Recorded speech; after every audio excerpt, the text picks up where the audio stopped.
Mahabharata, Book 3. Vana Parva. Aranyaka Parva. Mahabharata, Book 3, Section 1. O.M. Having bowed down to Narayana, and Nara the foremost of male beings, and the goddess Sarasvati also, must the word Jaya be uttered.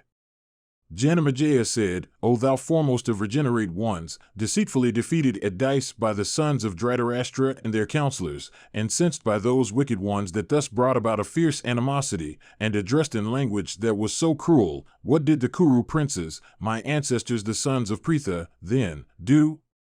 How also did the sons of Pritha, equal unto Sakra in prowess, deprived of affluence and suddenly overwhelmed with misery, pass their days in the forest?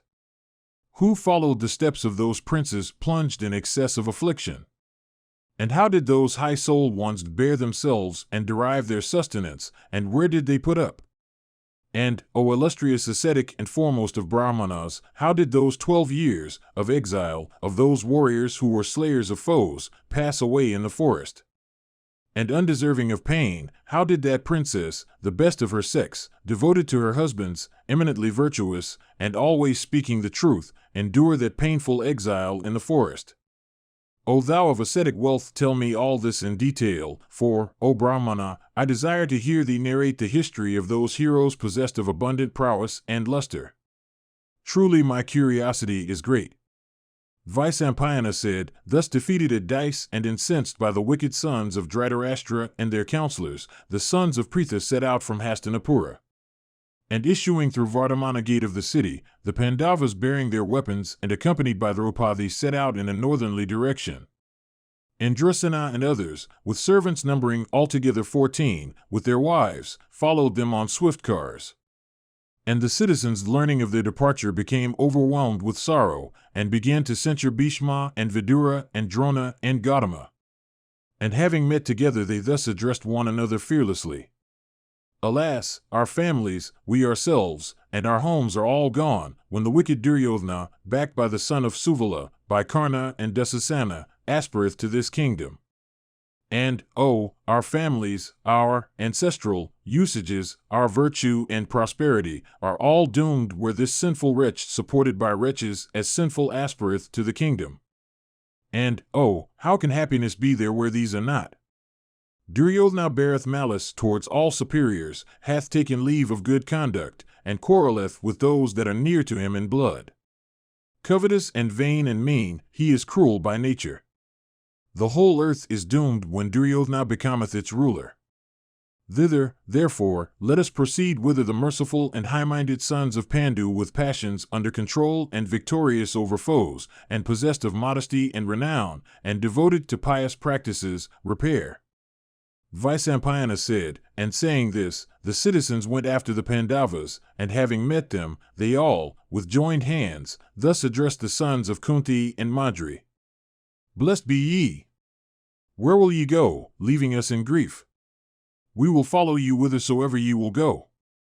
Surely have we been distressed upon learning that ye have been deceitfully vanquished by relentless enemies. It behoveth you not to forsake us that are your loving subjects and devoted friends, always seeking your welfare and employed in doing what is agreeable to you. We desire not to be overwhelmed in certain destruction living in the dominions of the Kuru king. Ye bulls among men, listen as we indicate the merits and demerits springing respectively from association with what is good and bad. As cloth, water, the ground, and sesame seeds are perfumed by association with flowers, even so are qualities ever the product of association. Verily association with fools produceth an illusion that entangleth the mind, as daily communion with the good and the wise leadeth to the practice of virtue. Therefore, they that desire emancipation should associate with those that are wise and old and honest and pure in conduct and possessed of ascetic merit. They should be waited upon whose triple possessions, viz., knowledge of the Vedas, origin and acts, are all pure, and association with them is even superior to the study of the Scriptures. Devoid of the religious acts as we are, we shall yet reap religious merit by association with the righteous, as we should come by sin by waiting upon the sinful. The very sight and touch of the dishonest, and converse and association with them, cause diminution of virtue, and men that are doomed to these never attain purity of mind. Association with the base impaireth the understanding, as, indeed, with the indifferent mocketh it indifferent, while communion with the good ever exalteth it. All those attributes which are spoken of in the world as the sources of religious merit, of worldly prosperity and sensual pleasures, which are regarded by the people, extolled in the Vedas, and approved by the well-behaved, exist in you, separately and jointly. Therefore, desirous of our own welfare, we wish to live amongst you who possess those attributes. Yudhisthira said, Blessed are we since the people with the Brahmanas at their head, moved by affection and compassion credit us with merits we have not. I, however, with my brothers, would ask all of you to do one thing. Ye should not, through affection and pity for us, act otherwise. Our grandfather Bhishma, the king, Dhritarashtra, Vidura, my mother, and most of my well-wishers, are all in the city of Hastinapura. Therefore, if ye are minded to seek our welfare, cherish ye them with care, uniting together as they are overwhelmed with sorrow and afflictions. Grieved at our departure, ye have come far. Go ye back, and let your hearts be directed with tenderness towards the relatives I entrust to you as pledges. This, of all others, is the one act upon which my heart is set, and by doing this ye would give me great satisfaction and pay me your best regards. Vyasa continued, thus exhorted by Yudhisthira the just, the people in a body set up a loud wail exclaiming, Alas, O king! And afflicted and overwhelmed with sorrow on remembering the virtues of Pritha's son, they unwillingly retraced their steps asking leave of the Pandavas. The citizens having ceased to follow, the Pandavas ascended their cars, and setting out reached the site of the mighty banyan tree called Pramana on the banks of the Ganges. And reaching the site of the banyan tree about the close of the day, the heroic sons of Pandu purified themselves by touching the sacred water, and passed the night there. And afflicted with woe they spent that night taking water alone as their sole sustenance. Certain Brahmanas belonging to both classes, viz., those that maintained the sacrificial fire and those that maintained it not, who had, with their disciples and relatives, out of affection followed the Pandavas thither also passed the night with them. And surrounded by those utterers of Brahma, the king shone resplendent in their midst. And that evening, at once beautiful and terrible, those Brahmanas having lighted their sacred fires, began to chant the Vedas and hold mutual converse. And those foremost of Brahmanas, with swan-sweet voices spent the night, comforting that best of Kurus the king. Mahabharata, Book 3, Section 2.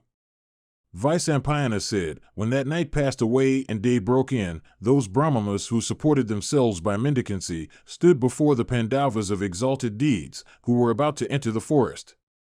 Then King Yudhisthira, the son of Kunti, addressed them, saying, Robbed of our prosperity and kingdom, robbed of everything, we are about to enter the deep woods in sorrow, depending for our food on fruits and roots, and the produce of the chase.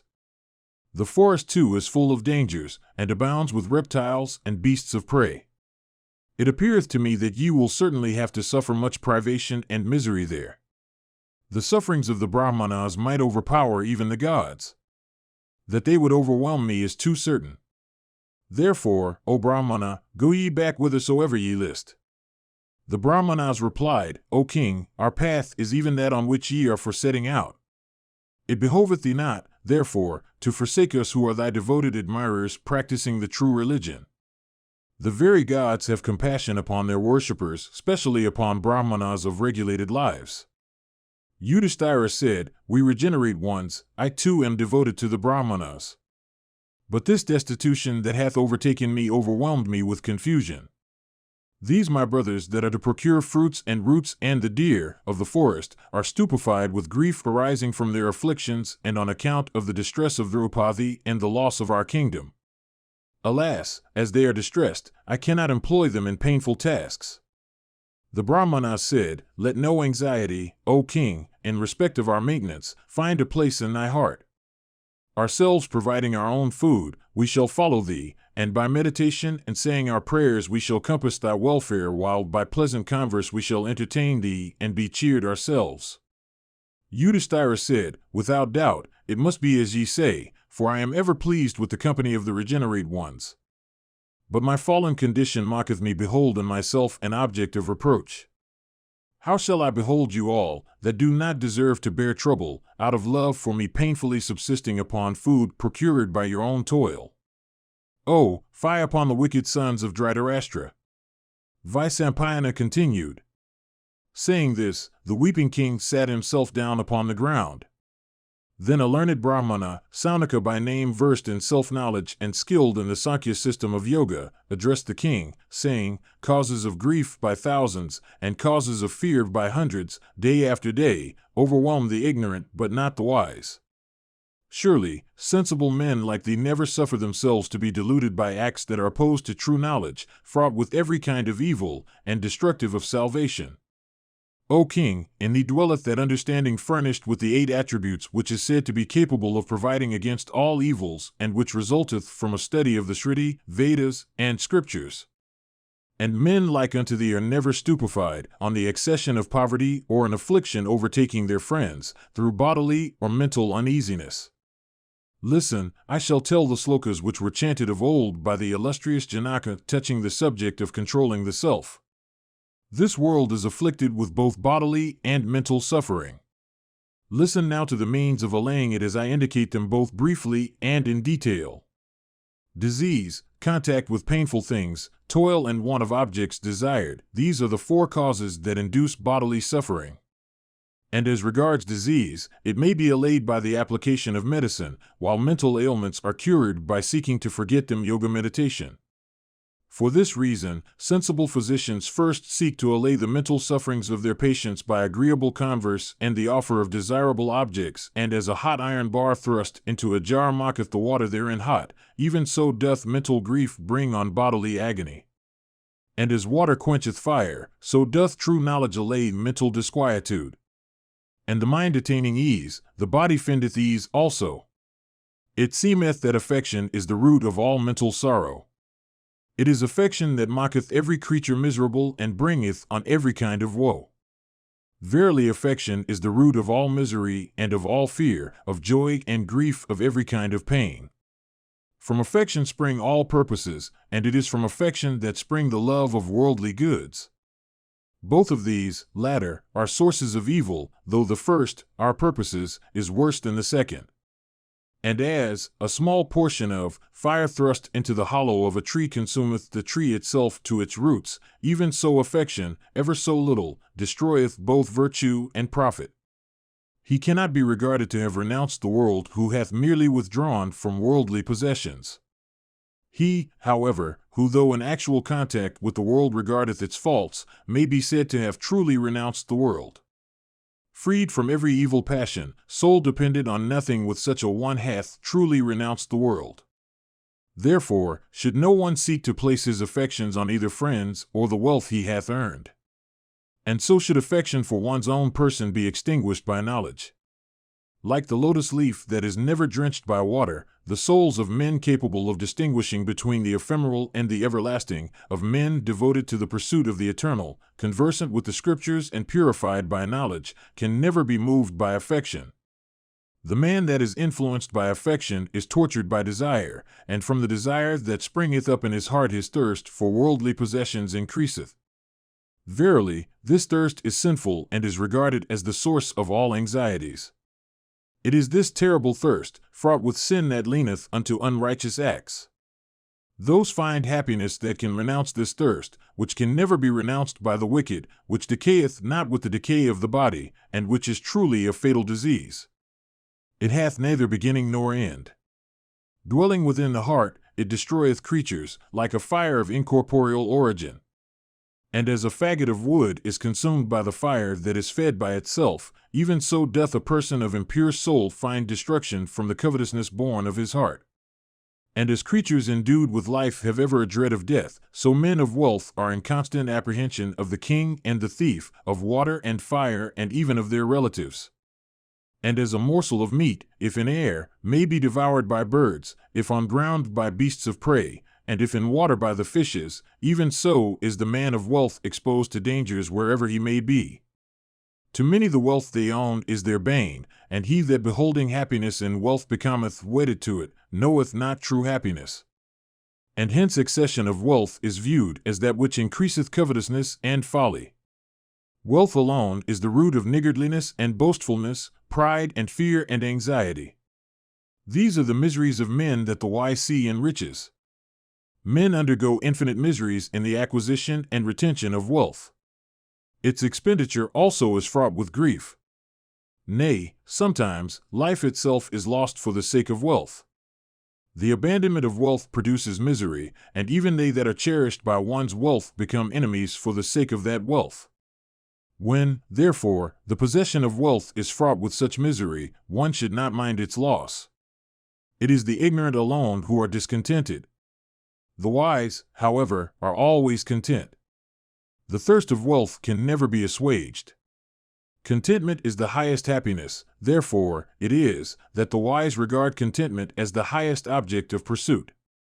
The wise, knowing the instability of youth and beauty, of life and treasure hoards, of prosperity and the company of the loved ones, never covet them. Therefore, one should refrain from the acquisition of wealth, bearing the pain incident to it.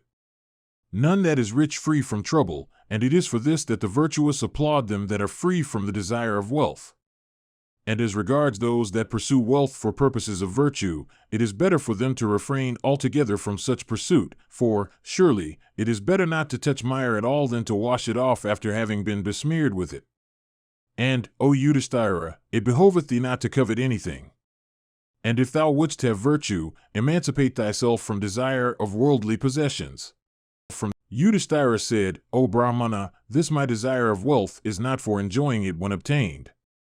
It is only for the support of the Brahmanas that I desire it, and not because I am actuated by avarice. For what purpose, O Brahmana, doth one like us lead a domestic life, if he cannot cherish and support those that follow him? All creatures are seen to divide the food they procure amongst those that depend on them. So should a person leading a domestic life give a share of his food to yadis and brahmacarans that have renounced cooking for themselves. The houses of the good men can never be in want of grass, for seat, space, for rest, water, to wash and assuage thirst, and fourthly, sweet words. To the weary a bed, to one fatigued with standing, a seat, to the thirsty, water, and to the hungry, food should ever be given. To a guest are due pleasant looks and a cheerful heart and sweet words. The host, rising up, should advance towards the guest, offer him a seat, and duly worship him. Even this is eternal morality. They that perform not the Agnihotra not wait upon bulls, nor cherish their kinsmen and guests and friends and sons and wives and servants, are consumed with sin for such neglect. None should cook his food for himself alone, and none should slay an animal without dedicating it to the gods, the Pitris, and guests. Nor should one eat of that food which hath not been duly dedicated to the gods and Pitris. By scattering food on the earth, morning and evening, for the behoof of dogs and chandalas and birds, should a person perform the Viswadeva sacrifice. He that eateth the Vyasa is regarded as eating ambrosia. What remaineth in a sacrifice after dedication to the gods and the Pitris is regarded as ambrosia, and what remaineth after feeding the guest is called Vyasa and is equivalent to ambrosia itself. Feeding a guest is equivalent to a sacrifice, and the pleasant looks the host casteth upon the guest, the attention he devouteth to him, the sweet words in which he addresseth him, the respect he payeth by following him, and the food and drink with which he treateth him, are the 5 dakshinas in that sacrifice. He who giveth without stint food to a fatigued wayfarer never seen before, obtaineth merit that is great, and he who leading a domestic life, followeth such practices, acquireth religious merit that is said to be very great. O Brahmana, what is thy opinion on this?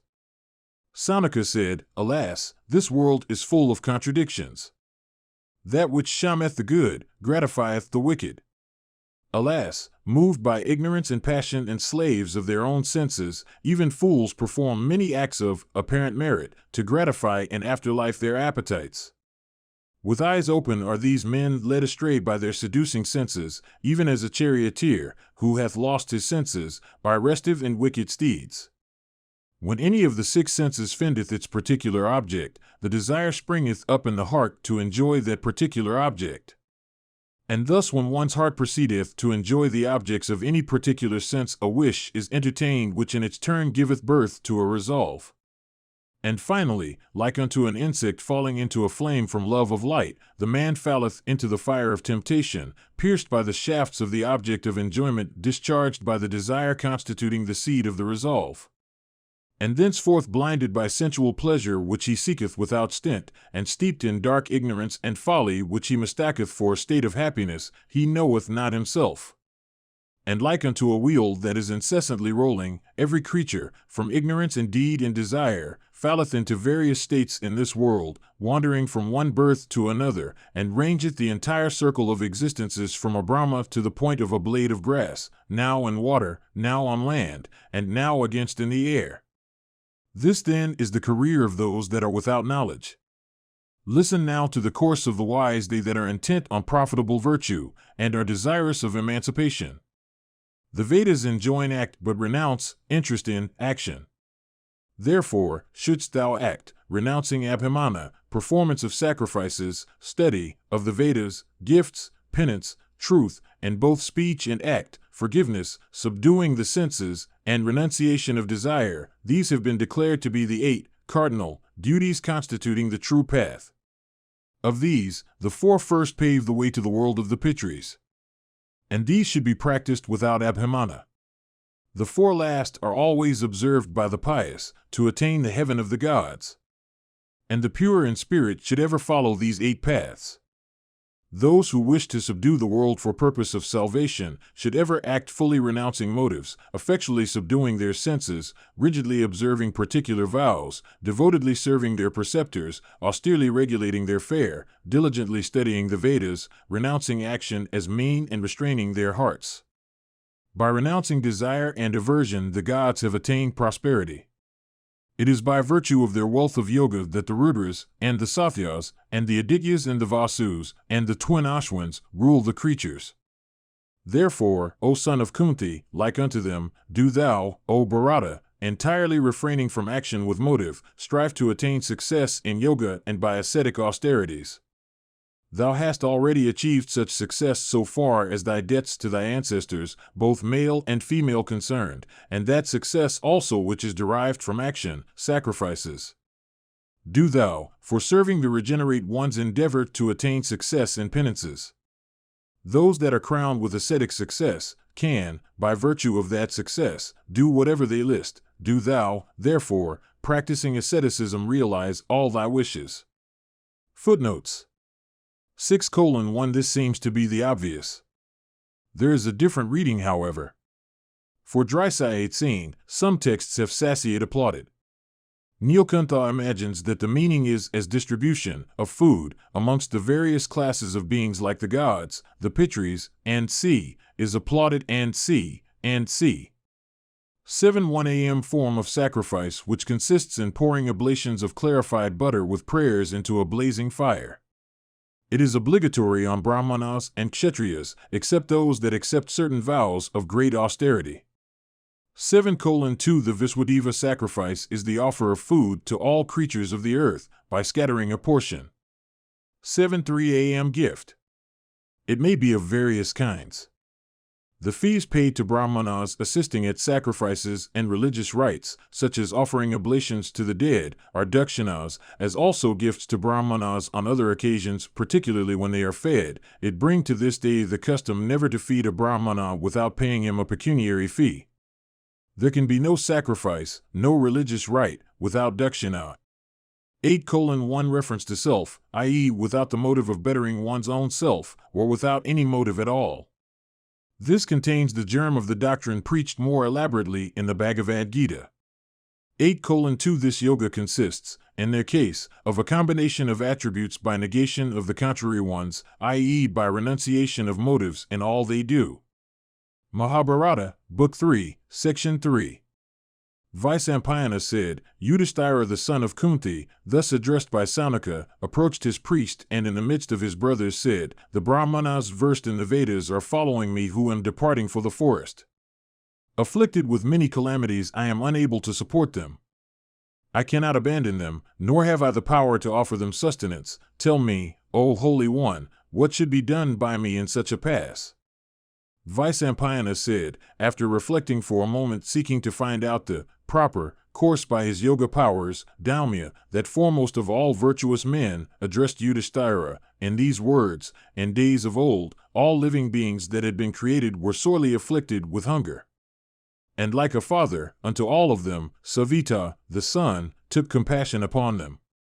And going first into the northern declension, the sun drew up water by his rays, and coming back to the southern declension, stayed over the earth, with his heat centered in himself. And while the sun so stayed over the earth, the lord of the vegetable world, the Mohan, converting the effects of the solar heat, vapors, into clouds, and thus it is the sun himself, who, drenched by the lunar influence, is transformed, upon the sprouting of seeds, into holy vegetable furnished with the 6 tastes. And it is these which constitute the food of all creatures upon the earth. Thus the food that supporteth the lives of creatures is instinct with solar energy, and the sun is, therefore, the father of all creatures. Do thou, hence, O Yudhisthira, take refuge even in him. All illustrious monarchs of pure descent and deeds are known to have delivered their people by practicing high asceticism. The great Kartavirya, and Vainya, and Nahusha had all, by virtue of ascetic meditation preceded by vows, delivered their people from heavy afflictions. Therefore, O virtuous one, as thou art purified by the axe, do thou likewise, entering upon a file of austerities. O Bharata, virtuously support the regenerate ones. Janamejaya said, How did that bull among the Kurus, King Yudhisthira, for the sake of the Brahmanas, adore the son of wonderful appearance? Vyasa said, Listen attentively, O king, purifying thyself and withdrawing thy mind from every other thing. And, O king of kings, appoint thou a time. I will tell thee everything in detail, and, O illustrious one, listen to the 108 names of the sun, as they were disclosed of old by Daumya to the high-souled son of Pritha. Daumya said, Surya, Aryaman, Bhaga, Twastri, Pusha, Arka, Savitri, Ravi, Gabhastamat, Aya, Kala, Mrityu, Dhatri, Prabhakra, Prithabai, Apa, Teja, Ka, Vayu, the soul stay, Soma, Vrihaspati, Sukra, Buddha, Angaraka, Indra, Vivasvat, Diptanshu, Suchi, Sauri, Sanaikara, Brahma, Vishnu, Rudra, Skanda, Vaisravana, Yama, Vedayutagni, Jatharagni, Ingna, Tejasampati, Dharmadwaja, Vedakartri, Vedanga, Vedavahana, Krita, Trita, Dwapara, Kali, full of every impurity, Kala, Kasta, Muhurta, Kshapa, Yama, and Kshana, Samvitsarakara, Aswatha, Kalachakra, Bibhavasu, Purusha, Saswata, Yogin, Vyaktavyakta, Sanatana, Kaladhyaksha, Prajadhyaksha, Viswakarma, Tamanda, Varana, Sagara, Ansu, Jamuta, Jivana, Arihan, Buddhasraya, Buddhapati, Srastri, Samvartaka, Vinhi, Sarvati, Alalupa, Ananta, Kapila, Banu, Kamada, Sarvatomukha, Jaya, Visala, Varada, Manas, Suparna, Bhutadi, Sigraga, Prandharana, Dhanwantari, Dhumaketu, Adideva, Aditasuta, Dwadasatman, Aravindaksha, Pitri, Matri, Patamaha, Swargadwara, Prajadwara, Mokshadwara, Tripastapa, Dihakriti, Prasantatman, Viswatman, Viswatamukha, Karakaratman, Suksmatman, the merciful Methriya. These are the 108 names of Surya of immeasurable energy, as told by the self-create, Brahma. For the acquisition of prosperity, I bow down to thee, O Bhaskara, blazing like unto gold or fire, who is worshipped of the gods and the Pitris and the Yakshas, and who is adored by Asuras, Nisakaras, and Siddhas. He that with fixed attention reciteth this hymn at sunrise, obtaineth wife and offspring and riches and the memory of his former existence, and by reciting this hymn a person attaineth patience and memory. Let a man concentrating his mind recite this hymn. By doing so, he shall be proof against grief and forest fire and ocean, and every object of desire shall be his. Vaisampayana continued, having heard from Daumya these words suitable to the occasion, Yudhisthira the just, with heart concentrated within itself and purifying it duly, became engaged in austere meditation, moved by the desire of supporting the Brahmanas. And worshipping the Maker of Day with offerings of flowers and other articles, the king performed his ablutions. And standing in the stream, he turned his face towards the god of day. And touching the water of the Ganges, the virtuous Yudhisthira, with senses under complete control and depending upon air alone for his sustenance, stood there with rapt soul engaged in pranayama. And having purified himself and restrained his speech, he began to sing the hymn of praise to the sun. Yudhisthira said, "Thou art, O sun, the eye of the universe. Thou art the soul of all corporeal existences. Thou art the origin of all things. Thou art the embodiment of the acts of all religious men. Thou art the refuge of those versed in the Sankhya philosophy, the mysteries of the soul, and thou art the support of the yogins. Thou art a door unfastened with bolts. Thou art the refuge of those wishing for emancipation. Thou sustainest and discoverest the world, and sanctifiest and supportest it from pure compassion. Brahmanas versed in the Vedas appearing before thee, adore thee in due time, reciting the hymns from the respective branches of the Vedas they refer. Thou art the adored of the Rishis, the Siddhas, and the Charanas, and the Gandharvas, and the Yakshas, and the Guhyakas, and the Nagas, desirous of obtaining boons, follow thy car coursing through the skies. The 33 gods with Upendra, Vishnu, and Mahendra, and the order of Vaimanikas have attained success by worshipping thee. By offering thee garlands of the celestial mandaras, the best of the Vidyadharas have obtained all their desires.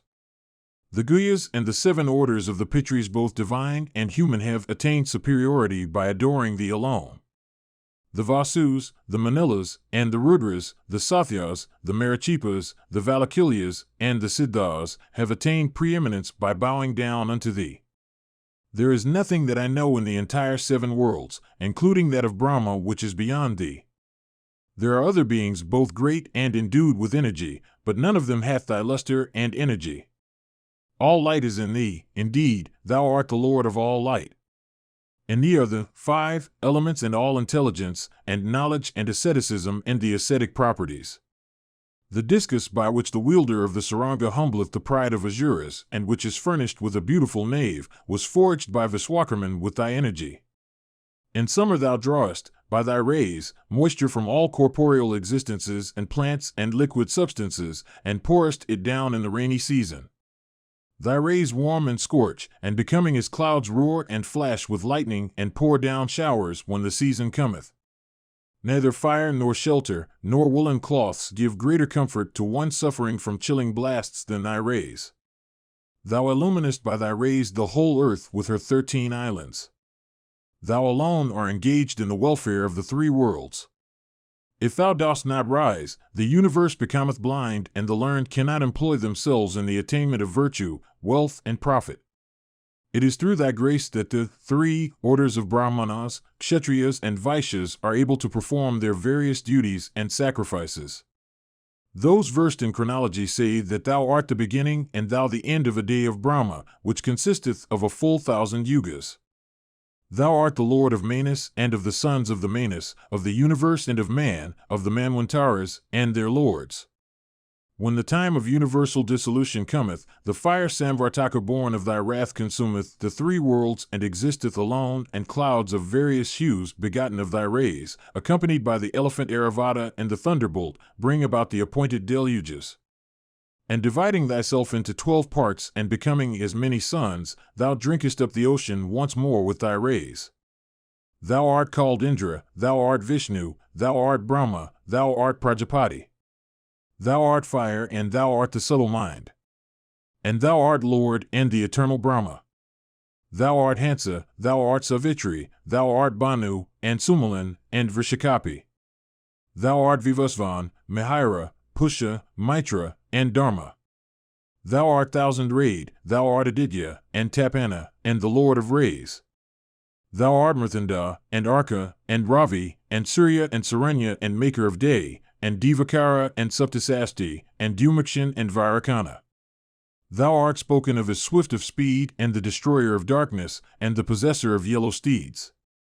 He that reverentially adoreth thee on the 6th or the 7th lunar day with humility and tranquility of mind, obtaineth the grace of Lakshmi. They that with undivided attention adore and worship thee are delivered from all dangers, agonies, and afflictions. And they that hold that thou art everywhere, being the soul of all things, living long, freed from sin and enjoying an immunity from all diseases. O Lord of all food, it behoveth thee to grant food in abundance unto me who am desirous of food even for entertaining all my guests with reverence. I bow also to all those followers of thine that have taken refuge at thy feet, Methriya and Arjuna and Danda and others, including Asani and Kshuva and the others. And I bow also to the celestial mothers of all creatures, viz., Kshuva and Matri and the others of the class. Oh, let them deliver me their suppliant. Vyasa said, Thus, O great king, was the sun that purifier of the world, adored by Yudhisthira. And pleased with the hymn, the maker of day, self-luminous, and blazing like fire showed himself to the son of Pandu. And Vivasvan said, Thou shalt obtain all that thou desirest. I shall provide thee with food for 5 and 7 years together. And, O king, accept this copper vessel which I give unto thee. And, O thou of excellent vows, as long as Panchali will hold this vessel, without partaking of its contents fruits and roots and meat and vegetables cooked in thy kitchen, these 4 kinds of food shall from this day be inexhaustible. And, on the 14th year from this, thou shalt regain thy kingdom. Vyasa continued, having said this, the god vanished away. He that, with the desire of obtaining a boon, reciteth this hymn concentrating his mind with ascetic abstraction, obtaineth it from the sun, however difficult of acquisition it may be that he asketh for. And the person, male or female, that reciteth or heareth this hymn day after day, if he or she desireth for a son, obtaineth one, and if riches, obtaineth them, and if learning acquireth that too. And the person male or female, that reciteth this hymn every day in the 2 twilights, if overtaken by danger, is delivered from it, and if bound, is freed from the bonds. Brahma himself had communicated this hymn to the illustrious Sakra, and from Sakra was it obtained by Narada, and from Narada, by Daumya. And Yudhisthira, obtaining it from Daumya, attained all his wishes. And it is by virtue of this hymn that one may always obtain victory in war, and acquire immense wealth also. And it leadeth the reciter from all sins, to the solar region. Vyasa continued, having obtained the boon, the virtuous son of Kunti, rising from the water, took hold of Daumya's feet and then embraced his brothers. And, O exalted one, wending then with Draupadi to the kitchen, and adored by her duly, the son of Pandu set himself to cook their day's food. And the clean food, however little, that was dressed, furnished with the 4 tastes, increased and became inexhaustible.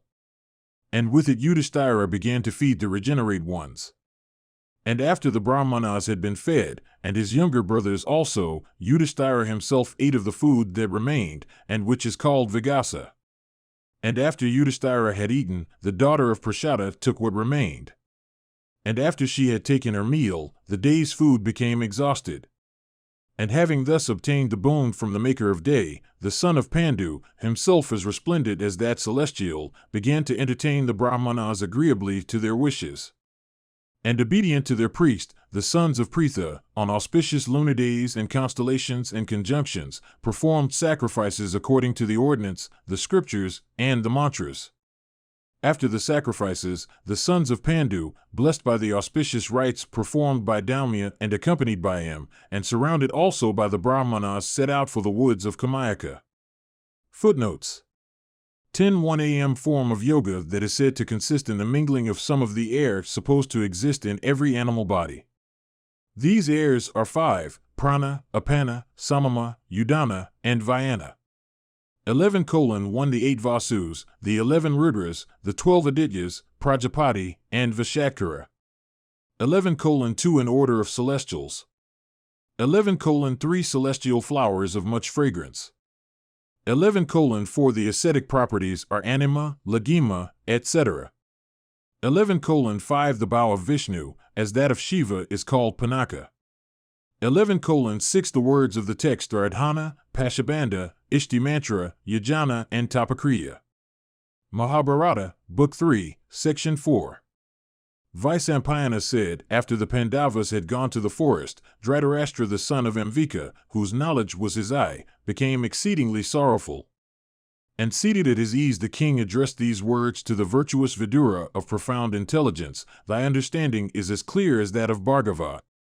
Thou knowest also all the subtleties or morality, and thou lookest on all the Kauravas with an equal eye. Oh, tell me what is proper for me and them.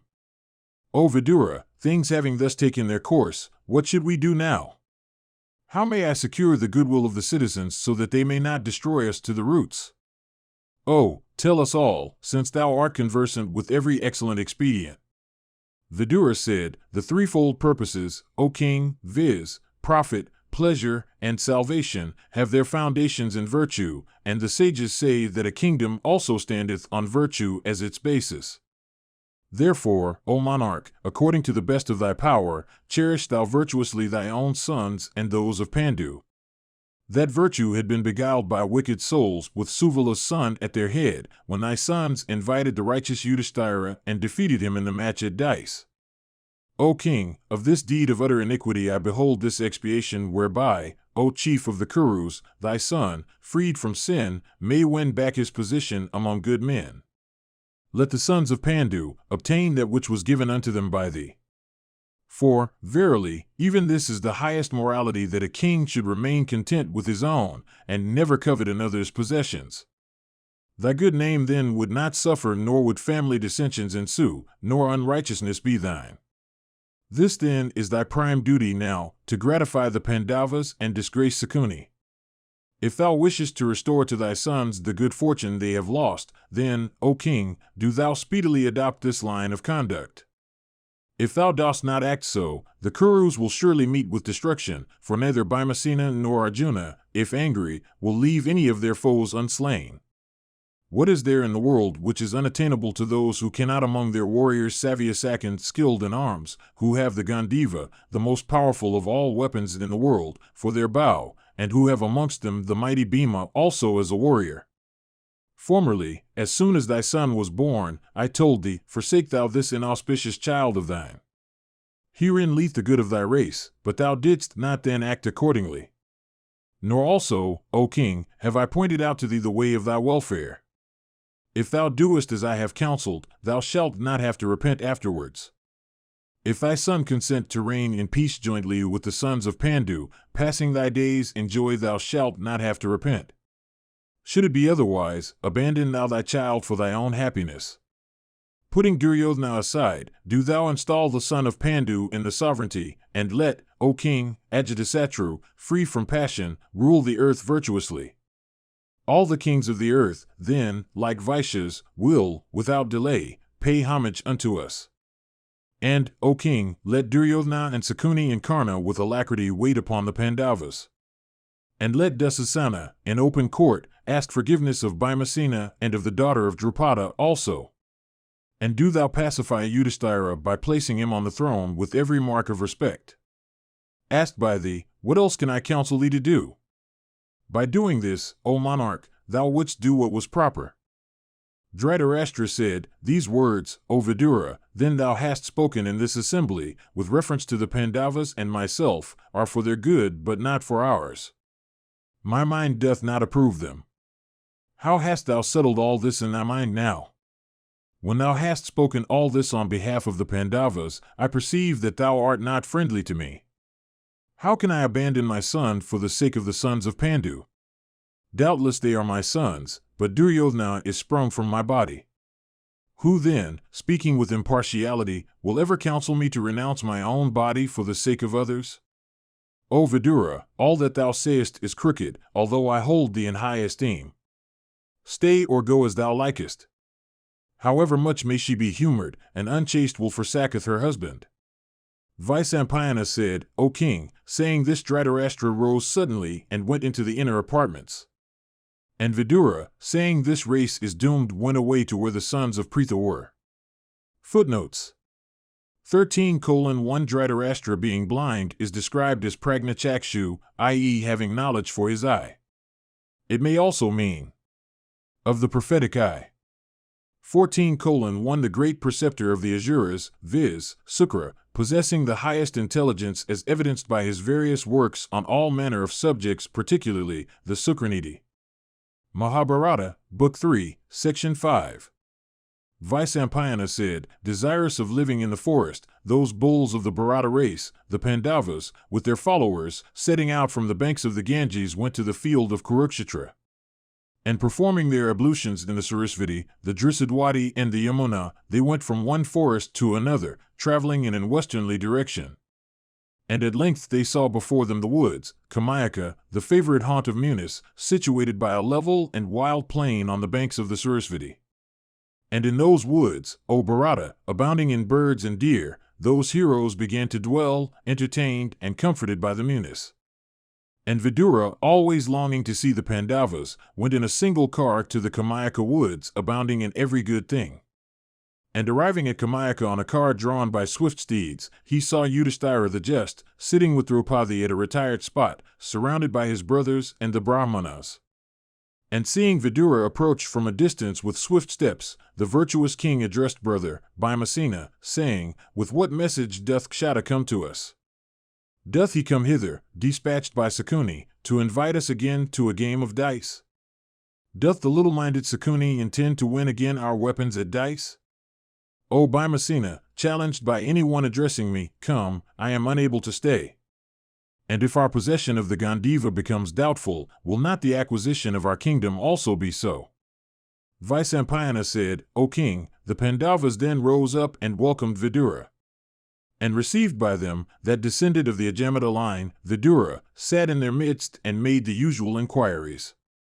And after Vidura had rested a while, those bulls among men asked him the reason of his coming. And Vidura began to relate unto them in detail everything connected with the bearing of Dhritarashtra the son of Amvika. Vidura said, "O Ajatasatru, Dhritarashtra called me, his dependent, before him, and honoring me duly said, things have fared thus. Now, do thou tell me what is good for the Pandavas as well as for me." I pointed out what was beneficial to both the Kauravas and Dhritarashtra. But what I said was not relished by him, nor could I hit upon any other course.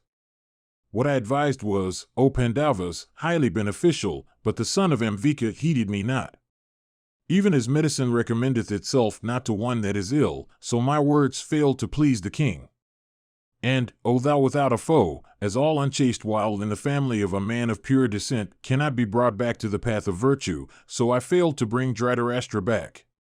Indeed, as a young damsel doth not like a husband of 60, even so Dhritarashtra did not like my words. Surely, destruction will overtake the Kuru race, surely Dhritarashtra will never acquire good fortune. For, as water dropped on a lotus leaf doth not remain there, my counsels will fail to produce any effect to Dhritarashtra. The incensed Dhritarashtra told me, O Bharata, go thou thither where thou likest, nevermore shall I seek thy aid in ruling the earth or my capital, O best of monarchs, forsaken by King Dhritarashtra, I come to thee for tendering good counsel. What I had said in the open court, I will now repeat unto thee.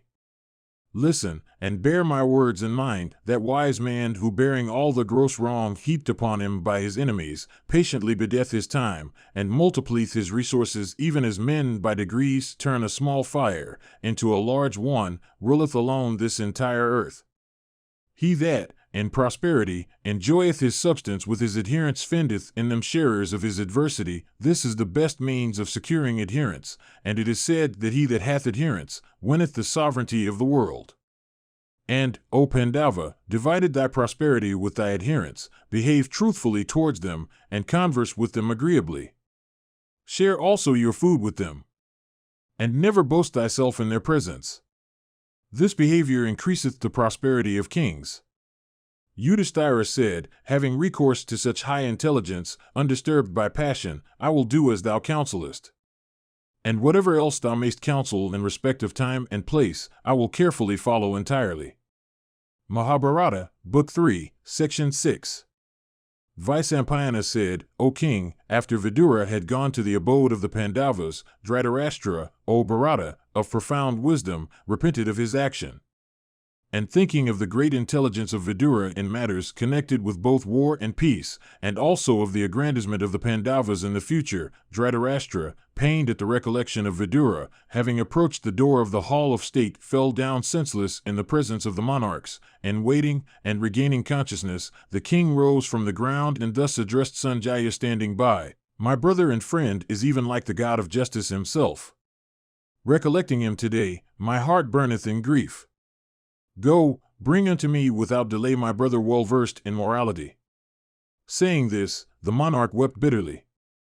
And burning in repentance, and overwhelmed with sorrow at the recollection of Vidura, the king, from brotherly affection, again addressed Sanjaya, saying, O Sanjaya, go thou and ascertain whether my brother, expelled by my wretched self through anger, liveth still.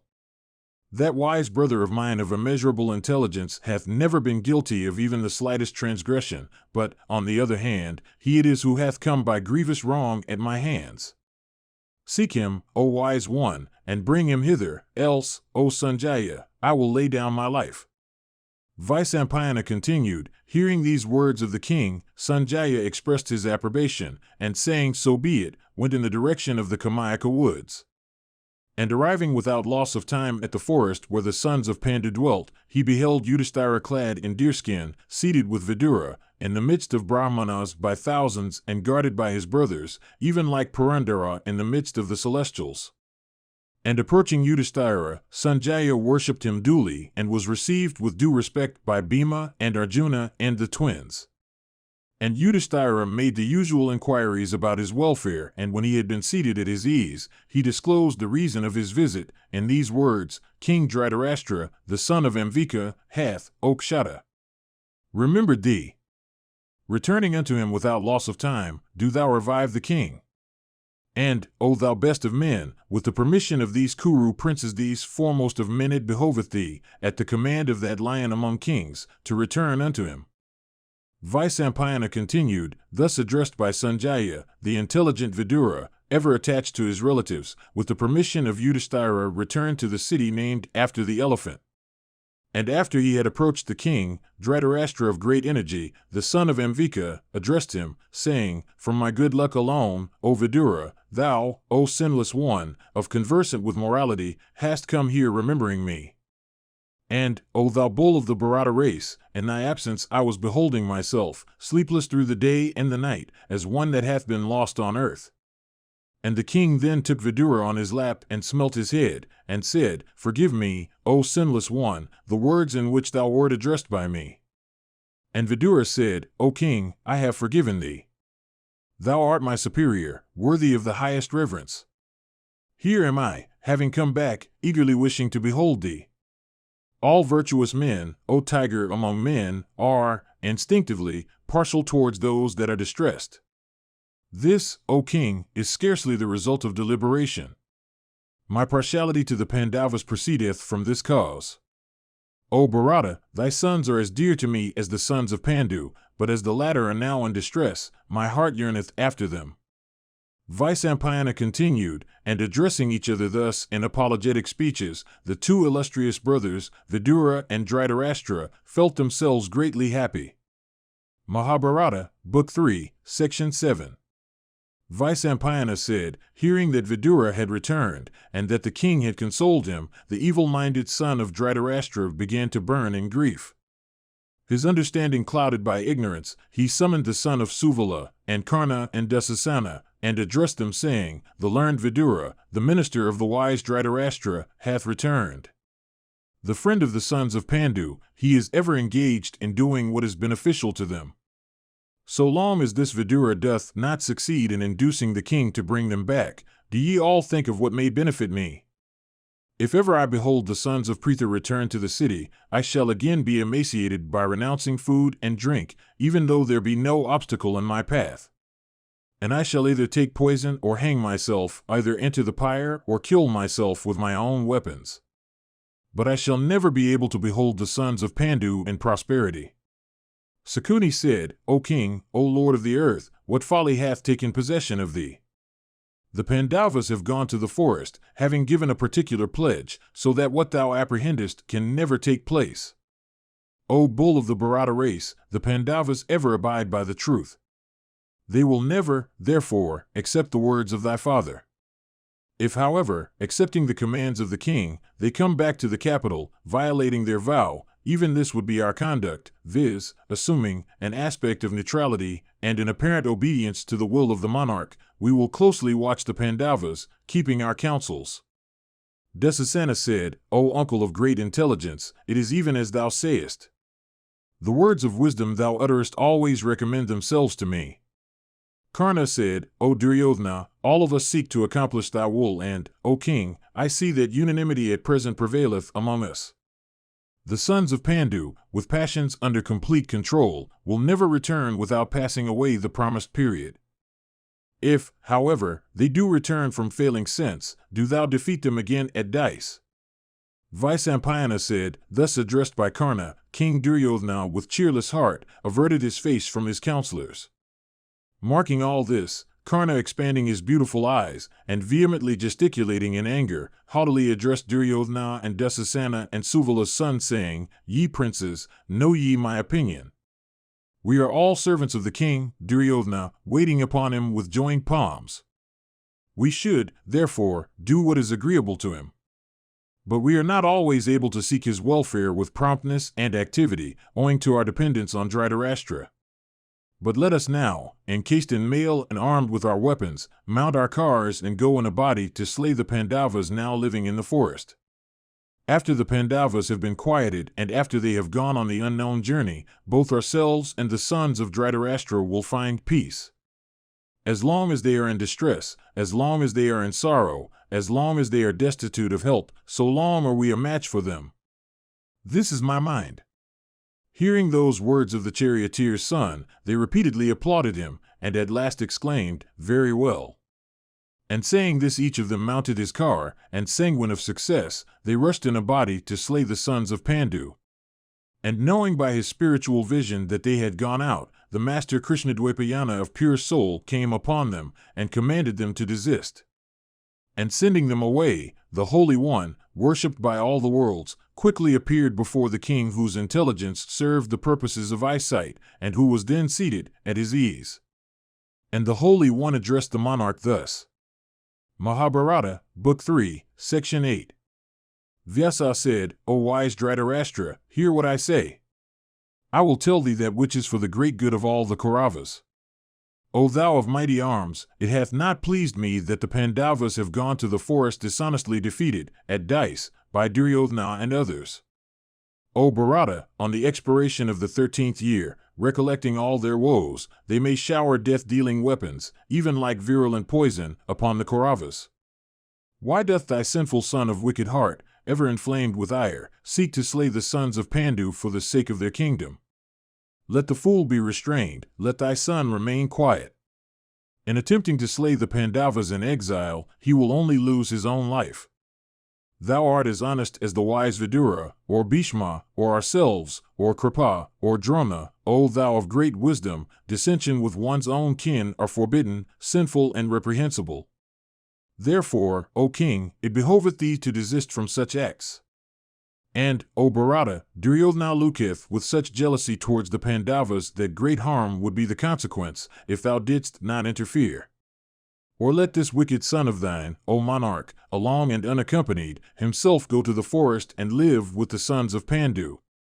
For then, if the Pandavas, from association, feel an attachment for Duryodhana, then, O king of men, good fortune may be thine. This, however, may not be. For it hath been heard that one's congenital nature leaveth him not till death. But what do Bhishma and Drona and Vidura think? What also dost thou think?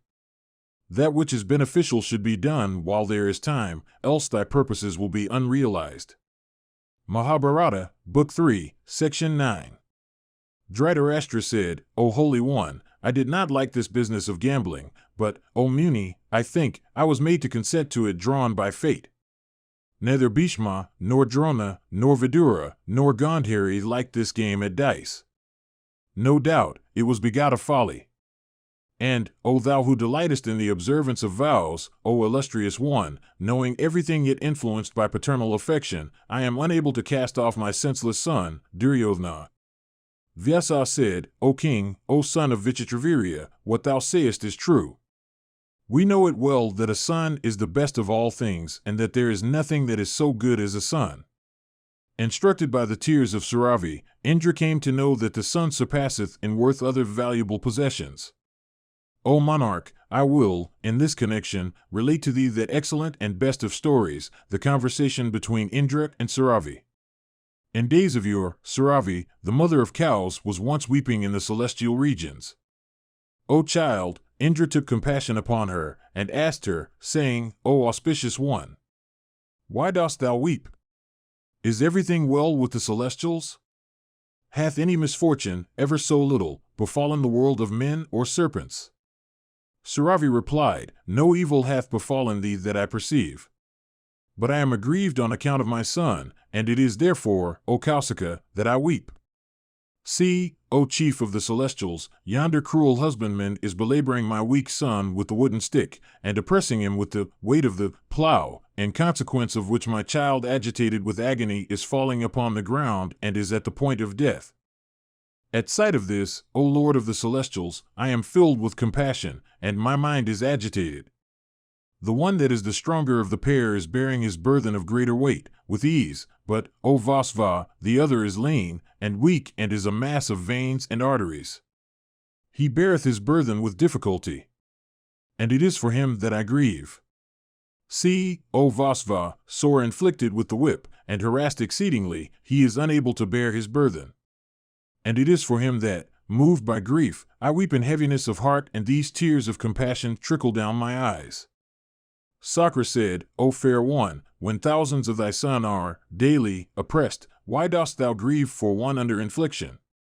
Saravi replied, Although I have 1,000 offspring, yet my affections flow equally towards all. But, O Sakra, I feel greater compassion for one that is weak and innocent. Vyasa continued, Then Indra, having heard these words of Saravi, was much surprised, and O thou of the Kuru race, he became convinced that a son is dearer than one's life. And the illustrious chastiser of Paka thereupon suddenly poured there a thick shower and caused obstruction to the husbandman's work. And as Saravi said, Thy affections, O king, equally flow towards all thy sons. Let them be greater towards those that are weak. And as my son Pandu is to me, so art thou, O son, and so also Vidura of profound wisdom. It is out of affection that I tell you all this. O Bharata, thou art possessed of 101 sons, but Pandu hath only 5. And they are in a bad plight and passing their days in sorrow. How may they save their lives? How may they thrive? Such thoughts regarding the distressed sons of Pritha continually agitate my soul. O king of the earth, if thou desirest all the Kauravas to live, let thy son Duryodhana make peace with the Pandavas. Mahabharata, Book 3, Section 10. Dhritarashtra said, O Muni of profound wisdom, it is even as thou sayest. I know it well as do all these kings. Indeed, what thou considerest to be beneficial for the Kurus was pointed out to me, O Muni, by Vidura and Bhishma and Drona. And, if I deserve thy favor, and if thou hast kindness for the Kurus, do thou exhort my wicked son Duryodhana. Vyasa said, O king, after having seen the Pandava brothers, here cometh the holy Rishi Methriya, with the desire of seeing us. That mighty Rishi, O king, will admonish thy son for the welfare of this race. And, O Kauravya, what he adviseth must be followed undoubtingly, for if what he recommendeth is not done, the sage will curse thy son in anger. Vaisampayana continued, saying this, Vyasa departed, and Methriya made his appearance. And the king with his son respectfully received that wayworn chief of Munis, with offerings of the Aragya and other rites. And King Dhritarashtra, the son of Amvika, in words of respect thus addressed the sage, O Holy One, hath journey from the Kurujangala been a pleasant one? Are those heroes, the 5 Pandavas, living happily? Do those bulls of the Kuru race intend to stay out their time? Will the brotherly affection of the Kauravas ever be impaired? Methriya said, setting out on a pilgrimage to the different shrines, I arrived at Kurujangala, and there I unexpectedly saw Yudhisthira the just in the woods of Kamayaka. And, O exalted one, many munis had come there to behold the high-souled Yudhisthira, dwelling in an ascetic asylum, clad in deerskin and wearing matted locks. It was there, O King of Kings, that I heard of the grave error committed by thy sons and the calamity and terrible danger arisen from dice that had overtaken them. Therefore, it is that I have come to thee, for the good of the Kauravas, since, O exalted one, my affection is great for thee, and I am delighted with thee. O king, it is not fit that thy sons should on any account quarrel with one another, thyself and Bhishma living. Thou art, O king, the stake at which bulls are tied, and treading cord, and thou art competent to punish and reward. Why dost thou overlook then this great evil that is about to overtake all? And, O descendant of the Kurus, for those wrongs that have been perpetrated in thy court, which are even like the acts of wretched outcasts, thou art not well thought amongst the ascetics. Vyasa continued, then turning to the wrathful prince Duryodhana, the illustrious Rishi Methriya addressed him in these soft words, O mighty-armed Duryodhana, O best of all eloquent men, O illustrious one, give heed unto the words I utter for my good. O king, seek not to quarrel with the Pandavas. And, O bull among men, compass thou thy own good as also of the Pandavas, of the Kurus and of the world. All those tigers among men are heroes of high prowess in war, gifted with the strength of 10,000 elephants, with bodies hard as the thunderbolt, holding fast by their promises, and proud of their manliness. They have slain the enemies of the celestials, those Rakshasas capable of assuming any form at will, such as were headed by Hidimva and Kirmira. When those high-souled ones went from hence, that Rakshasa of fierce soul obstructed their nocturnal path, even like an immovable hill. And even as a tiger slayeth a little deer, Bhima, that foremost of all endued with strength, and ever delighted in fight, slew that monster. Consider also, O king, how while out on his campaign of conquest, Bhima slew in battle that mighty warrior, Jarasandha, possessing the strength of 10,000 elephants. Related to Vasudeva and having the sons of King Draupadi as their brothers-in-law, who that is subject to decrepitude and death would undertake to cope with them in battle. O bull of the Bharata race, let there be peace between thee and Pandavas. Follow thou my counsels and surrender not thyself to anger. O king, thus admonished by Methriya, Duryodhana began to slap his thigh resembling the trunk of the elephant, and smilingly began to scratch the ground with his foot. And the wicked wretch spake not a word, but hung down his head. And, O monarch, beholding Duryodhana thus offer him a slight by scratching the earth silently, Methriya became angry. And, as if commissioned by fate, Methriya, the best of Munis, overwhelmed by wrath, set his mind upon cursing Duryodhana. And then, with eyes red in anger, Methriya, touching water, caused the evil-minded son of Dhritarashtra, saying, Since, slighting me thou declinest to act according to my words, thou shalt speedily reap the fruit of this thy insolence. In the great war which shall spring out of the wrongs perpetrated by thee, the mighty Bhima shall smash that thigh of thine with a stroke of his mace. When the Muni had spoken so, King Dhritarashtra began to pacify the sage, in order that what he had said might not happen. But Methriya said, O king, if thy son concludeth peace with the Pandavas, this curse of mine, O child, will not take effect, otherwise it must be as I have said. Vyasa said, desirous of ascertaining the might of Bhima, that foremost of kings, the father of Duryodhana, then asked Methriya, saying, How was Kirmira slain by Bhima? Methriya said, I shall not speak again unto thee, O king, for my words are not regarded by thy son. After I have gone away, Vidura will relate everything unto thee. And saying this, Methriya went away to the place whence he had come.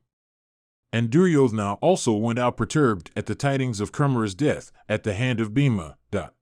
Kirmira Bhatta Parva. Mahabharata, Book 3, Section 11. Dhritarashtra said, O Kshata, I am desirous to hear of the destruction of Kirmira. Do thou tell me how the encounter took place between the Rakshasa and Bhimasena.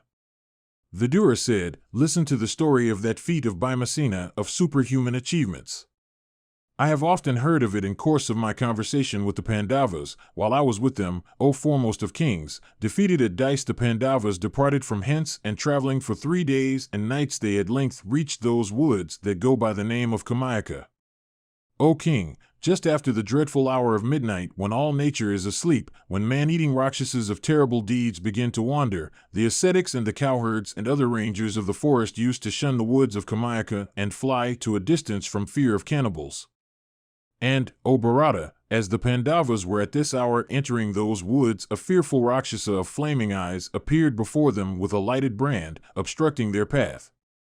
and with outstretched arms and terrible face, he stood obstructing the way on which those perpetuators of the Kuru race were proceeding. With 8 teeth standing out, with eyes of coppery hue, and with the hair of his head blazing and standing erect, the fiend looked like a mass of clouds reflecting the rays of the sun or mingled with lightning flashes and graced with flocks of cranes underneath on their wings. And uttering frightful yells and roaring like a mass of clouds charged with rain, the fiend began to spread the illusion proper to his species. Hearing that terrible roar, birds along with other creatures that live on land or in water began to drop down in all directions, uttering cries of fear. And in consequence of the deer and the leopards and the buffaloes and the bears flying about in all directions, it seemed as if the forest itself was in motion. And swayed by the wind raised by the size of the Rakshasa, creepers growing at a great distance seemed to embrace the trees with their arms of coppery leaves. And at that moment, a violent wind began to blow, and the sky became darkened with the dust that covered it. And as grief is the greatest enemy of the object of the 5 senses, even so appeared before the Pandavas that unknown foe of theirs.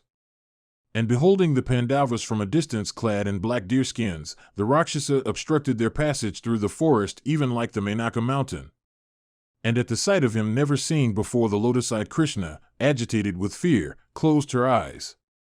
And she whose braids had been disheveled by the hand of Dusasana, stationed in the midst of the 5 Pandavas, looked like a stream chafing amid 5 hills.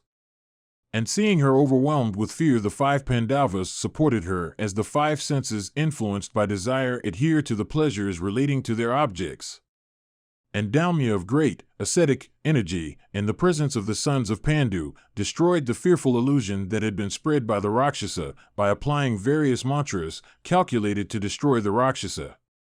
And beholding his illusion dispelled, the mighty Rakshasa of crooked ways, capable of assuming any form at will, expanded his eyes in wrath and seemed like death himself. Then King Yudhisthira, endued with great wisdom, addressed him saying, "Who art thou, and whose son? Tell us what we should do for thee." The Rakshasa thus addressed, answered Yudhisthira the just, saying, "I am the brother of Vaka, the celebrated Kirmira. I live at ease in these deserted woods of Kamayaka, daily procuring my food by vanquishing men in fight. Who are ye that have come near me in the shape of my food? Defeating ye all in fight, I will eat ye with pleasure." Vyasa continued, "O Bharata, hearing these words of the wretch, Yudhisthira announced his own name and lineage, saying, I am King Yudhisthira the Just, the son of Pandu, of whom thou mayst have heard. Deprived of my kingdom, I have with my brothers Bhimasena and Arjuna and the others, in course of my wanderings, come into this terrible forest which is thy dominion, desirous of passing my period of exile here." Vidura continued, "Kirmira said unto Yudhisthira, By good luck it is that fate hath accomplished today my long accomplished desire. With weapons upraised have I been continually ranging the entire earth with the object of slaying Bhima. But Bhima I had found not. By good luck it is that slayer of my brother, whom I had been seeking so long, hath come before me. It was he who in the disguise of a Brahmana slew my dear brother Vaka in the Vetrakiya forest by virtue of his science. He hath truly no strength of arms. It is also this one of wicked soul who formerly slew my dear friend Hidimva, living in this forest, and ravished his sister. And that fool hath now come into this deep forest of mine, when the night is half spent, even at the time when we wander about. Today I will wreak my long-cherished vengeance upon him, and I will today gratify the manes of Vaka with his blood in plenty. By slaying this enemy of the Rakshasas, I shall today be freed from the debt I owe to my friend and my brother, and thereby attain supreme happiness. If Bhimasena was let free formerly by Vaka, today I will devour him in thy sight, O Yudhisthira. And even as Agastya ate up and digested the mighty Asura, Vatapi, I will eat up and digest this Bhima." Vidura continued, thus addressed by the Rakshasa, the virtuous Yudhisthira, steadfast in his pledges, said, "It can never be so," and in anger rebuked the Rakshasa. The mighty-armed Bhima then tore up in haste a tree of the length of 10 Vyasas and stripped it of its leaves. And in the space of a moment the ever-victorious Arjuna stringed his bow Gandiva, possessing the force of the thunderbolt. And, O Bharata, making Jishnu desist, Bhima approached that Rakshasa still roaring like the clouds, and said unto him, "Stay! Stay! And thus addressing the cannibal, and tightening the cloth around his waist, and rubbing his palms, and biting his nether lip with his teeth, and armed with the tree, the powerful Bhima rushed towards the foe. And like unto Magavat hurling his thunderbolt, Bhima made that tree, resembling the mace of Yama himself, descend with force on the head of the cannibal. The Rakshasa, however, was seen to remain unmoved at that blow, and wavered not in the conflict. On the other hand, he hurled his lighted brand, flaming like lightning, at Bhima. But that foremost of warriors turned it off with his left foot in such a way that it went back towards the Rakshasa. Then the fierce Kirmira on his part, all on a sudden uprooting a tree, darted to the encounter like unto the mace-bearing Yama himself. And that fight, so destructive of the trees, looked like the encounter in days of yore between the brothers Vali and Sugriva for the possession of the same woman. And the trees struck at the heads of the combatants, were broken into shivers, like lotus stalks thrown on the temples of infuriate elephants. And in that great forest, innumerable trees, crushed like unto reeds, lay scattered as rags. That encounter with trees between that foremost of Rakshasas and that best of men, O thou bull of the Bharata race, lasted but for a moment. Then taking up a crag, the angry Rakshasa hurled it at Bhima standing before him, but the latter wavered not. Then like unto Rahu going to devour the sun dispersing his rays with extended arms, the Rakshasa with outstretched arms darted towards Bhima, who had remained firm under the blow inflicted with the crag. And tugging at and grappling with each other in diverse ways, they appeared like two infuriate bulls struggling with each other. Or like unto two mighty tigers armed with teeth and claws, the encounter between them waxed fierce and hard. And remembering their late disgrace at the hands of Duryodhana, and proud of the strength of his arms, and conscious also of Krishna looking at him, Vrkodara began to swell in vigor. And fried with anger, Bhima seized the Rakshasa with his arms, as one elephant in rut seizeth another. And the powerful Rakshasa also in his turn seized his adversary, but Bhimasena, that foremost of all men endued with strength, threw the cannibal down with violence. The sounds that in consequence of those mighty combatants pressing each other's hands were frightful and resembled the sounds of splintering bamboos. And hurling the Rakshasa down, seized him by the waist, and began to whirl him about, even as fierce hurricane shake the tree.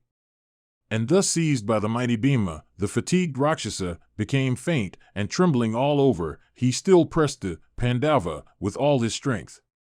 And finding him fatigued, Vrkodara twined his own arms round the foe, even as one bindeth a beast with cord. And the monster thereupon began to roar frightfully, as a trumpet out of order. And the mighty Vrkodara for a long while whirled the Rakshasa till the latter appeared to be insensible, and began to move convulsively. And finding the Rakshasa exhausted, the son of Pandu without loss of time took him up in his arms, and slew him like a beast.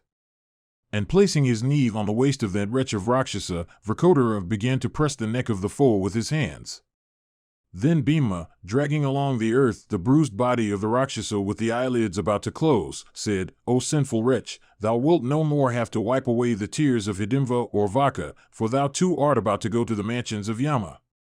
And saying this, that foremost of men, his heart filled with wrath, beholding the Rakshasa destitute of clothing and ornaments, and insensible, and undergoing convulsions, let him dead. And after that Rakshasa of hue like the clouds had been slain, the son of that best of kings, Pandu, praised Bhima for his many qualities, and placing Krishna in their front, set out for the Dwaita woods.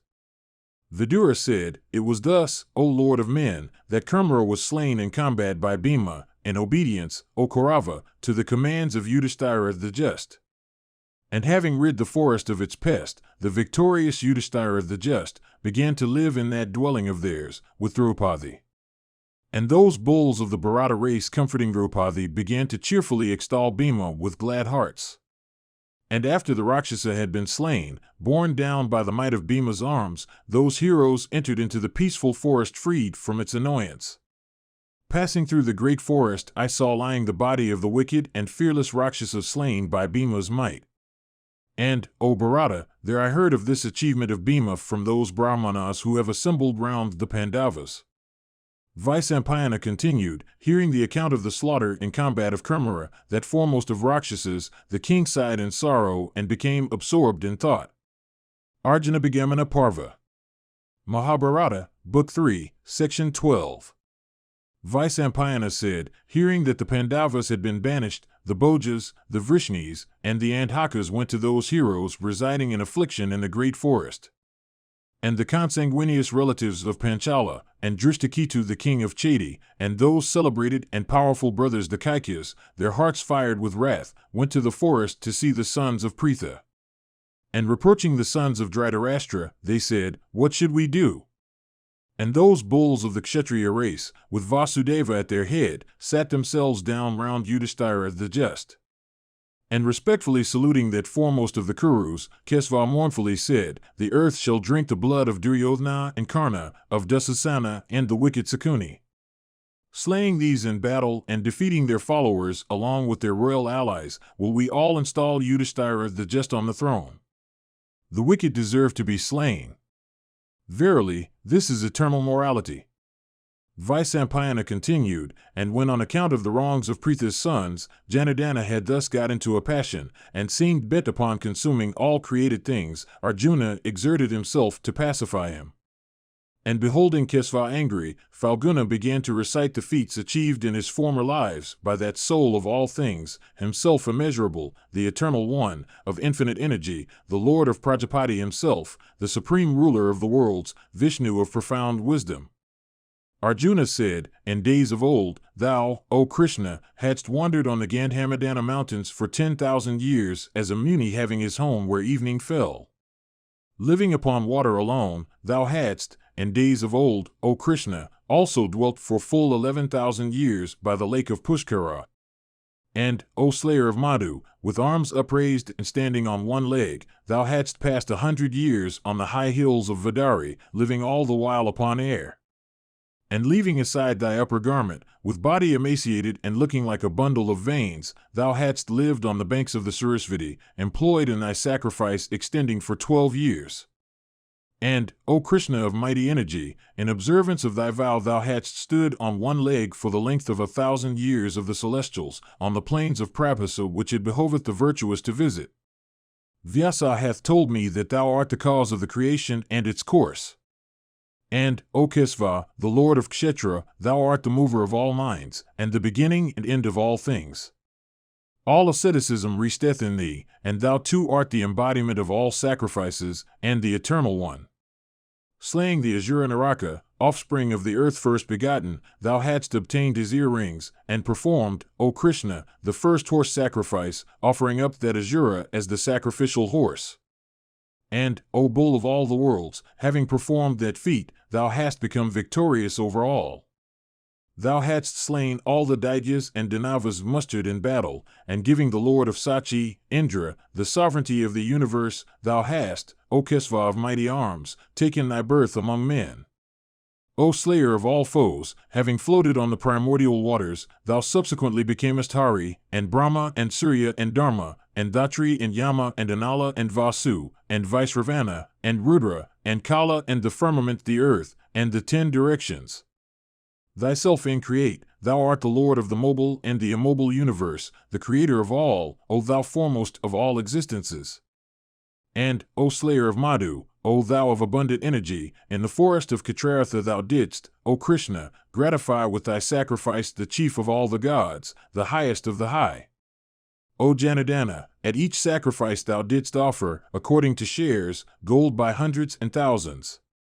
And, O son of the Yadava race, becoming the son of Aditi, O exalted one of the supreme attributes, thou hast been known as the younger brother of Indra.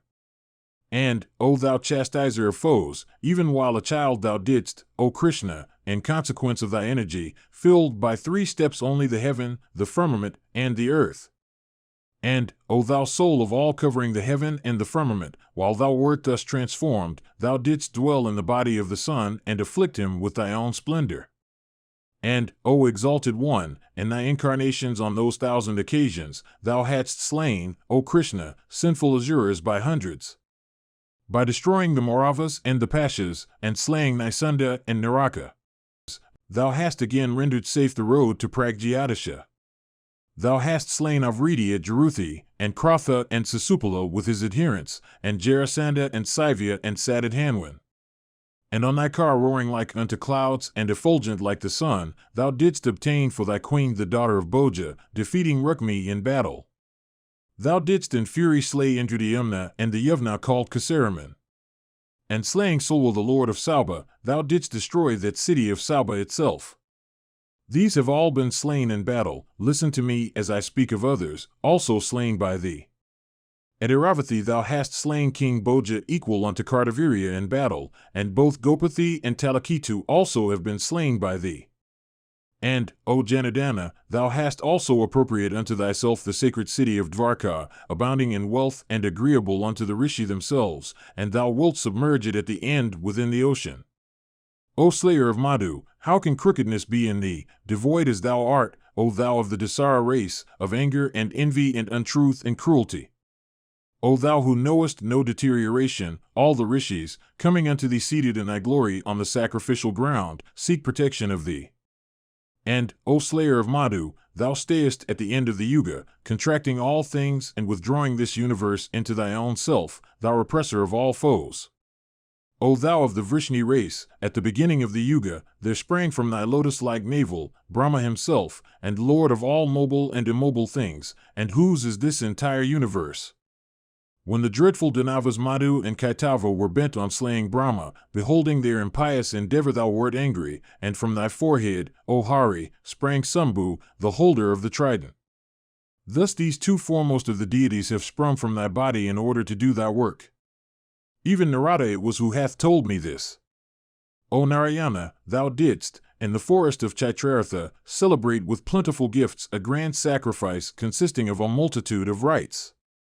O God, O thou of eyes like lotus leaves, the deeds thou hast performed while still a boy, having recourse to thy might and aided by Baladeva, have never been done by others, nor are they capable of being achieved by others in the future.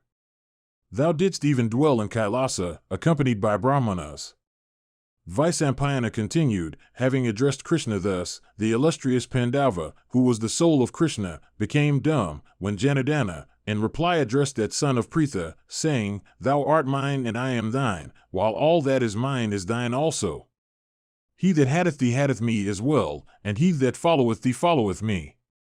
O thou irrepressible one, thou art Nara and I am Narayana or Hari. We are the rishis Nara and Narayana born in the world of men for a special purpose. O Partha, thou art from me and I am from thee. O bull of the Bharata race, no one can understand the difference that is between us. Vaisampayana continued, when the illustrious Kesva had said so in the midst of that assembly of brave kings, all excited with anger, Panchali, surrounded by Drishtadiyamna and her other heroic brothers, approached him of eyes like lotus leaves seated with his cousins, and, desirous of protection, addressed in angry accents that refuge of all, saying, Asita and Devala have said that in the matter of the creation of all things, thou hast been indicated, by the sages, as the only Prajapati and the creator of all the worlds. And, O irrepressible one, Jamadagnya saith that thou art Vishnu, and, O slayer of Madhu, that thou art embodiment of sacrifice, sacrificer and he for whom the sacrifice is performed. And, O best of male beings, the rishis indicate thee as forgiveness and truth. Kasayapa hath said that thou art sacrifice sprung from truth. O exalted one, Narada calleth thee the god of the Sathyas and of the Shivas, as alone the creator and the lord of all things. And, O tiger among men, thou repeatedly sportest with the gods including Brahma and Sankara and Sakra, even as children sporting with their toys. And, O exalted one, the firmament is covered by thy head, and the earth by thy feet. These worlds are as thy womb, and thou art the eternal one. With rishis sanctified by Vedic lore and asceticism, and whose souls have been purified by penance, and who are contented with soul vision, thou art the best of all objects. And, O chief of all male beings, thou art the refuge of all royal sages devoted to virtuous acts, never turning their backs on the field of the battle, and possessed of every accomplishment. Thou art the Lord of all, thou art omnipresent, thou art the soul of all things, and thou art the active power pervading everything. The rulers of the several worlds, those worlds themselves, the stellar conjunctions, the 10 points of the horizon, the firmament, the moon, and the sun, are all established in thee. And, O mighty armed one, the morality of earthly creatures, the immortality of the universe, are established in thee. Thou art the supreme lord of all creatures, celestial or human. Therefore it is, O slayer of Madhu, that impelled by the affection thou bearest me that I will relate to thee my griefs. O Krishna, how could one like me, the wife of Pritha's sons, the sister of Drishtadyumna, and the friend of thee, be dragged to the assembly? Alas, during my season, stained with blood, with but a single cloth on, trembling all over, and weeping, I was dragged to the court of the Kurus. Beholding me, stained with blood in the presence of those kings in the assembly, the wicked sons of Dhritarashtra laughed at me. O slayer of Madhu, while the sons of Pandu and the Panchalas and the Vrishnis lived, they dared express the desire of using me as their slave. O Krishna, I am according to the ordinance, the daughter-in-law of both Dhritarashtra and Bhishma. Yet, O slayer of Madhu, they wish to make of me a slave by force. I blame the Pandavas who are mighty and foremost in battle, for they saw, without stirring, their own wedded wife known over all the world, treated with such cruelty. Oh, fie on the might of Bhimasena, fie on the Gandiva of Arjuna, for they, O Janardana, both suffered me to be thus disgraced by little men. This eternal course of morality is ever followed by the virtuous viz., that the husband, however weak, protecteth his wedded wife. By protecting the wife one protecteth his offspring, and by protecting the offspring one protecteth his own self. One's own self is begotten on one's wife, and therefore it is that the wife is called Jaya. A wife also should protect her lord, remembering that he is to take his birth in her womb. The Pandavas never forsake the person that soliciteth their protection, and yet they abandon me who solicited it. By my 5 husbands 5 sons of exceeding energy have been born of me, Pratavindya by Yudhisthira, Sudasoma by Vrikotara, Srutakirti by Arjuna, Satanaka by Nakula, and Srutakarman by the youngest, all of them of energy that cannot be baffled. For their sake, O Janardana, it was necessary to protect me. Even as, thy son, Pradyumna, they are, O Krishna, mighty warriors all. They are foremost of bowmen, and invincible in battle by any foe. Why do they bear the wrongs inflicted, on me, by the sons of Dhritarashtra of such contemptible strength? Deprived of their kingdom by deception, the Pandavas were made bondsmen, and I myself was dragged to the assembly while in my season, and having only a single cloth on. Fie on that Gandiva which none else can string save Arjuna and Bhima and thyself, O slayer of Madhu. Fie on the strength of Bhima, and fie on the prowess of Arjuna, since, O Krishna, Duryodhana, after what he had done, hath drawn breath even for a moment. He it is, O slayer of Madhu, who formerly drove the guileless Pandavas with their mother from the kingdom, while they were children still engaged in study and the observance of their vows. It is that sinful wretch, who, horrible to relate, mixed in Bhima's food fresh and virulent poison in full dose. But, O Janardana, Bhima digested that poison with the food, without sustaining any injury, for, O best of men and mighty armed one, Bhima's days had not been ended. O Krishna, it is Duryodhana who at the house standing by the banyan called Pramana bound Bhima sleeping unsuspectingly, and casting him into the Ganges returned to the city. But the powerful Bhimasena, the son of Kunti, possessed of mighty arms, on waking from sleep, tore his bonds and rose from the water. It is Duryodhana who caused venomous black cobras to bite all over the body of Bhimasena, but that slayer of foes died not. Awaking, the son of Kunti smashed all the serpents and with his left hand killed the agent, viz. the favorite charioteer of Duryodhana. Again, while the children were asleep at Varanavada with their mother, it is he who set fire to the house intending to burn them to death. Who is there capable of doing such an act? It was then that the illustrious Kunti, overtaken by this calamity, and surrounded by the flames, began to cry out in terror, speaking to the children, Alas, I am undone. How shall we escape from this fire today? Alas, I shall meet with destruction with my little children. Then Bhima, possessed of mighty arms, and prowess like unto the force of the wind, comforted his illustrious mother as also his brothers, saying, like that king of birds, Garuda, the son of Vinata, I will spring up into the air. We have no fear from this fire.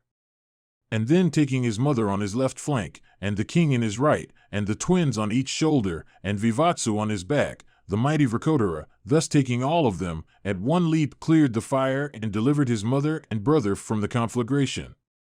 Setting out that night with their renowned mother, they came near the forest of Hidimva. And while fatigued and distressed, they were sleeping fast with her, a Rakshasa woman called Hidimva approached them. Beholding the Pandavas with their mother asleep on the ground, influenced by desire, she sought to have Bhimasena for her lord. The weak one then took up Bhima's feet on her lap to press them with her soft hands. The mighty Bhima, of immeasurable energy, of prowess that could not be baffled, then woke from sleep and asked her, saying, "O thou of faultless features, what dost thou wish here?" Thus asked by him, the Rakshasa lady of faultless features, capable, besides, of assuming any form at will, replied unto the high-souled Bhima, saying, "Do ye speedily fly from this place. My brother gifted with strength will come to slay ye. Therefore speed and tarry not." But Bhima haughtily said, "I do not fear him. If he cometh here, I will slay him." Hearing their converse, that vilest of cannibals came to the spot. A frightful form and dreadful to behold, uttering loud cries as he came, the Rakshasa said, "O Hidimva, with whom dost thou converse? Bring him unto me, I will eat him up. It behoveth thee to tarry not." But moved by compassion, the Rakshasa lady of faultless features and pure heart said nothing out of pity. Then the man-eating monster, uttering dreadful cries, rushed at Bhima with great force. And approaching him furiously, the mighty cannibal, possessed with rage, caught hold of Bhima's hand with his own and clenching fast his other hand and making it hard as the thunderbolt of Indra, suddenly struck Bhima a blow that descended with the force of lightning. His hand, having been seized by the Rakshasa, Vrkodara, without being able to brook it, flew into a rage. Then a dreadful combat took place between Bhimasena and Hidimva, both skilled in all weapons, and which was like unto the encounter of Vasva with Vritra. And, O sinless one, after sporting with the Rakshasa for a long while, the powerful Bhima of mighty energy slew the cannibal when the latter had become weak with exertion. Then, having slain Hidimva, and taking his sister, Hidimva, at their head, of whom was, subsequently, born Gatotkacha, Bhima and his brothers went away. Then all those repressors of their foes, accompanied by their mother and surrounded by many Brahmanas, proceeded towards Ekachakra. In the matter of this their journey, Vyasa, ever engaged in their welfare, had become their counselor. Then arriving at Ekachakra, the Pandavas of rigid vows there also slew a mighty cannibal, Vaka by name, terrible as Hidimva himself. And having slain that fierce cannibal, Bhima, that foremost of smiters, went with all his brothers to the capital of Draupadi. And, O Krishna, as thou hadst acquired Rukmini, the daughter of Bhishmaka, even so Savyasakan, while residing there, obtained me. O slayer of Madhu, Arjuna won me in the Swayamvara, having performed a feat difficult of achievement by others, and having fought also with the assembled kings. Thus, O Krishna, afflicted with numerous griefs, and in great distress, am I living, with Daumya at our head, but deprived of the company of the adorable Kunti. Why do these that are gifted with strength and possessed of the prowess of the lion sit indifferently, beholding me thus afflicted by enemies so despicable? Suffering such wrongs at the hands of wicked and evil-doing foes of small strength, am I to burn in grief so long? Born I was in a great race, coming into the world in an extraordinary way. I am also the beloved wife of the Pandavas, and the daughter-in-law of the illustrious Pandu. The foremost of women and devoted to my husbands, even I, O Krishna, was seized by hair, O slayer of Madhu, in the sight of the Pandavas, each of whom is like an Indra himself. Saying this, the mild-speeched Krishna hid her face with her soft hands like the buds of lotus, and began to weep. And the tears of Panchali, begot of grief, washed her deep, plump and graceful breasts crowned with auspicious marks. And wiping her eyes and sighing frequently, she said these words angrily and in a choked voice, "Husbands, or sons, or friends, or brothers, or father, have I none. Nor have I thee, O thou slayer of Madhu, for ye all, beholding me treated so cruelly by inferior foes, sit still unmoved. My grief at Karna's ridicule is incapable of being assuaged. On these grounds I deserve to be ever protected by thee, O Kesva, viz., our relationship, thy respect for me, our friendship, and thy lordship over me." Vaisampayana continued, and that assembly of heroes Vasudeva then spake unto the weeping Draupadi as follows: O fair lady, the wives of those with whom thou art angry shall weep even like thee, beholding their husbands dead on the ground, weltering in blood, and their bodies covered with the arrows of Vivatsu. Weep not, lady, for I will exert to the utmost of my powers for the sons of Pandu. I promise thou shalt, once more, be the queen of kings. The heavens might fall, or the Himavat might split, the earth might be rent, or the waters of the ocean might dry up, but my words shall never be futile. Hearing those words of Achyuta in reply, Draupadi looked obliquely at her third husband, Arjuna. And, O mighty king, Arjuna said unto Draupadi, O thou of beautiful coppery eyes, grieve not. O illustrious one, it shall be even as the slayer of Madhu hath said. It can never be otherwise, O beautiful one. Drishtadyumna said, I will slay Drona, Sikandin will slay the grandfather. And Bhimasena will slay Duryodhana, and Dhananjaya will slay Karna. And, O sister, assisted by Rama and Krishna, we are invincible in battle by even the slayer himself of Vrishrawat are the sons of Dhritarashtra. Vaisampayana continued, after these words had been spoken, all the heroes there turned their faces towards Vasudeva, who then in their midst began to speak as follows. Footnotes 28:1 also called Vidaraka, a hermitage on the Himalaya near the sources of the Ganges. 28:2 Nilkantha explains Kshetra as including Mahabhuta, consciousness, intellect, the unmanifest, primordial elements, the 10 senses, the 5 objects of the senses, viz., earth, water, and sea, desire, aversion, pleasure, pain, the combinations of elements, and Chaitanya. 28:3 Hari here means the developed seed that is to expand into the vast whole of the universe. Mahabharata, Book 3, Section 13. Vasudeva said, O Lord of Earth, if I had been present at Dvarka, then, O King, this evil would not have befallen thee. And, O irrepressible one, coming unto the gambling match, even if uninvited by the son of Ambika, Dhritarashtra, or Duryodhana, or by the other Kauravas, I would have prevented the game from taking place, by showing its many evils, summoning to my aid Bhishma and Drona and Kripa, and Valaka. O exalted one, for thy sake I would have told the son of Vichitravirya, O foremost of monarchs, let thy sons have nothing to do with dice. I would have shown the many evils of dice, through which thou hast fallen into such distress, and the son of Virasena was formerly deprived of his kingdom. O king, unthought of evils, befall a man from dice. I would have described how a man once engaged in the game continueth to play, from desire of victory. Women, dice, hunting, and drinking, to which people become addicted in consequence of temptation, have been regarded as the 4 evils that deprive a man of prosperity. And those versed in the sastras are of opinion that evils attend upon all these. They also that are addicted to dice know all its evils. O thou of mighty arms, appearing before the son of Ambika, I would have pointed out that through dice men in a day lose their possessions, and fall into distress, and are deprived of their untasted wealth, and exchange harsh words. O perpetuator of the Kuru race, I would have pointed out these and other attendant evils. If he had accepted my words thus addressed, the welfare of the Kurus as also virtue itself would both have been secured. And, O foremost of kings, if he had rejected my gentle counsels offered as medicine, then, O best of the Bharata race, I would have compelled him by force. And, if those who wait at his court, professing to be his friends, but in reality his foes, had supported him, then I would have slain them all, along with those gamblers, there present. O Kauravya, it is owing to my absence from the Anarta country at that time that thou hast fallen into such distress begot of dice. O thou best of Kurus, O son of Pandu, on arriving at Dvarka I learnt from Yudhana all about thy calamity. And, O foremost of kings, directly I heard it with a heart sore agitated by grief, have I speedily come here wishing to see thee, O king. Alas! O bull of the Bharata race, ye have all fallen into dire distress. I see thee with thy brothers plunged in misfortune. Mahabharata, Book 3, Section 14. Yudhisthira said, O Krishna, why wert thou absent from the Anarta country?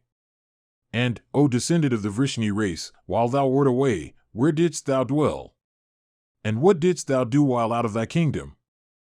Krishna said, O bull of the Bharata race, I had gone for the purpose of destroying the arranging city Salwa. And, O foremost of the Kauravas, listen to the reasons I had for so doing.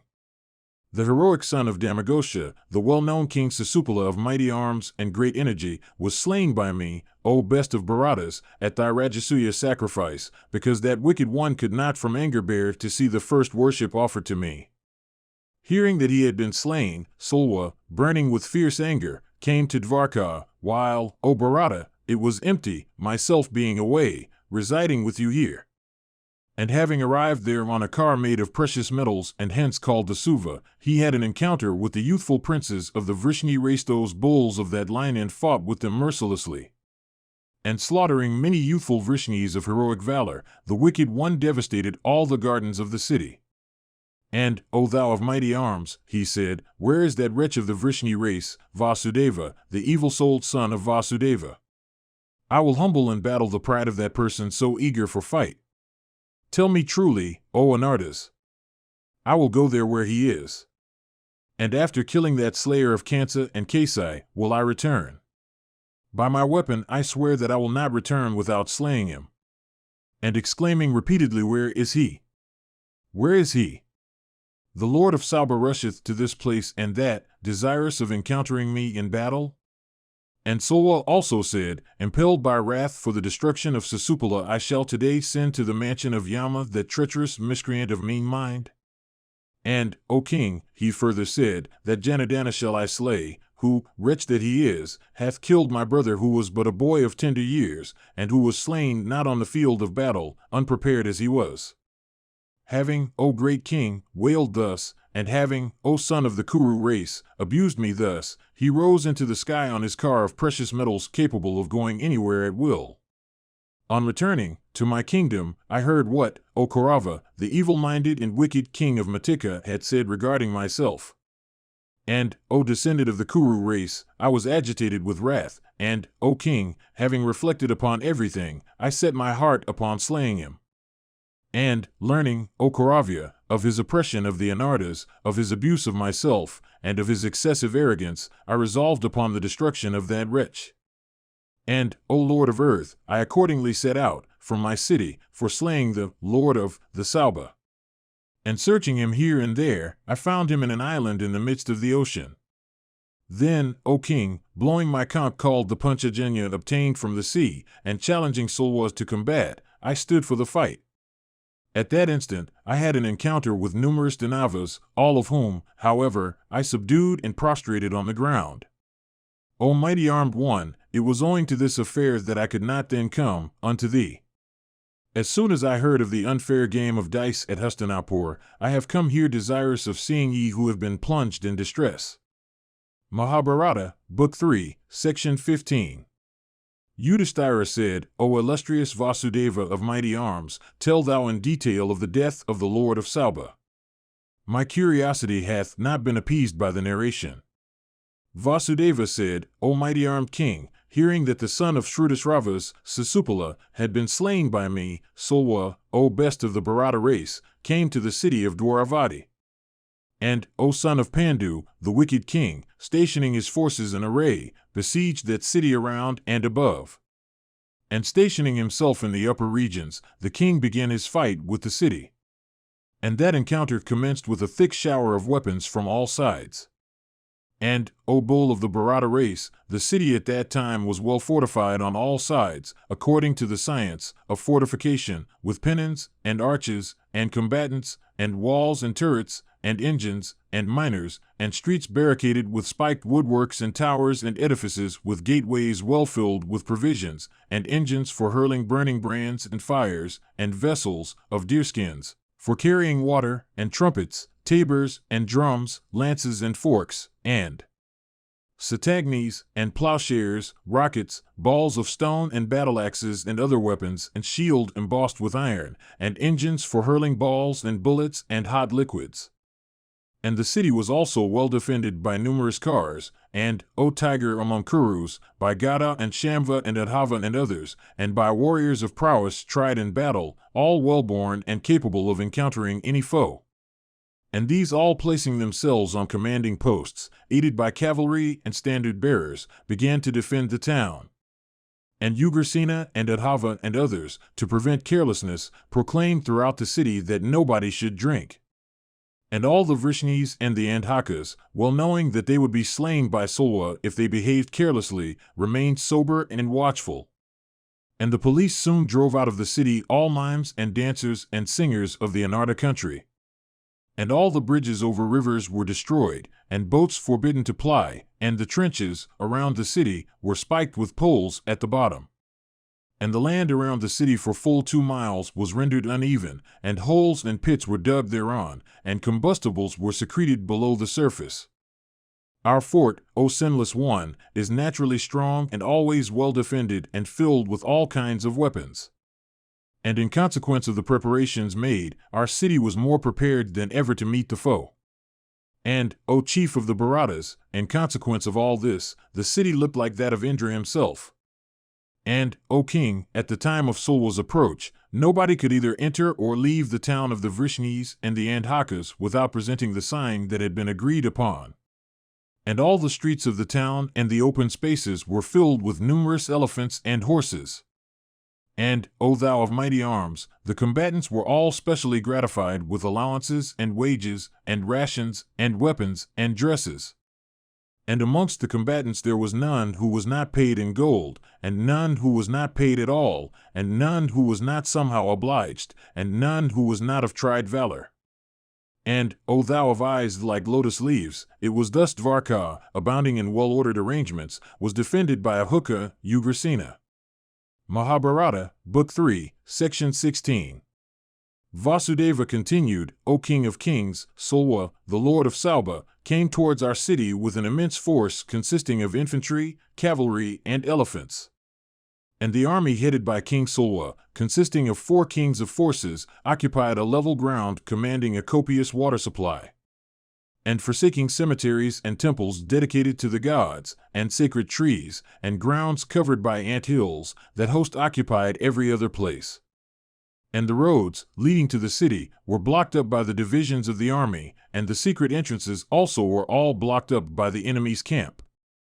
And, O Kauravya, like unto the Lord of Birds, Garuda, the ruler of Salba rushed towards Dvarka, bringing with him, O bull among men, his host equipped with all kinds of arms, skilled in all weapons, consisting of a dense display of cars and elephants and cavalry abounding in banners, and well-paid and well-fed foot soldiers possessed of great strength and bearing every mark of heroism and furnished with wonderful chariots and bows.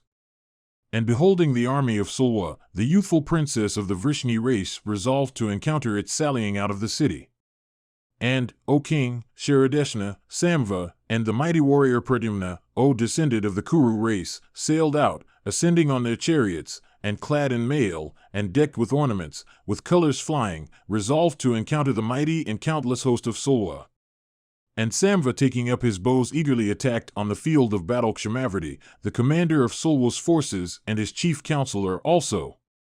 And, O thou foremost of Bharatas, the son of Jambavati then began to shower arrows in a continuous stream even as Indra showereth down rain.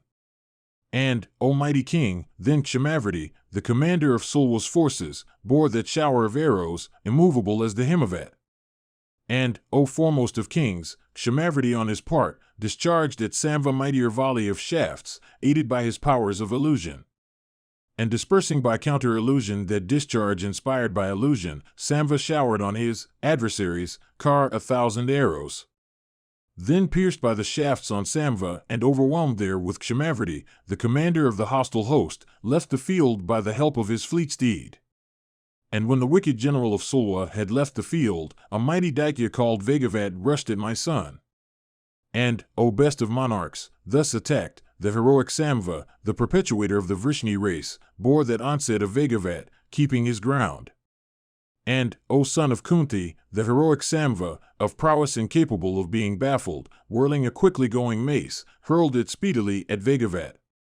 And, O king, struck with that mace, Vegavat fell down on the ground, like a weather-beaten and fated lord of the forest of decayed roots. And on that heroic Azura of mighty energy, being slain with the mace, my son entered within that mighty host and began to fight with all. And, O great king, a well-known Danava named Vivindya, a mighty warrior wielding a large and powerful bow, encountered Sharadeshna. And, O monarch, the encounter between Sharadeshna and Vivindya was as fierce as that in days of yore between Vritra and Vasva. And enraged with each other the combatants pierced each other with their arrows, uttering loud roars like unto two powerful lions. Then the son of Rukmini fixed on his bowstring a mighty weapon possessing the splendor of fire or the sun, and capable of destroying all foes, having first vivified it with incantations. Then, O monarch, that mighty warrior my son, fired with wrath, challenged Vivindya, and discharged the weapon at him. And the Danava struck with that weapon, fell down on the ground a lifeless corpse. And beholding Vivindya slain, and the whole host waver, Salwa advanced again on his beautiful car capable of going everywhere. And, O king of mighty arms, beholding Salwa on that beautiful car of his, the combatants of Dvarka wavered with fear. But, O thou of the Kuru race, Pradyumna sailed out, and, O great king, bidding the Anarthas be of good cheer, said, Waver ye not, and staying behold me fight I shall, by force, repel that car with Salwa on it. Ye Yadavas, this day, I shall, with my weapons like unto serpents discharged from my bow with my hand, destroy this host of the Lord of Salba. Be of good cheer, ye all. Fear not. The Lord of Salba will be slain today. Attached by me, the wretch will meet with destruction together with his car. O son of Pandu, upon Pradyumna speaking thus with cheerful heart, the Yadava host, O hero, remained on the field, and began to fight cheerfully. Mahabharata, Book 3, Section 17. Vasudeva continued, O bull of the Bharata race, having spoken thus unto the Yadavas, the son of Rukmini, Pradyumna, ascended his golden car. And the car he rode was drawn by excellent steeds in mail. And over it stood a standard bearing the figure of a Makara with gaping mouth and fierce as Yama. And with his steeds, more flying than running on the ground, he rushed against the foe, and the hero, equipped with quiver and sword, with fingers cased in leather, twanged his bow possessed of the splendor of the lightning, with great strength, and transferring it from hand to hand, as if in contempt of the enemy, spread confusion among the Danavas and other warriors of the city of Salba. And as hot in contempt of the foe, and continuously slew the Danavas in battle, no one could mark the slightest interval between his successive shafts. And the color of his face changed not, and his limbs trembled not. And people only heard his loud leonine roars indicative of wonderful valor. And the aquatic monster with mouth wide open, that devourer of all fishes, placed on golden flagstaff of that best of cars, struck terror into the hearts of Salwa's warriors. And, O king, Pradyumna, the mower of foes rushed with speed against Salwa himself, so desirous of an encounter. And, O perpetuator of the Kuru race, braved by the heroic Pradyumna in that mighty battle, the angry Salwa could ill bear the challenge. And that conqueror of hostile cities, Salwa, maddened by anger, descended from his beautiful car of unchecked speed, resolved to encounter Pradyumna. And the people beheld the fight between Salwa and the foremost of Vrishni heroes, which was even like unto the encounter between Vasva with Vali. And, O hero, mounting on his beautiful car decked with gold and furnished with flags and flagstaffs and quivers, the illustrious and mighty Salwa began to discharge his arrows at Pradyumna. Pradyumna also, by the energy of his arms, overwhelmed Salwa in the combat by a thick shower of arrows. The king of Salba, however, thus attacked in battle by Pradyumna, endured him not, but discharged at my son arrows that were like blazing fire. But the mighty Pradyumna parried off that arrowy shower. Beholding this, Salwa rained on my son other weapons of blazing splendor. Then, O foremost of monarchs, pierced by the shafts of Salwa, the son of Rukmini discharged without loss of time an arrow that was capable of entering the vitals of a foe in fight. And that winged shaft shot by my son, piercing Salwa's mail, entered his heart, whereupon he fell down, in a swoon. And beholding the heroic King Salwa fallen down deprived of sense, the foremost of the Danavas fled away, rending the ground beneath their feet. And, O Lord of the earth, the army of Salwa sent up exclamations of "Oh!" and "Alas!" seeing their king, the Lord of Salba, drop down bereft of sense. And, O son of the Kuru race, regaining his senses, the mighty Salwa rose, and all of a sudden discharged his arrows on Pradyumna. Then the heroic and mighty armed Pradyumna, sorely pierced by his adversary about his throat, was enfeebled on his car. And, O mighty king, wounding the son of Rukmini, Salwa sent up a shout like unto the roar of a lion, and filling the entire earth with it. And, O Bharata, when my son became senseless, Salwa, without losing a moment, again discharged at him other shafts difficult to bear. And pierced with numberless arrows, and deprived of his senses, Pradyumna, O chief of the Kuru race, became motionless on the field of battle. Mahabharata, Book 3, Section 18.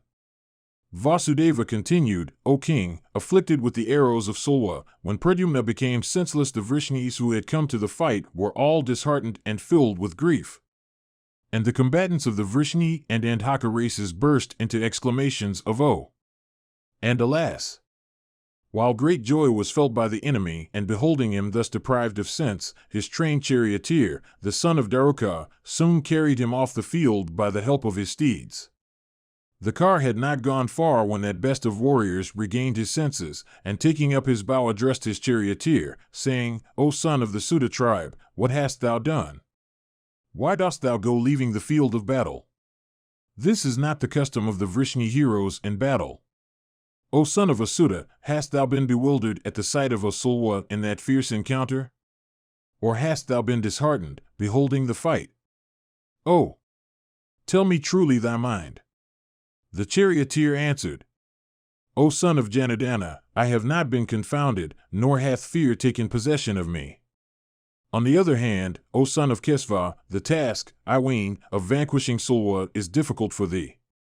Therefore, O hero, I am slowly retiring from the field. This wretch is stronger than thou art.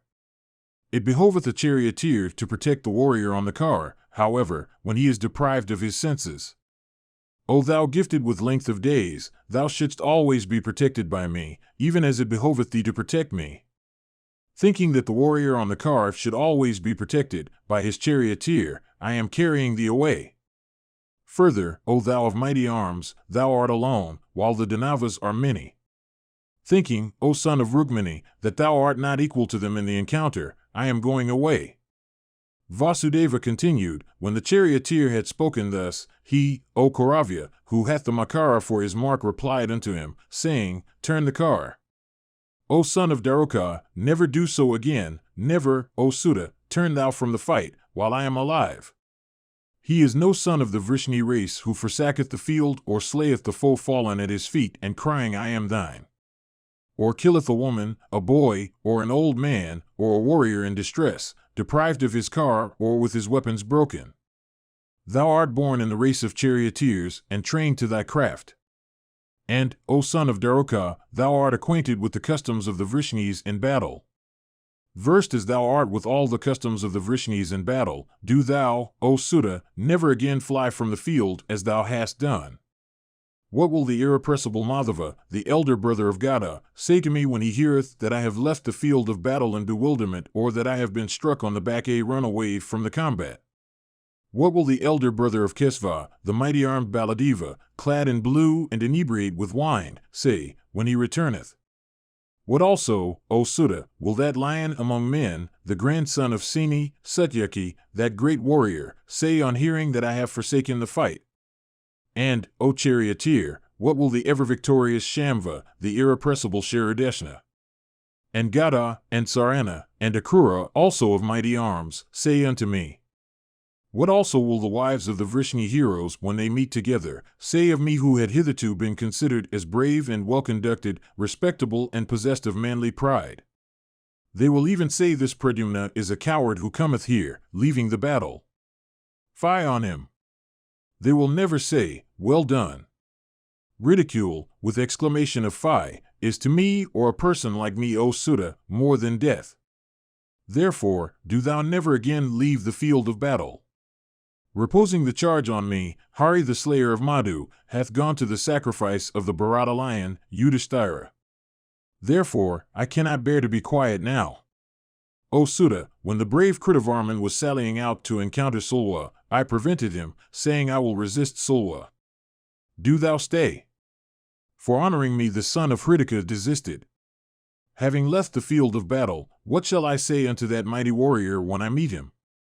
When that irrepressible one of mighty arms, the holder of the conch, the discus, and the mace returneth, what shall I say unto him of eyes like lotus leaves? Satyaki and Valadeva, and others of the Vrishni and Andhaka races always boast of me. What shall I say unto them? O Sutta, having left the field of battle and with wounds of arrows on my back while being carried away by thee, I shall, by no means, be able to live. Therefore, O son of Daruka, turn that car speedily, and never do so again even in times of greatest danger. I do not, O Sutta, think life worth much, having fled from the field like a coward, and my back pierced with the arrows of the enemy. Hast thou ever seen me? O son of Sutta, fly in fear from the field of battle like coward? O son of Daruka, it behoved thee not to forsake the battle, while my desire of fight was not yet gratified. Do thou, therefore, go back to the field. Mahabharata, Book 3, Section 19. Vasudeva continued, thus addressed, the son of Sutta race replied in haste unto Pradyumna, that foremost of all endued with strength, in these sweet words, O son of Rukmini, I fear not to guide the horses on the field of battle, and I am acquainted also with the customs of the Vrishnis in war. It is not otherwise in the least. But, O thou blessed with length of days, those that guide the car are taught that the warrior on the car is, by all means, to be protected by his charioteer. Thou wert also much afflicted. Thou wert much wounded by the arrows shot by Salwa. Thou wert also deprived of thy senses, O hero. Therefore is it that I retired from the field.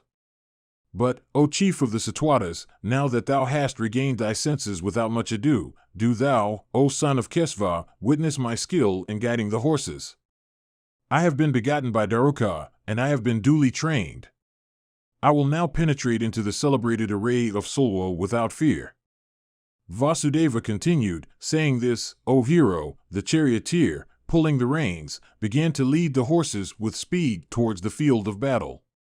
And, O king, struck with the whip and pulled by the reins, those excellent steeds seemed to be flying in the air, performing various beautiful motion, now circular, now similar, now dissimilar, now to the right, now to the left. And, O king, those steeds, understanding as it were the intention of Daruka's son, endued with such lightness of hand, burned with energy, and seemed to go without touching the ground with their feet. That bull among men wheeled round Salwa's host so easily that they who witnessed it wondered exceedingly. And the lord of Salba, unable to bear that maneuver of Pradyumna, instantly sent 3 shafts at the charioteer of his antagonist. The charioteer, however, without taking any note of the force of those arrows, continued to go along the right. Then the lord of Salba, O hero, again discharged at my son by Rukmini a shower of various kinds of weapons. But that slayer of hostile heroes, the son of Rukmini, showing with a smile his lightness of hand, cut all those weapons off as they reached him. Finding his arrows cut by Pradyumna, the lord of Salba, having recourse to the dreadful illusion natural to Asuras, began to pour a thick shower of arrows. But cutting into pieces those powerful Daikya weapons shot at him in mid-career by means of his Brahma weapon, Pradyumna discharged winged shafts of other kings. And these, delighting in blood, warding off the shafts of Daikya, pierced his head, bosom, and face. And at those wounds Salwa fell down senseless. And on the mean-minded Salwa falling down, afflicted with Pradyumna's arrows, the son of Rukmini aimed another arrow at him, capable of destroying every foe. And beholding that arrow worshipped by all the Dasaras, and flaming like fire and fatal as a venomous snake, fixed on the bowstring, the firmament was filled with exclamations of "Oh!" and "Alas!" Then all the celestials with Indra and the Lord of Treasures, Kirmira, at their head sent Narada and the god of wind, endued with the speed of the mind. And these two, approaching the son of Rukmini, delivered unto him the message of the celestial, saying, O hero, King Salwa is nor to be slain by thee. Do thou draw back the arrow. He is unslayable by thee in fight. There breatheth not a person who cannot be killed by that arrow. O thou of mighty arms, the Creator hath ordained his death at the hands of Krishna, the son of Devki. Let this be not falsified. Thereupon, with a glad heart, Pradyumna withdrew that best of arrows from his excellent bow and deposited it back in his quiver. And then, O foremost of kings, the mighty Salwa, afflicted with the arrows of Pradyumna, rose disheartened, and speedily went away. Then, O king, the wicked Salwa, thus afflicted by the Vrishnis, mounted on his car of precious metals, and leaving Dvarka scud through the skies. Mahabharata, Book 3, Section 20. Vasudeva said, when Salwa had left the city of the Anarthas, I returned to it, O king, on the completion of thy great Rajasuya sacrifice. On my arrival I found Dvarka shorn of its splendor, and, O great monarch, there were not sounds of Vedic recitation or sacrificial offering, and the excellent damsels were all destitute of ornaments, and the gardens were devoid of beauty. And alarmed by the aspect, I asked the son of Hritika, saying, why is it that the men and women of the city of the Vrishnis are so woebegone, O tiger among men? O thou best of kings, thus asked the son of Hritika, Kritavarman, relate to me in detail the invasion of the city by Salwa, and his subsequent departure from it. And, O thou foremost of Bharatas, hearing all, even then I made up my mind to slay Salwa. And encouraging the citizens, O best of Bharatas, I cheerfully addressed King Ahuka, and Anakdandhuvi, and the chief heroes of the Vrishni race, saying, do ye, O bulls among the Yadavas, stay in the city, taking every care, and know that I go to slay Salwa. I return not to the city of Dwaravati without slaying him. I will again come to ye having compassed the destruction of Salwa together with his car of precious metals. Do ye strike up the sharp and middle and flat notes of the Dunduvi so dreadful to foes? And O thou bull of the Bharata race, thus adequately encouraged by me, those heroes cheerfully said unto me, go and slay the enemies. And thus receiving the benedictions of those warriors with glad hearts, and causing the Brahmanas to utter auspicious words, and bowing down to the best of the regenerate ones, and to Shiva also, I set out on my car unto which were yoked the horses Saivya and Sugriva, filling all sides with the clatter of my wheels, and blowing that best of conchs, the Panchajanya. And, O king, O tiger among men, accompanied by my redoubt and victorious army consisting of the four kinds of the forces so persevering in battle, I set out. And leaving many countries and mountains, crowned with trees, and pieces of water, and streams, I at last arrived at the country of Matrikavarta. It is there, O thou tiger among men, that I heard that Salwa was coursing on his car of precious metals near the ocean, and I followed in his pursuit. And, O thou slayer of thy foes, having reached the main, Salwa on his car of costly metals was in the midst of the deep heaving with billows. And on seeing me from a distance, O Yudhisthira, that one of wicked soul himself challenged me repeatedly to the fight. And many arrows capable of piercing to the quick, discharged from my bow reached not his car. And at this I was wroth. And, O king, that essentially sinful wretch of a Daitya's son of irrepressible energy, on his part began to shoot thousand upon thousands of arrows in torrents. And, O Bharata, he rained shafts upon my soldiers, and upon my charioteer, and upon my steeds. But without thinking of the shafts, we continued the conflict. Then the warriors following Salwa poured on me straight arrows by thousands.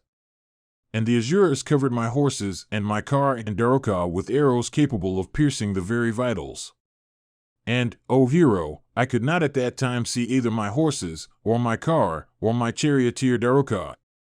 And I with my army was covered with weapons. And, O son of Kunti, superhumanly skilled in weapons, I also let fly from my bow arrows by tens of thousands, inspiring them with mantras. But as that car of costly metals was in the sky, full 2 miles off, it could not, O Bharata, be seen by my troops. They could therefore only remaining on the field of battle look on like spectators in a place of amusement, cheering me on by shouts loud as the roar of the lion, and also by the sound of their clapping.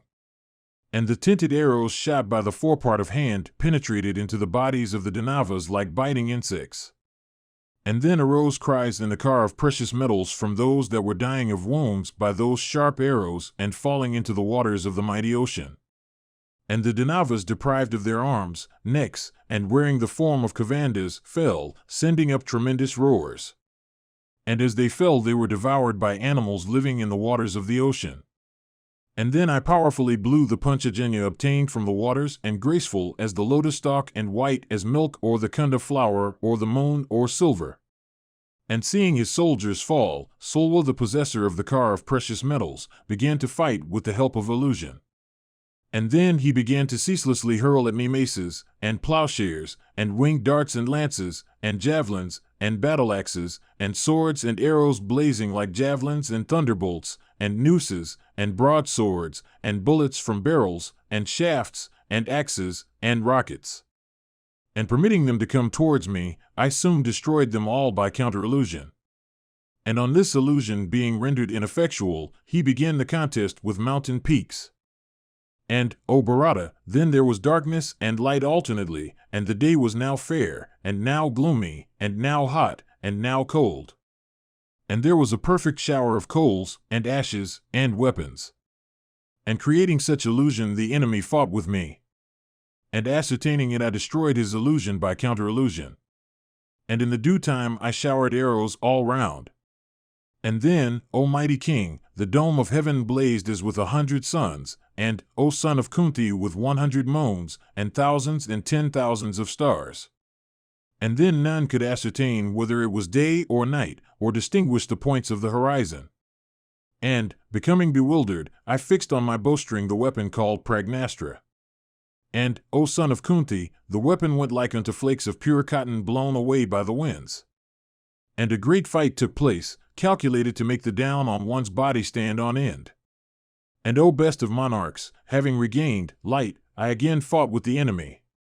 Mahabharata, Book 3, Section 21. Vasudeva said, O thou tiger among men, my great enemy King Salwa, thus encountered by me in battle, again ascended the sky. And O mighty monarch, inspired with the desire of victory, that wicked one hurled at me satagnis, and mighty maces, and flaming lances, and stout clubs, and as the weapons came along the sky, I speedily resisted them with my swift arrows, and cut them in 2 or 3 pieces before they came at me.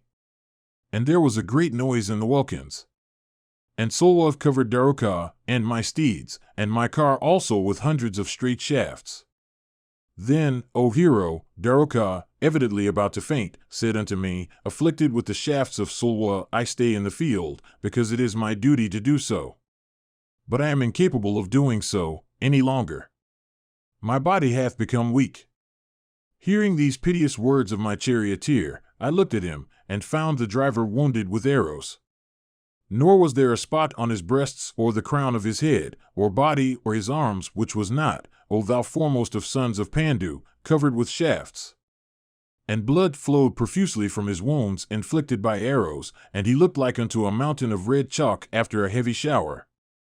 And, O thou of mighty arms, seeing the charioteer with the reins in his hands thus pierced and enfeebled by the shafts of Salwa in the field of battle, I cheered him up. And, O Bharata, about this time, a certain person, having his home in Dvarka, quickly coming to my car, addressed me like a friend, delivering to me, O hero, a message from Ahuka. He seemed to be one of Ahuka's followers. And sadly, and in a voice choked in sorrow, No, O Yudhisthira, he said, words, O warrior, Ahuka, the lord of Dvarka, hath said these words unto thee. O Kesva, hear what thy father's friend saith, O son of the Vrishni race, O thou irrepressible one, and thy absence today Salwa, coming to Dvarka, hath by main force killed Vasudeva. Therefore, no need of battle any more. Cease, O Janardana. Do thou defend Dvarka. This is thy principal duty. Hearing these words of his, my heart became heavy, and I could not ascertain what I should do and what I should not. And, O hero, hearing of that great misfortune, I mentally censured Satyaki, and Baladeva, and also that mighty Pradyumna. Having reposed on them the duty of protecting Dvarka and Vasudeva, I had gone, O son of the Kuru race, to effect the destruction of Salwa's city. And in a sorrowful heart, I asked myself, doth that destroyer of foes, the mighty-armed Baladeva, live, and Satyaki, and the son of Rukmini and Sharadeshnav possessed of prowess, and Shambha and others? For, O thou tiger among men, these living, even the bearer himself of the thunderbolt could by no means destroy Suta's son, Vasudeva. And thought I, it is plain that Vasudeva is dead, and equally plain that the others with Baladeva at their head have been deprived of life. This was my certain conclusion. And, O mighty king, thinking of the destruction of those all, I was overwhelmed with grief. And it was in this state of mind that I encountered Salwa afresh. And now I saw, O great monarch, Vasudeva himself falling from the car of precious metals. And, O warrior, I swooned away, and, O king of men, my sire seemed like unto Yayati after the loss of his merit, falling towards the earth from heaven. And like unto a luminary whose merit hath been lost saw my father falling, his head dear foul and flowing loosely, and his hair and dress disordered. And then the bow Sharanga dropped from my hand, and, O son of Kunti, I swooned away. I sat down on the side of the car. And, O thou descendant of the Bharata race, seeing me deprived of consciousness on the car, and as if dead, my entire host exclaimed, O! And alas! And my prone father with outstretched arms and lower limbs appeared like a dropping bird. And him thus falling, O thou of mighty arms, O hero, the hostile warriors bearing in their hands lances and axes struck grievously. And, beholding this, my heart trembled. And soon regaining my consciousness, O warrior, I could not see in that mighty contest either the car of costly metals, or the enemy Salwa, or my old father. Then I concluded in my mind that it was certainly illusion. And recovering my senses, I again began to discharge arrows by hundreds. Mahabharata, Book 3, Section 22. Vasudeva continued, Then, O thou foremost of the Bharata race, taking up my beautiful bow, I began to cut off with my arrows the heads of the enemies of the celestials from off that car of costly metals. And I began to discharge from the Sharanga many well-looking arrows of the forms of snakes, capable of going at a great height and possessing intense energy. And, O perpetuator of the Kuru race, I could not then see the car of costly metals, for it had vanished through illusion. I was then filled with wonder. That host of Danvas then, O Bharata, of frightful visages and hair, set up a loud howl while I was waiting for it. In that fierce battle, I then, with the object of destroying them, fixed on my bowstring the weapon capable of piercing the foes if but his sound was inaudible. Upon this, their shouts ceased. But those Danavas that had sent up that shout were all slain by those shafts of mine blazing as the sun himself, and capable of striking at the perception of sound alone. And after the shout had ceased at one place, O mighty king, another yell proceeded from another quarter. Thitherto also I sent my shafts. In this way, O Bharata, the Asuras began to send up yells in all the 10 quarters above and across. These were all slain by me, viz., those that were in the skies and that were invisible, with arrows of diverse forms, and celestial weapons inspired with mantras. Then, O hero, that car of precious metals capable of going anywhere at will, bewildering my eyes, reappeared at Pragyatisha. And then the destroying Danavas of fierce forms suddenly drowned me with a mighty shower of rocks. And, O thou foremost of monarchs, torrents of rocks falling upon me covered me up, and I began to grow like an ant-hill, with its summits and peaks. And covered along with my horses and charioteer and flagstaffs, with crags on all sides, I disappeared from sight altogether. Then those foremost of heroes of the Vrishni race who were of my army were struck with panic, and all on a sudden began to fly in all directions. And beholding me in that plight, O king, the heaven, the firmament, and the earth were filled with exclamation of O! And alas! And then, O monarch, my friends filled with sorrow and grief began to weep and wail with heavy hearts. And delight filled the hearts of the enemies. And O thou who never waverest, I heard of this after I had defeated the foe. And then wielding the thunderbolt, that favorite weapon of Indra, capable of riving stones, I destroyed that entire mass of crags. But my steeds, afflicted with the weight of the stones and almost on the point of death, began to tremble. And beholding me, all my friends rejoiced again, even as men rejoice on seeing the sun rise in the sky, dispersing the clouds.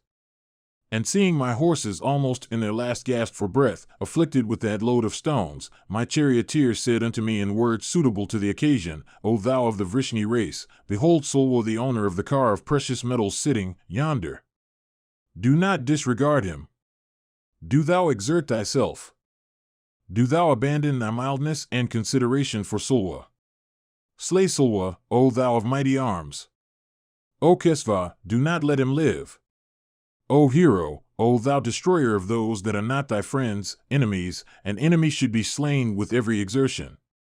Even a weak enemy who is under the feet of a man endued with strength should not be disregarded by the latter, that, shall I say, of one that dareth us to the fight?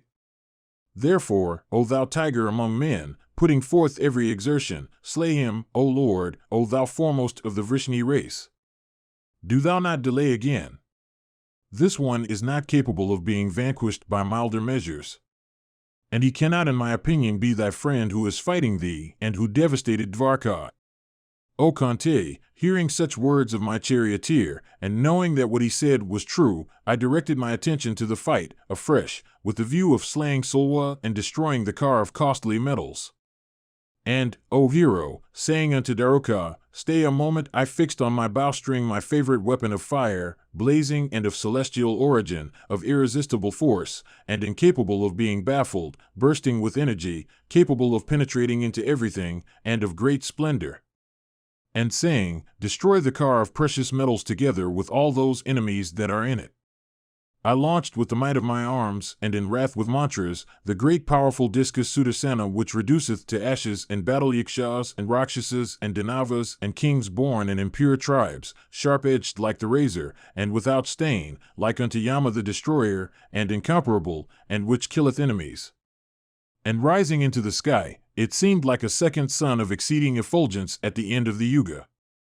And approaching the town of Salwa, whose splendor had disappeared, the discus went right through it, even as a saw divideth a tall tree.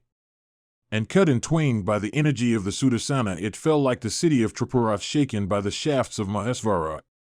And after the town of Salwa had fallen, the discus came back into my hands, and taking it up I once more hurled it with force, saying, Go thou unto Salwa. The discus then cleft Salwa in twain, who in that fierce conflict was at the point of hurling a heavy mace. And with its energy it set the foe ablaze. And after that brave warrior was slain, the disheartened Danava women fled in all directions, exclaiming, Oh! And alas! And taking my chariot in front of the town of Salwa, I cheerfully blew my conch and gladdened the hearts of my friends. And beholding their town, high as the peak of the Meru, with its palaces and gateways utterly destroyed, and all ablaze, the Danavas fled in fear. And having thus destroyed the town of Salwa and slain Salwa, I returned to the Anartas and delighted my friends. And, O king, it is for this reason that I could not come to the city named after the elephant, Hastinapura, O destroyer of hostile heroes. O warrior, if I had come, Suryodhana would not have been alive, or the match at dice would not have taken place. What can I do now? It is difficult to confine the waters after the dam is broken. Vyasa continued, having addressed the Kaurava thus, that foremost of male persons, of mighty arms, the slayer of Madhu, possessed of every grace, saluting the Pandavas, prepared for departure. And the mighty armed hero reverentially saluted Yudhisthira the just, and the king in return, and Bhima also smelt the crown of his head. And he was embraced by Arjuna, and the twins saluted him with reverence. And he was duly honored by Daumya, and worshipped with tears by Draupadi. And causing Subhadra and Abhimanyu to ascend his golden car, Krishna mounted it himself, worshipped by the Pandavas. And consoling Yudhisthira, Krishna set out for Dvarka on his car resplendent as the sun, and unto which were yoked the horses Saivya and Sugriva. And after he of the Dashara race had departed, Drishtadyumna, the son of Prashada, also set out for his own city, taking with him the sons of Draupadi. And the king of Chedi, Drishtaketu also, taking his sister with him, set out for his beautiful city of Suktamati, after bidding farewell to the Pandavas. And, O Bharata, the Kaikyas also, with the permission of Kunti's son, possessed of immeasurable energy, having reverentially saluted all the Pandavas, went away. But Brahmanas and the Vaishyas and the dwellers of Yudhisthira's kingdom, though repeatedly requested to go, did not leave the Pandavas. O foremost of king, O bull of the Bharata race, the multitude that surrounded those high-souled ones in the forest of Kamayaka looked extraordinary. And Yudhisthira, honoring those high-minded Brahmanas, in due time ordered his men, saying, Make ready the car. Mahabharata, Book 3, Section 23. Vyasa continued, after the chief of the Dasharas had departed, the heroic Yudhisthira, and Bhima, and Arjuna, and the twins, each looking like unto Shiva, and Krishna, and their priest, ascending costly cars unto which were yoked excellent steeds, together went into the forest. And at time of going they distributed nishkas of gold and clothes and kine unto Brahmanas versed in siksha and akshara and mantras. And 20 attendants followed them equipped with bows and bowstrings and blazing weapons and shafts and arrows and engines of destruction. And taking the princess's clothes and the ornaments and the nurses and the maidservants, Indrasena speedily followed the princes on a car. And then approaching the best of Kurus, the high-minded citizens walked round him. And the principal Brahmanas of Kurujangala cheerfully saluted him. And together with his brothers, Yudhisthira the just, on his part saluted them cheerfully. And the illustrious king stopped there a little, beholding the concourse of the inhabitants of Kurujangala. And the illustrious bull among the Kurus felt for them as a father feeleth for his sons, and they too felt for the Kuru chief even as sons feel for their father. And that mighty concourse, approaching the Kuru hero, stood around him. And, O king, affected, with bashfulness, and with tears in their eyes, they all exclaimed, Alas, O Lord! O Dharma! And they said, Thou art the chief of the Kurus, and the king of us, thy subjects. Where dost thou go, O just monarch, leaving all these citizens and the inhabitants of the country, like a father leaving his sons? Fie on the cruel-hearted son of Dhritarashtra! Fie on the evil-minded son of Suvala! Fie on Karna!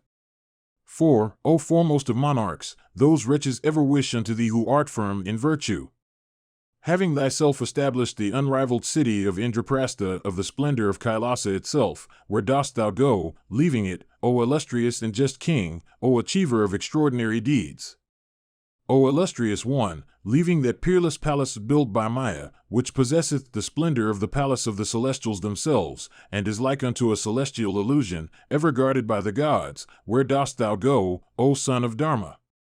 And Vibhatsu, knowing the ways of virtue, pleasure, and profit, said unto them in a loud voice, Living in the forest, the king intendeth to take away the good name of his enemies. O we with the regenerate ones at your head, versed in virtue and profit, do you approaching the ascetics separately and inclining them to grace, represent unto them what may be for our supreme good? Upon hearing these words of Arjuna, the Brahmanas and the other orders, O king, saluting him cheerfully walked round the foremost of virtuous men. And bidding farewell unto the son of Pritha, and Vrkodara, and Dhananjaya and Yajnasini, and the twins, and commanded by Yudhisthira, they returned to their respective abodes in the kingdom with heavy hearts. Mahabharata, Book 3, Section 24. Vyasa said, after they had departed, Yudhisthira the virtuous son of Kunti, unwavering in his promises, addressed all his brothers, saying, We shall have to dwell in the solitary forest for these 12 years. Search ye, therefore, in this mighty forest for some spot abounding in birds and deer and flowers and fruits, beautiful to behold, and auspicious, and inhabited by virtuous persons, and where we may dwell pleasantly for all these years. Thus addressed by Yudhisthira, Dhananjaya replied unto the son of Dharma, after reverencing the illustrious king as if he were his spiritual preceptor.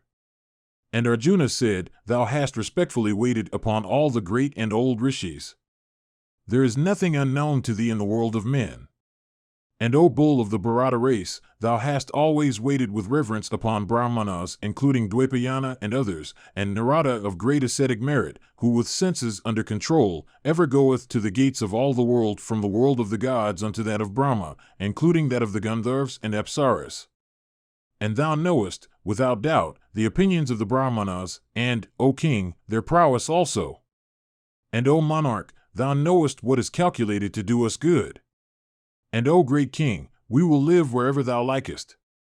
Here is this lake, full of sacred water, called Dvaitavana, abounding with flowers, and delightful to look at, and inhabited by many species of birds. If, O king, it pleaseth thee, here should we like to dwell these 12 years. Thinkest thou otherwise? Yudhisthira replied, O Partha, what thou hast said recommendeth itself to me. Let us go that sacred and celebrated and large lake called Dvaitavana. Vyasa continued, Then the virtuous son of Pandu, accompanied by numerous Brahmanas, all went to the sacred lake called Dvaitavana. And Yudhisthira was surrounded by numerous brahmanas, some of whom sacrificed with fire, and some without it, and some of whom, devoted to the study of the Vedas, lived upon alms or were of the class called vanaprasthas. And the king was also surrounded by hundreds of Mahatmas crowned with ascetic success and of rigid vows. And those bulls of the Bharata race, the sons of Pandu, setting out with those numerous brahmanas, entered the sacred and delightful woods of Dwaita. And the king saw that mighty forest covered on the close of summer with salas, and palms, and mangoes, and madukas, and nipas, and kadamvas, and sarjas, and arjunas, and karnakars, many of them covered with flowers. And flocks of peacocks, and datuhas, and chakoras, and varans, and kokilas, seated on the tops of the tallest trees of that forest, were pouring forth their mellifluous notes. And the king also saw in that forest mighty herds of gigantic elephants huge as the hills, with temporal juice trickling down in the season of rut, accompanied by herds of she-elephants. And approaching the beautiful Bhagavati, Sarasvati, the king saw many ascetics crowned with success in the habitations in that forest, and virtuous men of sanctified souls clad in barks of trees and bearing matted locks on their heads. And descending from their cars, the king, that foremost of virtuous men with his brothers and followers, entered that forest like Indra of immeasurable energy entering heaven. And crowds of Charanas and Siddhas, desirous of beholding the monarch devoted to truth, came towards him. And the dwellers of that forest stood surrounding that lion among king possessed of great intelligence. And saluting all the Siddhas, and saluted by them in return as a king or a god should be, that foremost of virtuous men entered the forest with joined hands, accompanied by all those foremost of regenerate ones.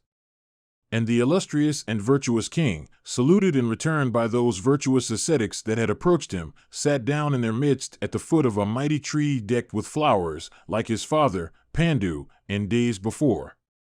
And those chiefs of the Bharata race, viz., Bhima and Dhananjaya and the twins and Krishna and their followers, all fatigued, leaving their vehicles, sat themselves down around that best of kings. And that mighty tree bent down with the weight of creepers, with those 5 illustrious bowmen who had come there for rest sitting under it, looked like a mountain with 5 huge elephants resting on its side. Mahabharata, Book 3, Section 25. Vyasa said, having fallen into distress, those princes thus obtained at last a pleasant habitation in that forest. And there in those woods abounding with sala trees, and washed by the Sarasvati, they who were like so many Indras, began to sport themselves. And the illustrious king, that bull of the Kuru race, set himself to please all the Yadis and Munis and the principal Brahmanas in that forest, by offerings of excellent fruits and roots. And their priest, Daumya, endued with great energy, like unto a father to those princes, began to perform the sacrificial rites of Ishti and Paitreya for the Pandavas residing in that great forest. And there came, as a guest, unto the abode of the accomplished Pandavas living in the wood after loss of their kingdom, the old Rishi Markandeya, possessed of intense and abundant energy. And that bull of the Kuru race, the high-souled Yudhisthira, possessed of unrivaled strength and prowess, paid his homage unto that great Muni, reverenced by celestials and rishis of men, and possessed of the splendor of blazing fire. And that illustrious and all-knowing Muni, of unrivaled energy, beholding Draupadi and Yudhisthira and Bhima and Arjuna, in the midst of the ascetics, smiled, recollecting Rama in his mind. And Yudhisthira the just, apparently grieved at this, asked him, saying, all these ascetics are sorry for seeing me here. Why is it that thou alone smilest, as if in glee, in the presence of these?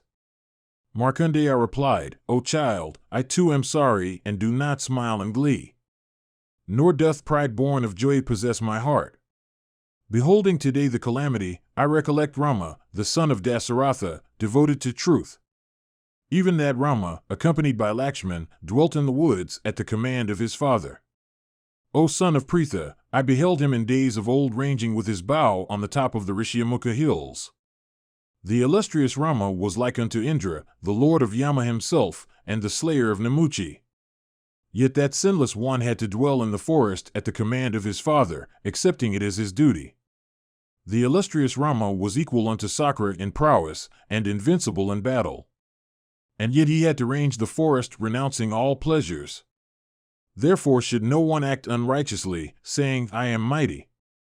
kings Nabhaga and Bhajaratha and others, having subjugated by truth this world bounded by the seas, finally obtained, O child, all the region hereafter. Therefore, should no one act unrighteously, saying, I am mighty. And, O exalted of men, the virtuous and truthful king of Kasi and Kurusha was called a mad dog for having renounced his territories and riches. Therefore, should no one act unrighteously, saying, I am mighty. O best of men, O son of Pritha, the 7 righteous rishis, for having observed the ordinance prescribed by the Creator himself in the Vedas, blaze in the firmament. Therefore, should no one act unrighteously, saying, I am mighty. Behold, O king, the mighty elephants, huge as mountain cliffs and furnished with tusks, transgress not, O exalted of men, the laws of the Creator. Therefore, should none act unrighteously, saying, Might is mine. And, O foremost of monarchs, behold all the creatures acting according to their species, as ordained by the Creator. Therefore, should none act unrighteously, saying, Might is mine. O son of Pritha, in truth, and virtue, and proper behavior, and modesty, thou hast surpassed all creatures, and thy fame and energy are as bright as fire or the sun. Firm in thy promises, O illustrious one, having passed in the woods thy painful exile, thou wilt again, O king, snatch from the Kauravas thy blazing prosperity with the help of thy own energy. Vyasa continued, having spoken these words unto Yudhisthira, seated, in the midst of the ascetics with friends, the great Rishi having also saluted Daumya, and all the Pandavas set out in a northerly direction. Mahabharata, Book 3, Section 26. Vyasa said, while the illustrious son of Pandu continued to dwell in the Dwaita woods, that great forest became filled with Brahmanas. And the lake within that forest, ever resounding with Vedic recitations, became sacred like a second region of Brahma. And the sounds of the yajus, the riks, the samas, and other words uttered by the Brahmanas were exceedingly delightful to hear. And the Vedic recitations of the Brahmanas mingling with the twang of bows of the sons of Pritha produced a union of the Brahmana and Kshatriya customs that was highly beautiful. And one evening the Rishi Vaka of the Daumya family addressed Yudhisthira, the son of Kunti, seated in the midst of the rishis, saying, Behold, O chief of the Kurus, O son of Pritha, the Homa time is come of these Brahmanas devoted to ascetic austerities, the time when the sacred fires have all been lit up. These all, of rigid vows, protected by thee, are performing the rites of religion in this sacred region. The descendants of Bhrigu and Angiras, along with those of Vasishta and Kasyapa, the illustrious sons of Yudhisthira, the offspring of Atri, all of excellent vows, in fact, all the foremost Brahmanas of the whole, are now united with thee. Listen, O son of the Kuru race born of Kunti, thyself with thy brothers, to the words I speak to thee. As are aided by the wind consumeth the forest, so Brahma energy mingling with Kshatriya energy, and Kshatriya might mingling with Brahma power, might, when they gathered force, consume all enemies. O child, he should never desire to be without Brahmanas who wisheth to subdue this and the other world for length of days. Indeed, a king slayeth his enemies having obtained a Brahmana conversant with religion and worldly affairs and freed from passion and folly. King Vali, cherishing his subjects, practiced those duties that lead to salvation, and knew not of any other means in this world than Brahmanas. It was for this that all the desires of Vairocana's son, the Asura, Vali, were ever gratified, and his wealth was ever inexhaustible. Having obtained the whole earth through the aid of the Brahmanas, he met with destruction when he began to practice wrong on them. This earth with her wealth never adoreth long as her lord a Kshatriya living without a Brahmana. The earth, however, girt by the sea, boweth unto him who is ruled by a Brahmana and taught his duties by him. Like an elephant in battle without his driver, a Kshatriya destitute of Brahmanas decreaseth in strength. The Brahmana's sight is without compare, and the Kshatriya's might also is unparalleled. When these combine, the whole earth itself cheerfully yieldeth to such a combination. As fire becoming mightier with the wind consumeth straw and wood, so kings with Brahmanas consume all foes. An intelligent Kshatriya, in order to gain what he hath not, and increase what he hath, should take counsel of Brahmanas. Therefore, O son of Kunti, for obtaining what thou hast not and increasing what thou hast, and spending what thou hast on proper objects and persons, keep thou with thee a brahmana of reputation, of a knowledge of the Vedas, of wisdom and experience. O Yudhisthira, thou hast ever highly regarded the brahmanas. It is for this that thy fame is great and blazeth in the three worlds. Vyasa continued, Then all those brahmanas who were with Yudhisthira worshipped Vaka of the Daumya race, and having heard him praise Yudhisthira became highly pleased. And Dwepayana and Narada and Jamadagnya and Prithasravas and Indradyumna and Balaki and Kritikitas and Sahasrapat and Karnasravas and Munja and Lavanaswa and Kasayapa and Harita and Stulakarana and Agnavesya and Saunaka and Kritavak and Suvakana Vrihadaswa and Vibhavasu and Urdharitas and Vrishamitra and Suhotra and Hatravahana. These and many other brahmanas of rigid vows then adored Yudhisthira like rishis adoring Purandara in heaven. Mahabharata, Book 3, Section 27. Vyasa said, Exile to the woods the sons of Pritha with Krishna seated in the evening, conversed with one another afflicted with sorrow and grief. And the handsome and well-informed Krishna dear unto her lords and devoted to them, thus spake unto Yudhisthira, Then sinful, cruel, and wicked-minded son of Dhritarashtra certainly feeleth no sorrow for us, when, O king, that evil-hearted wretch having sent thee with myself into the woods dressed in deerskin feeleth no regret. The heart of that wretch of evil deeds must surely be made of steel when he could at that time address thee, his virtuous eldest brother, in words so harsh. Having brought thee who deservest to enjoy every happiness and never such woe, into such distress, alas, that wicked-minded and sinful wretch joyeth with his friends. O Bharata, when dressed in deerskin thou hast set out for the woods, only 4 persons, O monarch, viz., Duryodhana, Karna, the evil-minded Sakuni, and Dusasana that bad and fierce brother of Duryodhana, did not shed tears. With the exception of these, O thou best of the Kurus, all other Kurus filled with sorrow shed tears from their eyes. Beholding this thy bed and recollecting what thou hadst before, I grieve, O king, for thee who deservest not woe and hast been brought up in every luxury. Remembering that seat of ivory in thy court, decked with jewels, and beholding this seat of kusa grass, grief consumeth me, O king. I saw thee, O king, surrounded in thy court by kings. What peace can my heart know in not beholding thee such now? I beheld thy body, effulgent as the sun, decked with sandal paste. Alas, grief depriveth me of my senses in beholding thee now besmeared with mud and dirt. I saw thee before, O king, dressed in silken clothes of pure white. But I now behold thee dressed in rags? Formerly, O king, pure food of every kind was carried from thy house on plates of gold for brahmanas by thousands. And, O king, food also of the best kind was formerly given by thee unto ascetics both houseless and living in domesticity. Formerly, living in dry mansion thou hadst ever filled with food of every kind plates by thousands, and worshipped the brahmanas gratifying every wish of theirs. What peace, O king, can my heart know in not beholding all this now? And, O great king, these thy brothers, endued with youth and decked with earrings, were formerly fed by cook with food of the sweet flavor and dressed with skill. Alas, O king, I now behold them all, so undeserving of woe, living in the woods and upon what the wood may yield. My heart, O king, knoweth no peace. Thinking of this Bhimasena living in sorrow in the woods, doth not thy anger blaze up, even though it is time?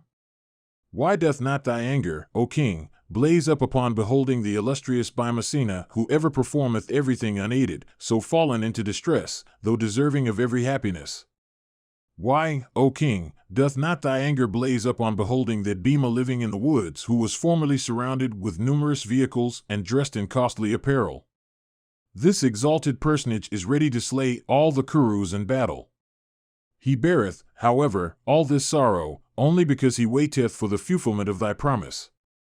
This Arjuna, O king, though possessed of 2 hands, is equal, for the lightness of his hand in discharging shafts, to Kartavirya, Arjuna of 1,000 arms. He is even, to foes, like unto Yama himself at the end of the Yuga.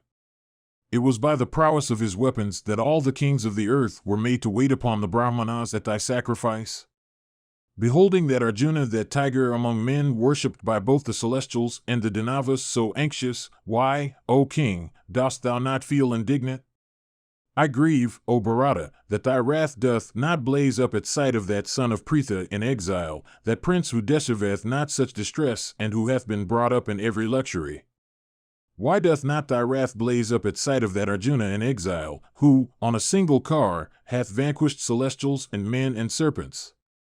Why, O king, doth not thy wrath blaze up at sight of that Arjuna in exile who, honored with offerings of cars and vehicles of various forms and horses and elephants, forcibly took from the kings of the earth their treasures, who is the chastiser of all foes, and who at one impetus can throw full 500 arrows? Why, O king, doth not thy wrath blaze up at sight of Nakula, in exile, who, so fair and able-bodied and young, is the foremost of all swordsmen? Why, O king, dost thou pardon the foe? O Yudhisthira, at sight of Madri's son, the handsome and brave Sadeva in exile? Why doth not thy anger blaze up, O king, at sight of both Nakula and Sadeva overwhelmed with grief, though so undeserving of distress? Why also, O king, dost thou pardon the foe at sight of myself in exile who, born in the race of Draupadi, and, therefore, the sister of Drishtadyumna, am the daughter-in-law of the illustrious Pandu and the devoted wife of heroes? Truly, O thou best of the Bharatas, thou hast no anger, else why is it that thy mind is not moved at sight of thy brothers and myself, and such distress? It is said that there is no Kshatriya in the world who is bereft of anger. I now behold in thee, however, a refutation of the proverb. That Kshatriya, O son of Pritha, who discovereth not his energy when the opportunity cometh, is ever disregarded by all creatures. Therefore, O king, thou shouldst not extend thy forgiveness to the foe. Indeed, with thy energy, without doubt, thou mayst slay them all. So also, O king, that Kshatriya who is not appeased when the time for forgiveness cometh, becometh unpopular with every creature and meeteth with destruction both in this and the other world. Mahabharata, Book 3, Section 28. Draupadi continued, on this subject, the ancient story of the conversation between Prahlada and Vali, the son of Virakana, is quoted as an example. One day Vali asked his grandfather Prahlada, the chief of the Asuras and the Dandavas, possessed of great wisdom and well-versed in the mysteries of the science of duty, saying, O sire, is forgiveness meritorious or might and energy such? I am puzzled as regards this, O sire, enlighten me who asked thee this. O thou conversant with all duties, tell me truly which of these is meritorious? I will strictly obey whatever thy command may be. Thus asked, by Vali, his wise grandfather, conversant with every conclusion, replied upon the whole subject unto his grandson who had sought at his hands the resolution of his doubts. And Prahlada said, Know, O child, these two truths with certainty, viz., that might is not always meritorious and forgiveness also is not always meritorious. He that forgiveth always suffereth many evils. Servants and strangers and enemies always disregard him. No creature ever been death down unto him. Therefore it is, O child, that the learned applaud not a constant habit of forgiveness. The servants of an ever-forgiving person always disregard him, and contract numerous faults. These mean-minded men also seek to deprive him of his wealth. Vile-souled servants also appropriate to themselves his vehicles and clothes and ornaments and apparel and beds and seats and food and drink and other articles of use. They do not also at the command of their master give unto others the things they are directed to give, nor do they even worship their master with that respect which is their master's due. Disregard in this world is worse than death. O child, sons and servants and attendants and even strangers speak harsh words unto the man who always forgiveth. Persons, disregarding the man of an ever-forgiving temper, even desire his wife, and his wife also becometh ready to act as she willeth. And servants also that are ever fond of pleasure, if they do not receive even slight punishments from their master, contract all sorts of vices, and the wicked ever injure such a master. These and many other demerits attach to those that are ever forgiving. Listen now, O son of Virakana, to the demerits of those that are never forgiving. The man of wrath who, surrounded by darkness, always inflicteth, by help of his own energy, various kinds of punishment on persons whether they deserve them or not, is necessarily separated from his friends in consequence of that energy of his. Such a man is hated by both relatives and strangers. Such a man, because he insulteth others, suffereth loss of wealth and reapeth disregard and sorrow and hatred and confusion and enemies.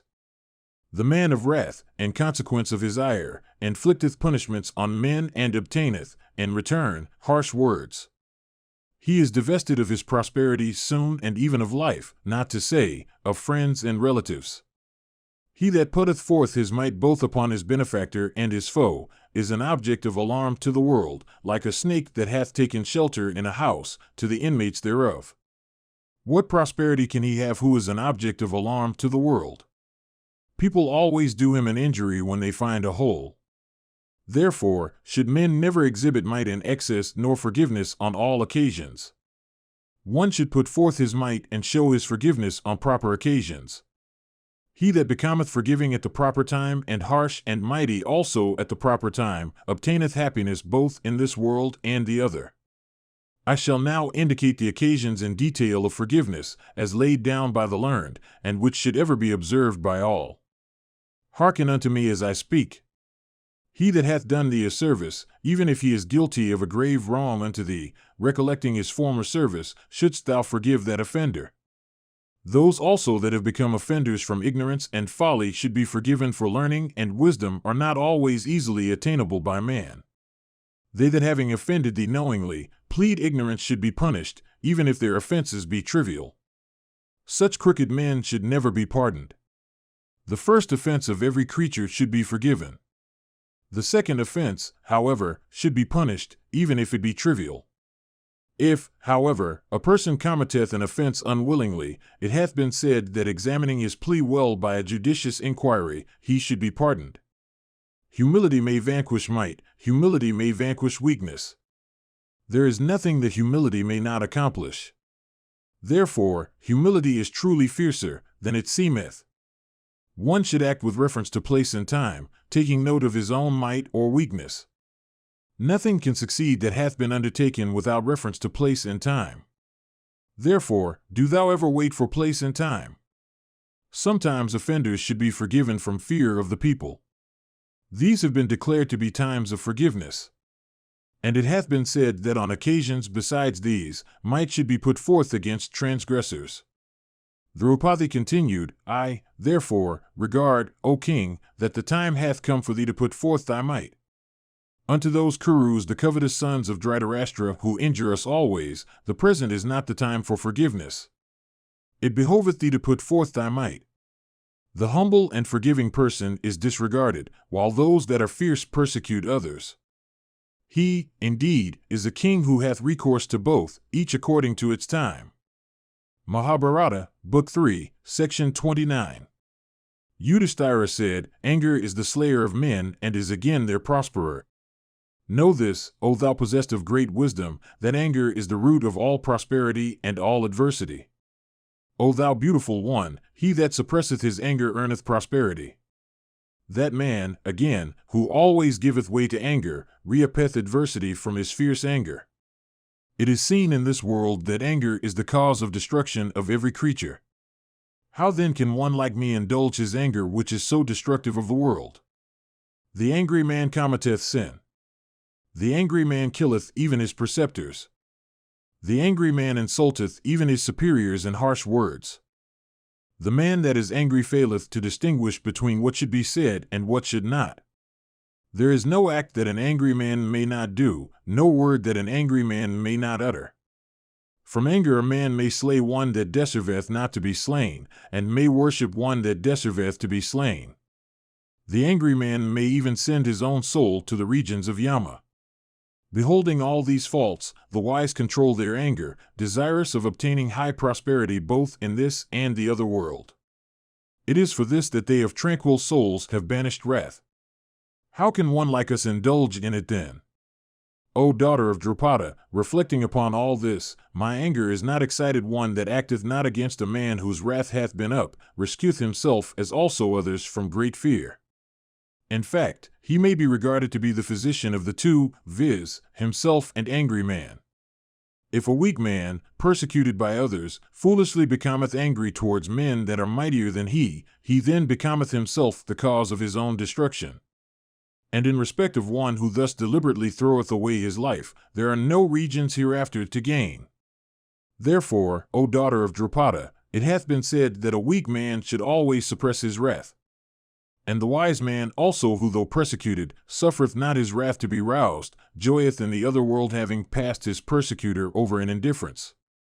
It is for this reason hath it been said that a wise man, whether strong or weak, should ever forgive his persecutor even when the latter is in the straits. It is for this, O Krishna, that the virtuous applaud them that have conquered their wrath. Indeed, it is the opinion of the virtuous that the honest and forgiving man is ever victorious. Truth is more beneficial than untruth, and gentleness than cruel behavior. How can one like me, therefore, even for the purpose of slaying Duryodhana, exhibit anger which hath so many faults and which the virtuous banish from their souls? They that are regarded by the learned of foresight as possessed of true force of character are certainly those who are wrathful in outward show only. Men of learning and of true insight call him to be possessed of force of character who by his wisdom can suppress his risen wrath. O thou of fair hips, the angry man seeth not things in their true light. The man that is angry seeth not his way, nor respecteth persons. The angry man killeth even those that deserve not to be killed. The man of wrath slayeth even his preceptors.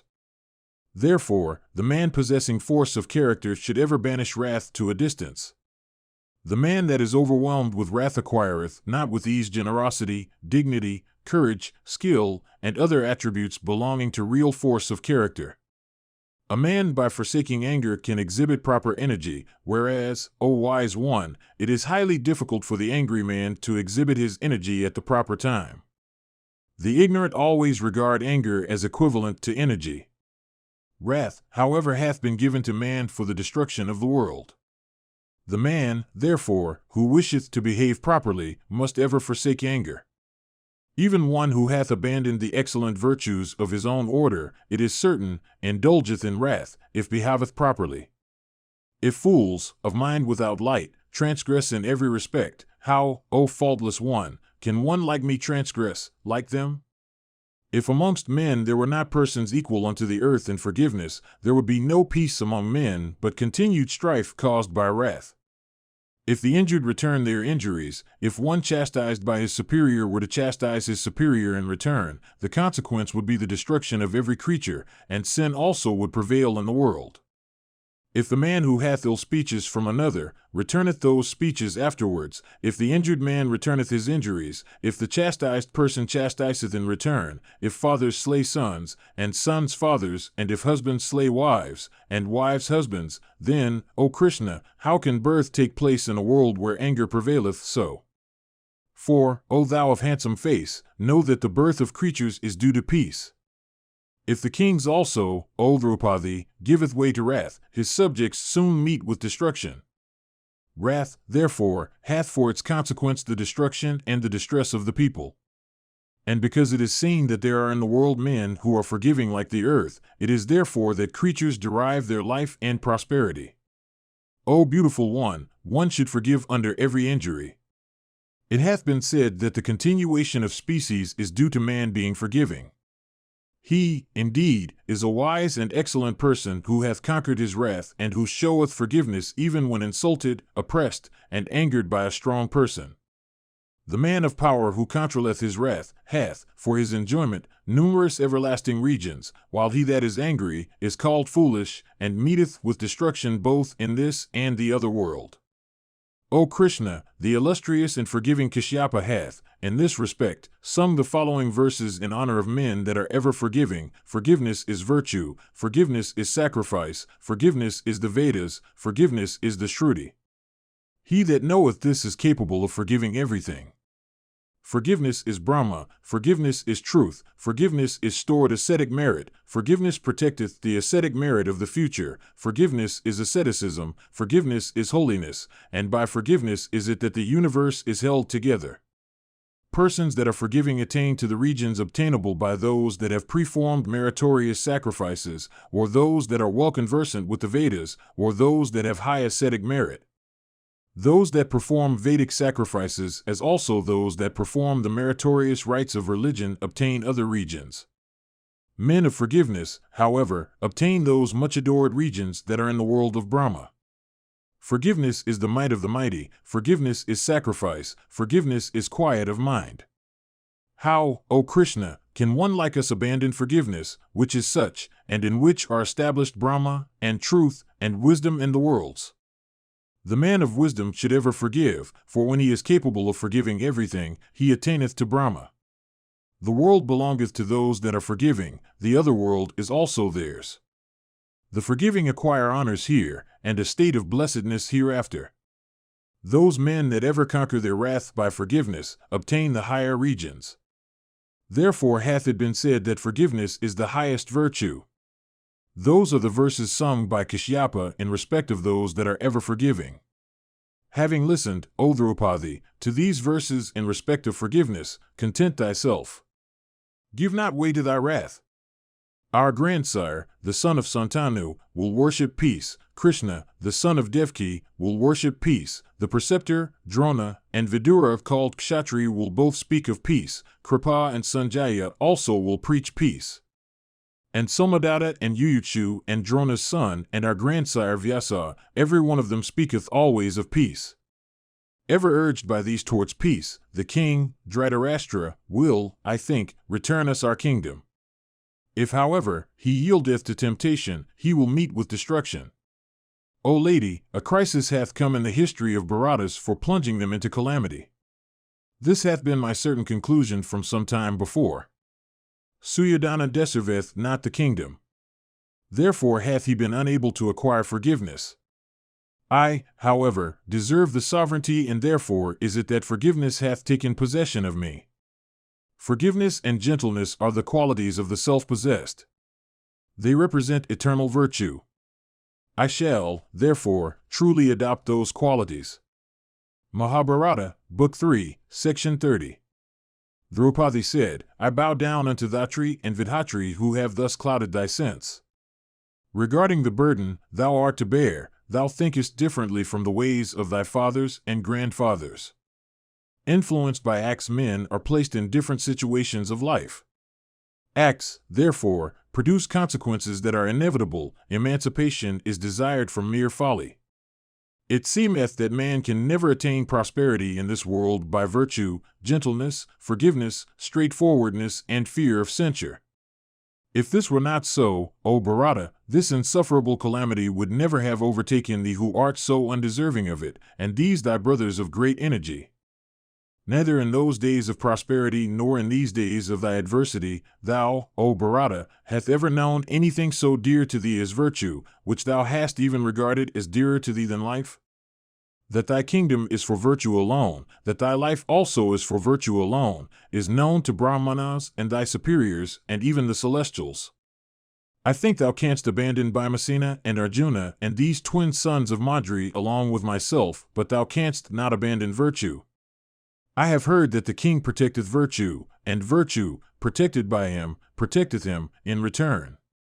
I see, however, that virtue protecteth thee not. Like the shadow pursuing a man, thy heart, O tiger among men, with singleness of purpose, ever seeketh virtue. Thou hast never disregarded thy equals, and inferiors and superiors. Obtaining even the entire world, thy pride never increased. O son of Pritha, thou ever worshippest Brahmanas, and gods, and the Pitris, with Svadas, and other forms of worship.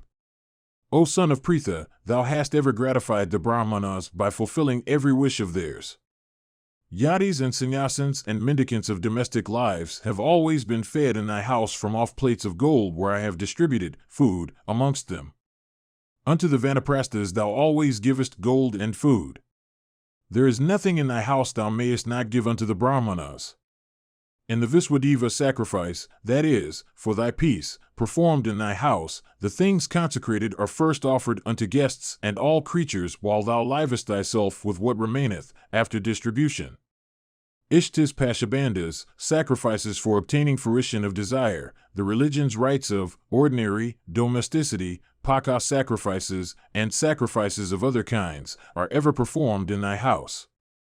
Even in this great forest, so solitary and haunted by robbers, living in exile, divested of thy kingdom, thy virtue hath sustained no diminution.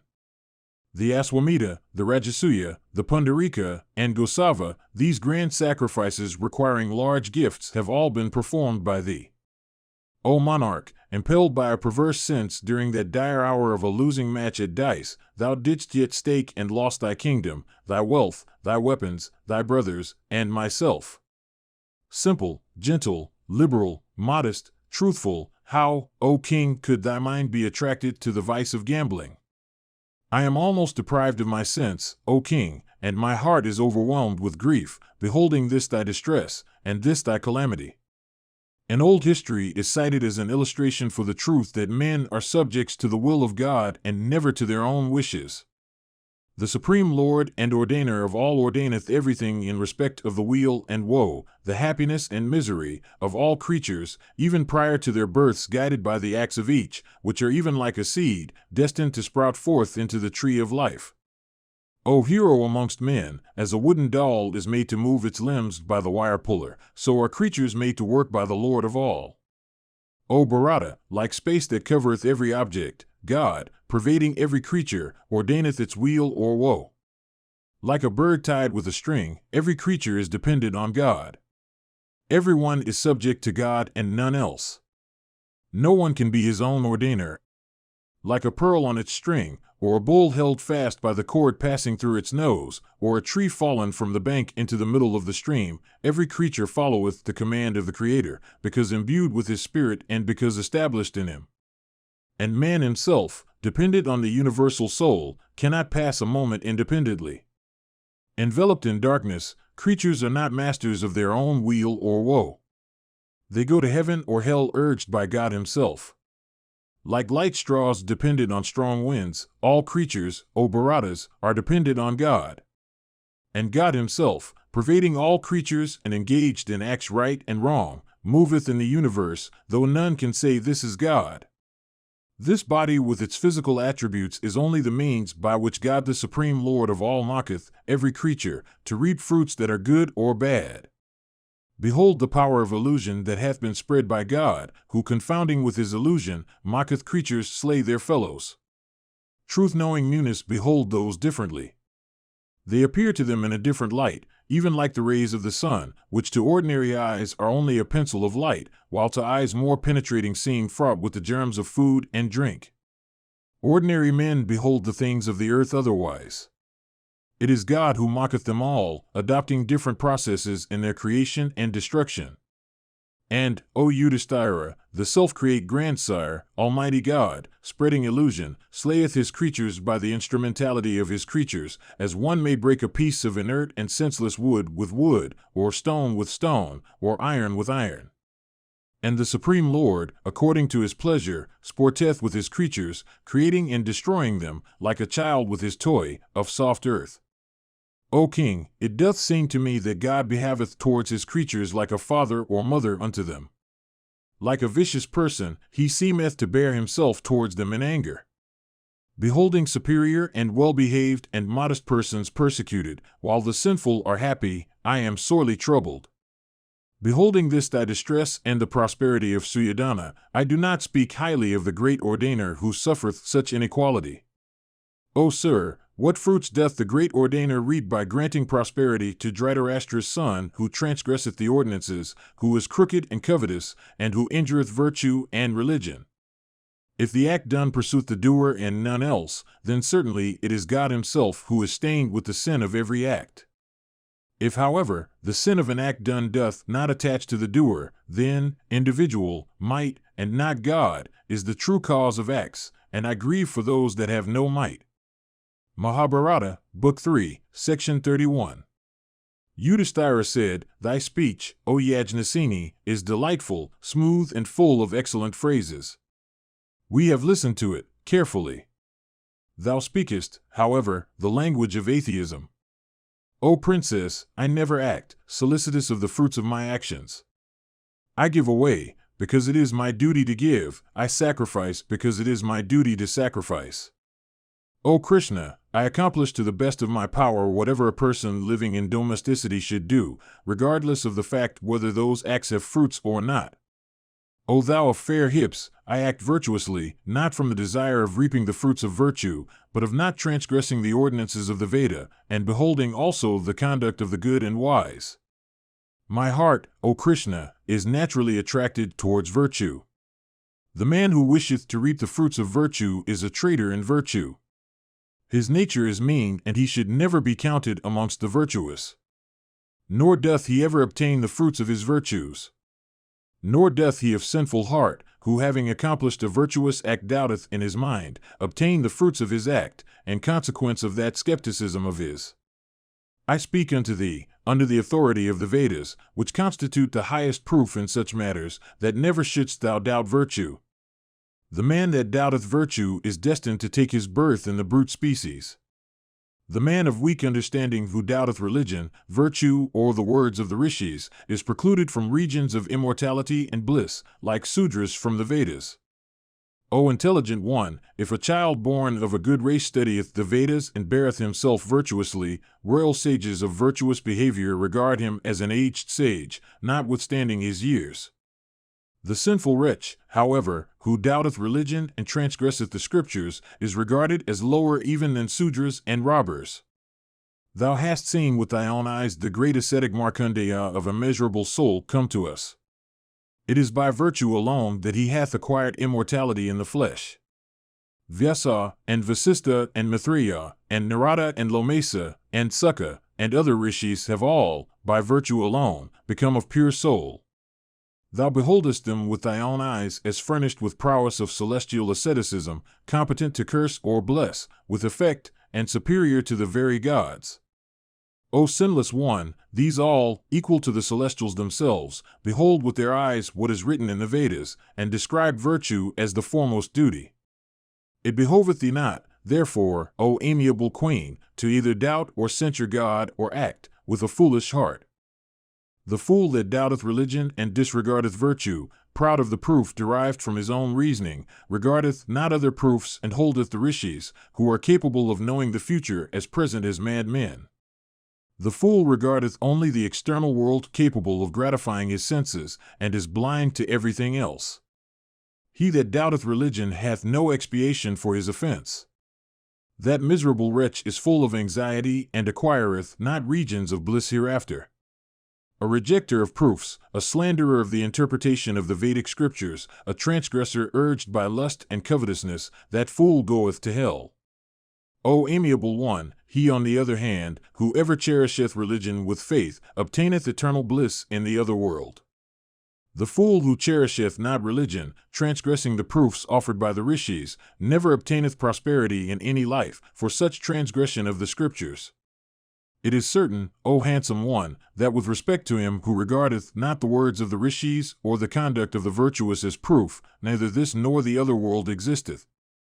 Doubt not, O Krishna, the ancient religion that is practiced by the good and framed by rishis of universal knowledge and capable of seeing all things. O daughter of Draupadi, religion is the only raft for those desirous of going to heaven, like a ship to merchants desirous of crossing the ocean. O thou faultless one, if the virtues that are practiced by the virtuous had no fruits, this universe then would be enveloped in infamous darkness. No one then would pursue salvation, no one would seek to acquire knowledge, not even wealth, but men would live like beasts. If asceticism, the austerities of celibate life, sacrifices, study of the Vedas, charity, honesty, these all were fruitless, men would not have practiced virtue generation after generation. If acts were all fruitless, a dire confusion would ensue. For what then do rishis and gods and gandharvas and rakshasas, who are all independent of human conditions, cherish virtue with such affection? Knowing it for certain that God is the giver of fruits in respect of virtue, they practice virtue in this world. This, O Krishna, is the eternal source of prosperity. When the fruits of both knowledge and asceticism are seen, virtue and vice cannot be fruitless. Call to thy mind, O Krishna, the circumstances of thy own birth as thou that heard of them, and recall also the manner in which Dhritarashtra of great prowess was born. These, O thou of sweet smiles, are the best proofs of the fruits of virtue. They that have their minds under control reap the fruits of their acts and are content with little. Ignorant fools are not content with even that much they get here, because they have no happiness born of virtue to acquire to in the world hereafter. The fruitlessness of virtuous acts ordained in the Vedas, as also of all transgressions, the origin and destruction of acts are, O beautiful one, mysterious even to the gods. These are not known to anybody and everybody. Ordinary men are ignorant in respect of these. The gods keep up the mystery, for the illusion covering the conduct of the gods is unintelligible. Those regenerate ones that have destroyed all aspirations, that have built all their hopes on vows and asceticism, that have burnt all their sins and have acquired minds where quest and peace and holiness dwell, understand all these. Therefore, though you mayst not see the fruits of virtue, thou shouldst not yet doubt religion or gods. Thou must perform sacrifices with a will and practice charity without insolence. Acts in this world have their fruits, and virtue also is eternal. Brahma himself told this unto his spiritual sons, as testified to by Kashyapa. Let thy doubt, therefore, O Krishna, be dispelled like mist. Reflecting upon all this, let thy skepticism give way to faith. Slander not God, who is the Lord of all creatures. Learn how to know him. Bow down unto him. Let not thy mind be such. And, O Krishna, never disregard that supreme being through whose grace mortal man, by piety, acquireth immortality. Mahabharata, Book 3, Section 32. Draupadi said, I do not ever disregard or slander religion, O son of Pritha. Why should I disregard God, the Lord of all creatures? Afflicted with woe, know me, O Bharata, to be only raving I will once more indulge in lamentations. Listen to me with attention, O persecutor of all enemies. Every conscious creature should certainly act in this world. It is only the immobile, and not other creatures, that may live without acting. The calf, immediately after its birth, sucketh the mother's teat. Persons feel pain in consequence of incantations performed with their statues. It seemeth, therefore, O Yudhisthira, that creatures derive the character of their lives from their acts of former lives. Amongst mobile creatures man differeth in this respect that he aspireth, O bull of the Bharata race, to effect his course of life in this and the other world by means of his acts. Impelled by the inspiration of a former life, all creatures visibly reap in this world the fruits of their acts. Indeed, all creatures live according to the inspiration of a former life, even the Creator and the Ordainer of the universe, like a crane that liveth on the water, untaught by any one. If a creature acteth not, its course of life is impossible. In the case of a creature, therefore, there must be action and not inaction. Thou also shouldest act, and not incur censure by abandoning action. Cover thyself up, as with an armor, with action. There may or may not be even 1 in 1,000 who truly knoweth the utility of acts or work. One must act for protecting as also increasing his wealth, for if without seeking to earn, one continueth to only spend, his wealth, even if it were a hoard huge as Himavat, would soon be exhausted. All the creatures in the world would have been exterminated if there were no action. If also acts bore no fruits, creatures would never have multiplied. It is even seen that creatures sometimes perform acts that have no fruits, for without acts the course of life itself would be impossible. Those persons in the world who believe in destiny, and those again who believe in chance, are both the worst among men. Those only that believe in the efficacy of acts are laudable. He that lieth at ease, without activity, believing in destiny alone, is soon destroyed like an unburnt earthen pot in water. So also he that believeth in chance, i.e., sitteth inactive though capable of activity, liveth not long, for his life is one of weakness and helplessness. If any person accidentally acquireth any wealth, it is said he deriveth it from chance, for no one's effort hath brought about the result. And, O son of Pritha, whatever of good fortune a person obtaineth in consequence of religious rites, that is called providential. The fruit, however, that a person obtaineth by acting himself, and which is the direct result of those acts of his, is regarded as proof of personal ability. And, O best of men, know that the wealth one obtaineth spontaneously and without cause is said to be a spontaneous acquisition. Whatever is thus obtained by chance, by providential dispensation, spontaneously, of as the result of one's acts is, however, the consequence of the acts of a former life. And God, the ordainer of the universe, judging according to the acts of former lives, distributeth among men their portions in this world. Whatever acts, good or bad, a person performeth, know that they are the result of God's arrangements agreeably to the acts of a former life. This body is only the instruments in the hands of God, for doing the acts that are done. Itself, inert, it doth as God urgeth it to do. O son of Kunti, it is the supreme Lord of all who maketh all creatures do what they do. The creatures themselves are inert. O hero, man, having first settled some purpose in his mind, accomplisheth it, himself working with the aid of his intelligence. We, therefore, say that man is himself the cause of what he doeth. O bull among men, it is impossible to number the acts of men, for mansions and towns are the result of man's acts. Intelligent men know, by help of their intellect, that oil may. They know also the means for accomplishing all these.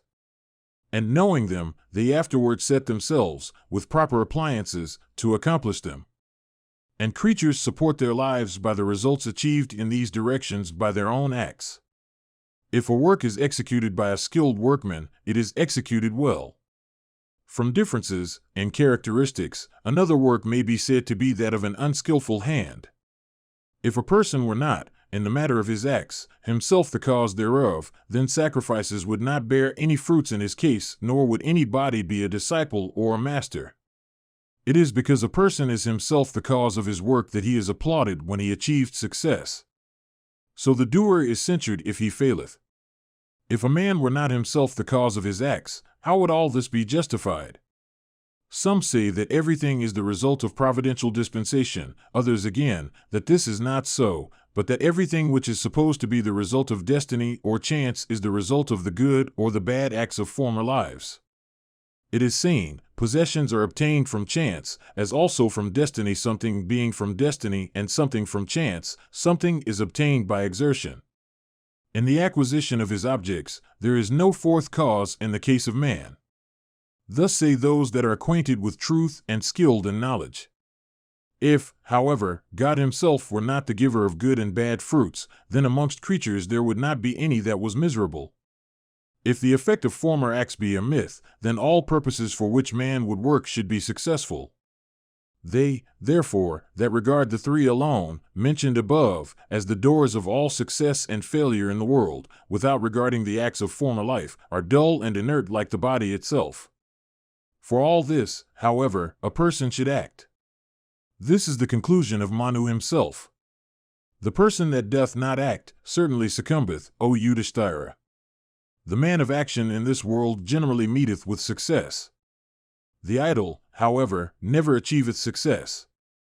If success becometh impossible, then should one seek to remove the difficulties that bar his way to success.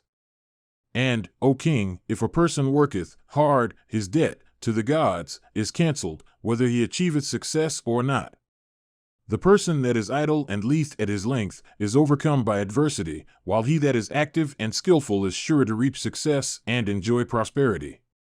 Intelligent persons engaged in acts with confidence in themselves regard all who are diffident as doubting and unsuccessful. The confident and faithful, however, are regarded by them as successful.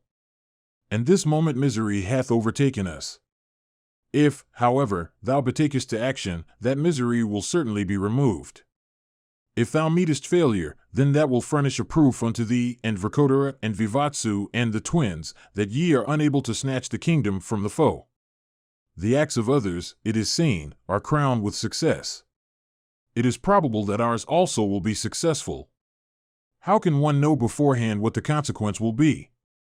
Having exerted thyself, thou wilt know what the fruit of thy exertion will be. The tiller tilleth with the plough the soil and soweth the seeds thereon. He then sitteth silent, for the clouds, after that, are the cause that would help the seeds to grow into plants. If, however, the clouds favor him not, the tiller is absolved from all blame. He saith unto himself, What others do, I have done. If, notwithstanding this, I meet with failure, no blame can attach to me. Thinking so, he counteneth himself and never indulgeth in self-reproach. O Bharata, no one should despair, saying, Oh, I am acting, yet success is not mine. For there are two other causes, besides exertion, towards success. Whether there be success or failure, there should be no despair, for success in acts dependeth upon the union of many circumstances. If one important element is wanting, success doth not become commensurate, or doth not come at all. If, however, no exertion is made, there can be no success. Nor is there anything to applaud in the absence of all exertion. The intelligent, aided by their intelligence, and according to their full might bring place, time, means, auspicious rites, for the acquisition of prosperity. With carefulness and vigilance should one set himself to work, his chief guide being his prowess. In the union of qualities necessary for success in work, prowess seemeth to be the chief. When the man of intelligence seeth his enemy superior to him in many qualities, he should seek the accomplishment of his purposes by means of the arts of conciliation and proper appliances. He should also wish evil unto his foe and his banishment. Without speaking of mortal man, if his foe were even the ocean or the hills, he should be guided by such motives. A person by his activity in searching for the holes of his enemies dischargeth his debt to himself as also to his friends. No man should ever disparage himself, for the man that disparageth himself never earneth high prosperity. O Bharata, success in this world is attainable on such conditions. In fact, success in the world is said to depend on acting according to time and circumstances. My father formerly kept a learned Brahmana with him. O bull of the Bharata race, he said all this unto my father. Indeed, these instructions as to duty, uttered by Vrihaspati himself, were first taught to my brothers. It was from them that I heard these afterwards while in my father's house.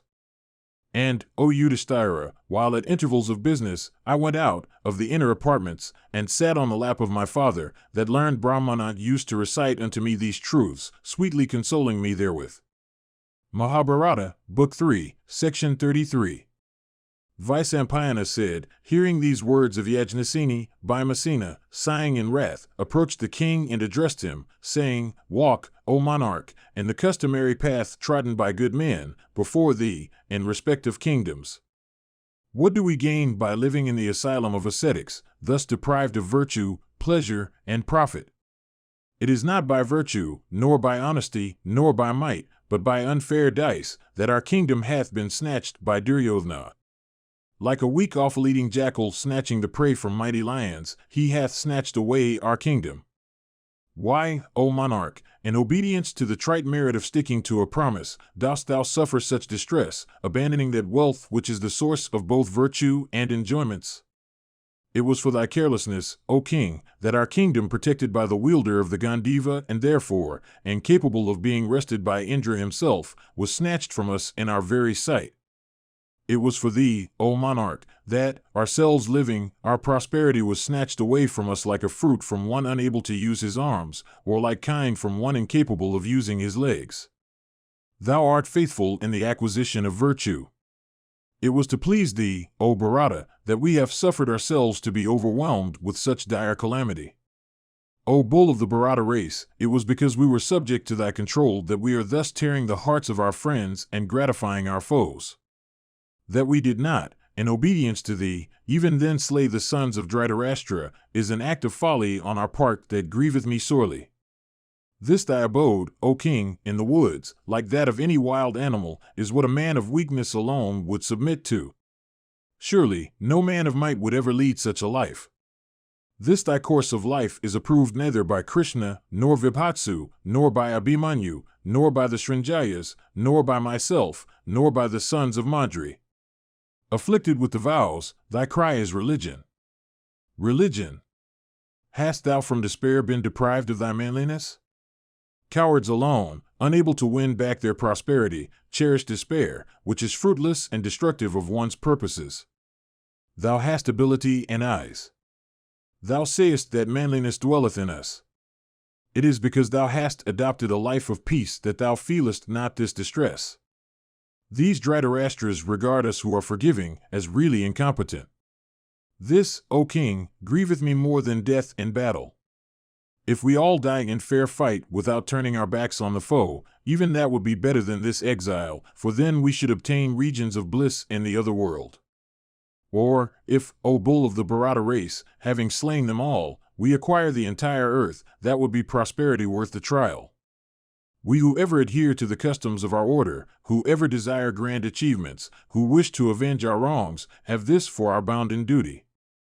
Our kingdom wrested from us, if we engage in battle, our deeds when known to the world will procure for us fame and not slander.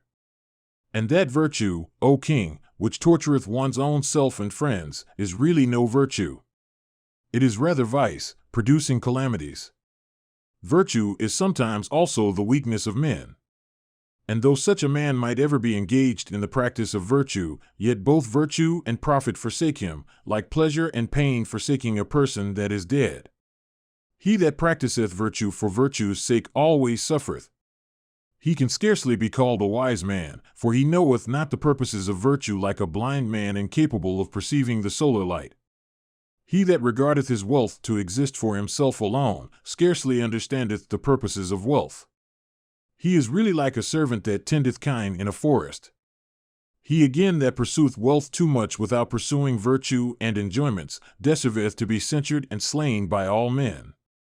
He also that ever pursueth enjoyments without pursuing virtue and wealth, loseth his friends and virtue and wealth also.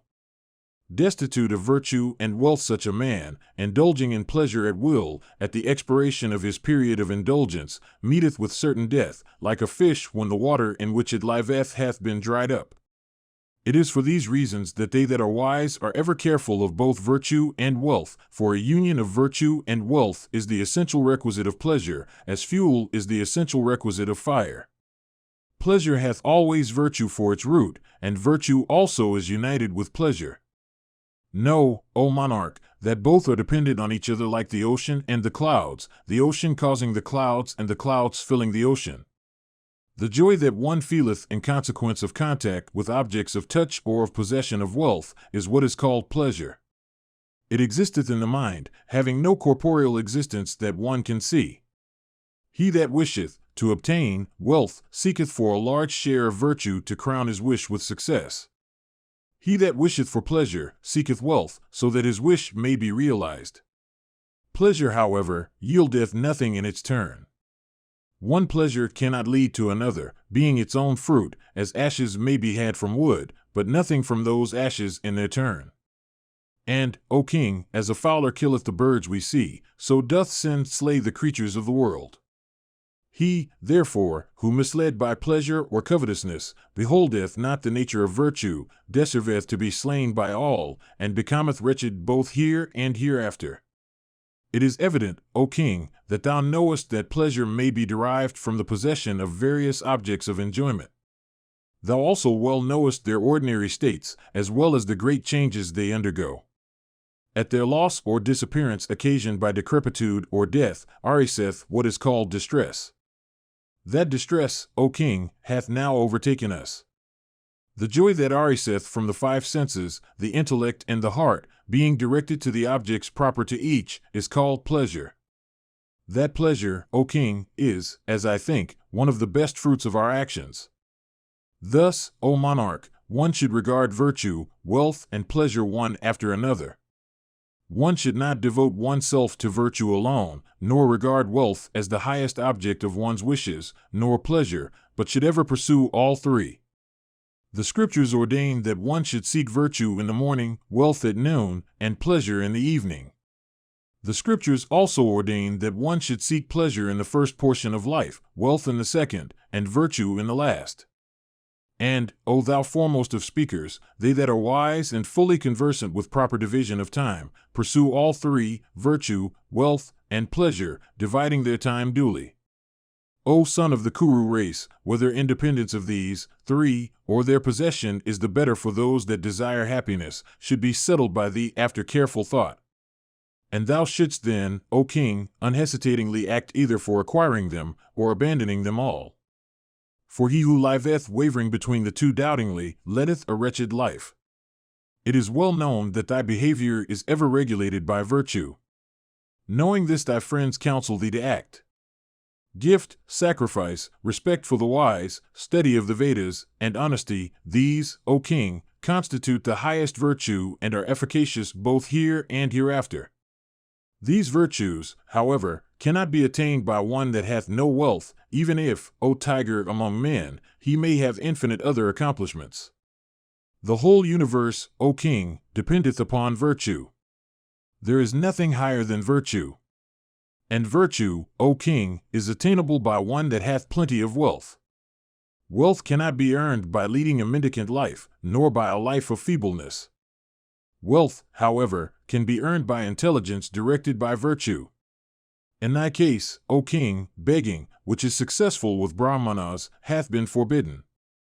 Therefore, O bull amongst men, strive for the acquisition of wealth by exerting thy might and energy.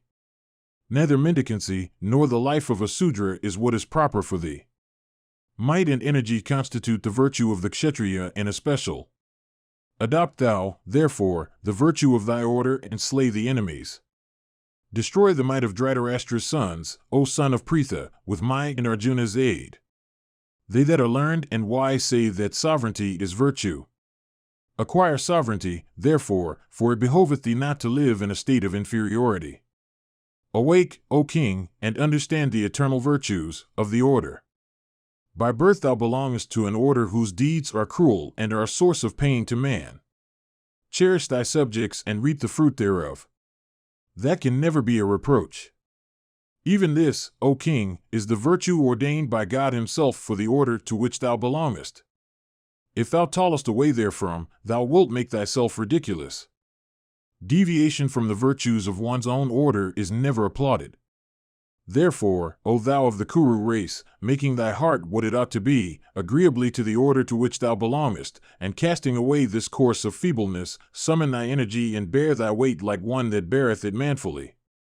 No king, O monarch, could ever acquire the sovereignty of the earth or prosperity or affluence by means of virtue alone.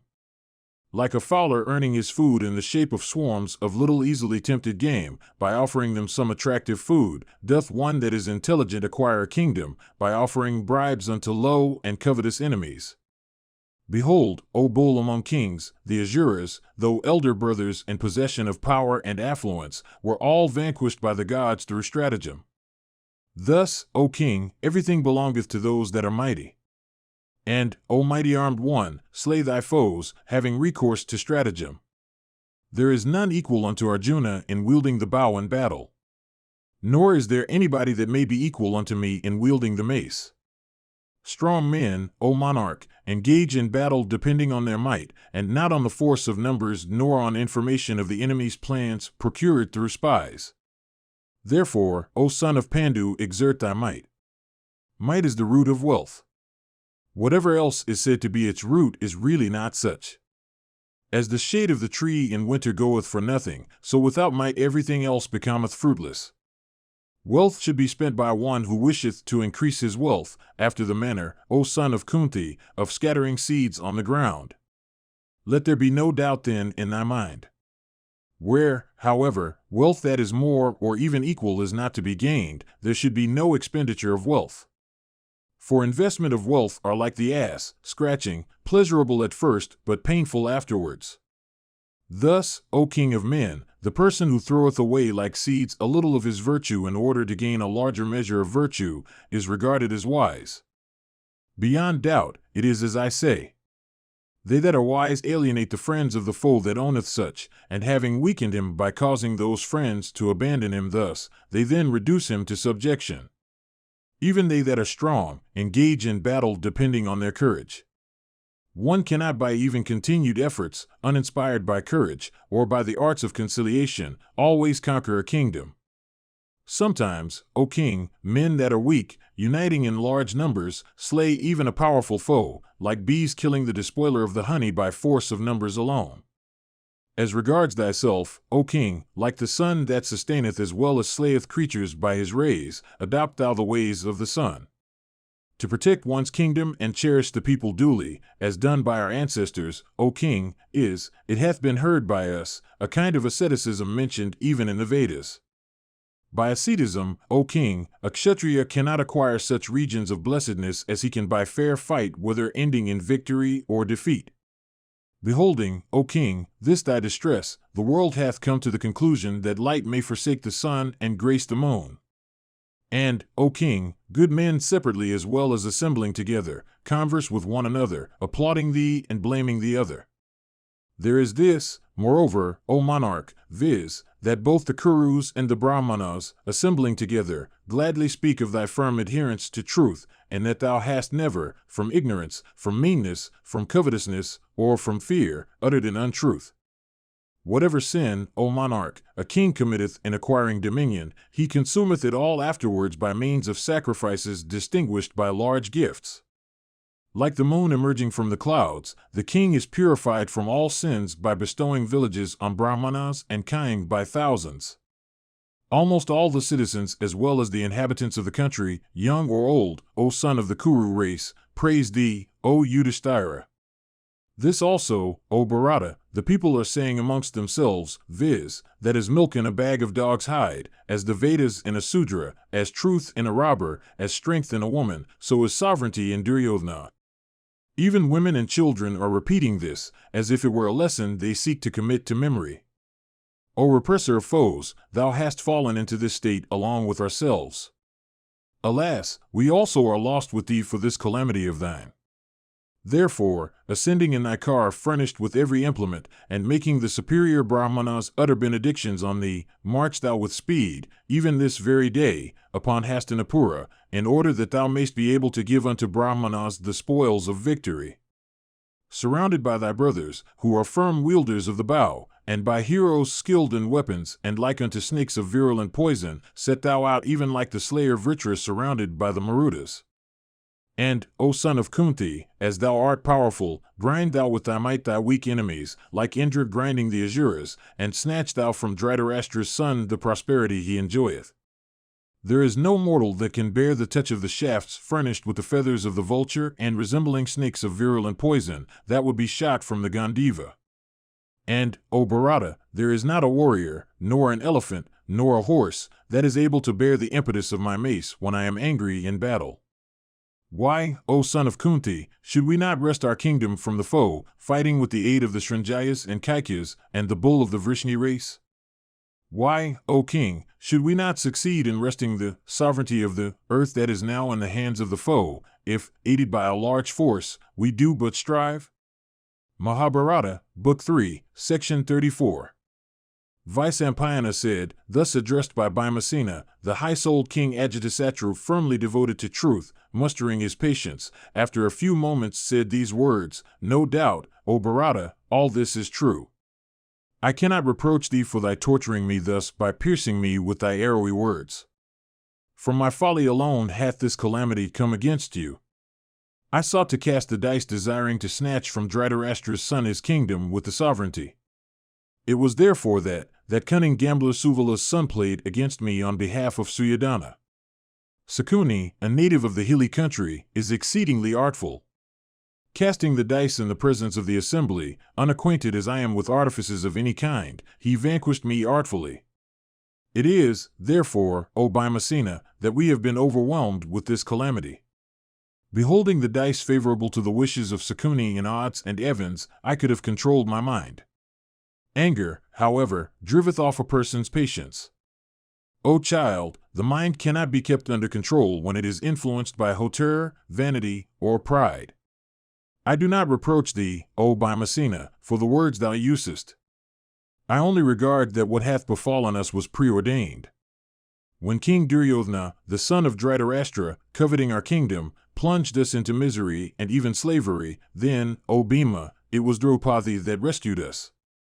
When summoned again to the assembly for playing once more, thou knowest as well as Arjuna what Dhritarashtra's son told me, in the presence of all the Bharatas, regarding the stake for which we were to play. His words were, O Prince Ajatsatru, if vanquished, thou shalt have with all thy brothers, to dwell, to the knowledge of all men, for 12 years in the forest of thy choice, passing the 13th year in secrecy. If during the latter period, the spies of the Bharatas, hearing of thee, succeed in discovering thee, thou shalt have again to live in the forest for the same period, passing once more the last year in secrecy. Reflecting upon this, pledge thyself to it. As regards myself, I promise truly in this assembly of the Kurus, that if thou canst pass this time confounding my spies and undiscovered by them, then, O Bharata, this kingdom of the 5 rivers is once more thine. We also, O Bharata, if vanquished by thee, shall, all of us, abandoning all our wealth, pass the same period, according to the same rules. Thus addressed by the prince, I replied unto him in the midst of all the Kurus, so be it. The wretched game then commenced. We were vanquished and have been exiled. It is for this that we are wandering miserably over different woody regions abounding with discomfort. Suyoddhana, however, still dissatisfied, gave himself up to anger, and urged the Kurus as also all those under his sway to express their joy at our calamity. Having entered into such an agreement in the presence of all good men, who dareth break it for the sake of a kingdom on earth? For a respectable person, I think, even death itself is lighter than the acquisition of sovereignty by an act of transgression. At the time of the play, thou hadst desired to burn my hands. Thou wert prevented by Arjuna, and accordingly didst only squeeze thy own hands. If thou couldst do what thou hadst desired, could this calamity befall us? Conscious of thy prowess, why didst thou not, O Bhima, say so before we entered into such an agreement? Overwhelmed with the consequence of our pledge, and the time itself having passed, what is the use of thy addressing me these harsh words? O Bhima, this is my great grief that we could not do anything even beholding Draupadi persecuted in that way. My heart burneth as if I have drunk some poisonous liquid. Having, however, given that pledge in the midst of the Kuru heroes, I am unable to violate it now. Wait, O Bhima, for the return of our better days, like the scatterer of seeds waiting for the harvest. When one that hath been first injured succeedeth in revenging himself upon his foe at a time when the latter's enmity hath borne fruit and flowers, he is regarded to have accomplished a great thing by his prowess. Such a brave person earneth undying fame. Such a man obtaineth great prosperity. His enemies bow down unto him, and his friends gather round him, like the celestials clustering round Indra for protection. But know, O Bhima, my promise can never be untrue. I regard virtue as superior to life itself and a blessed state of celestial existence. Kingdom, sons, fame, wealth, all these do not come up to even a 16th part of truth. Mahabharata, Book 3, Section 35.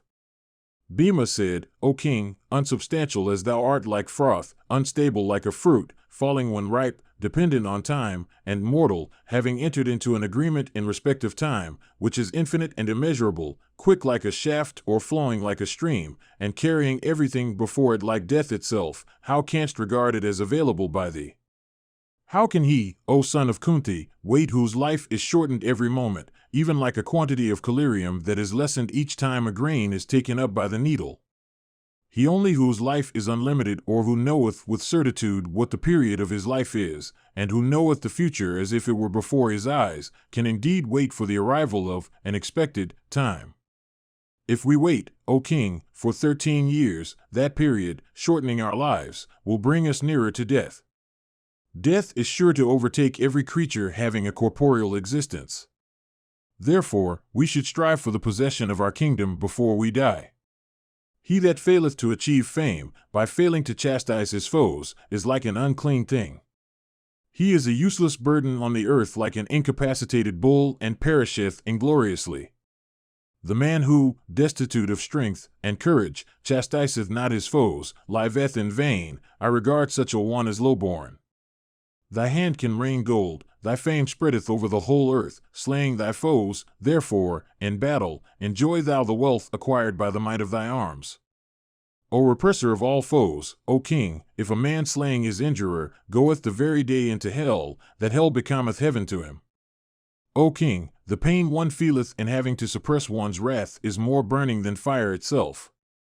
Even now I burn with it and cannot sleep in the day or the night. This son of Pritha, called Vibhatsu, is foremost in drawing the bowstring. He certainly burneth with grief, though he liveth here like a lion in his den. This one that desireth to slay without aid all wielders of the bow on earth, represseth the wrath that riseth in his breast, like a mighty elephant. Nakula, Sadeva, and old Kunti, that mother of heroes, are all dumb, desiring to please thee. And all our friends along with the Srinjayas equally desire to please thee. I alone, and Prat of India's mother, speak unto thee burning with grief. Whatever I speak unto thee is agreeable to all of them, for all of them plunged in distress, eagerly wish for battle. Then, O monarch, what more wretched a calamity can overtake us that our kingdom should be wrested from us by weak and contemptible foes, and enjoyed by them? O king, from the weakness of thy disposition thou feelest shame in violating thy pledge. But, O slayer of foes, no one applaudeth thee for thus suffering such pain in consequence of the kindliness of thy disposition. Thy intellect, O king, seeth not the truth, like that of a foolish and ignorant person of high birth who hath committed the words of the Vedas to memory without understanding their sense. Thou art kind like a Brahmana. How hast thou been born in the Kshatriya order? They that are born in the Kshatriya order are generally of crooked hearts.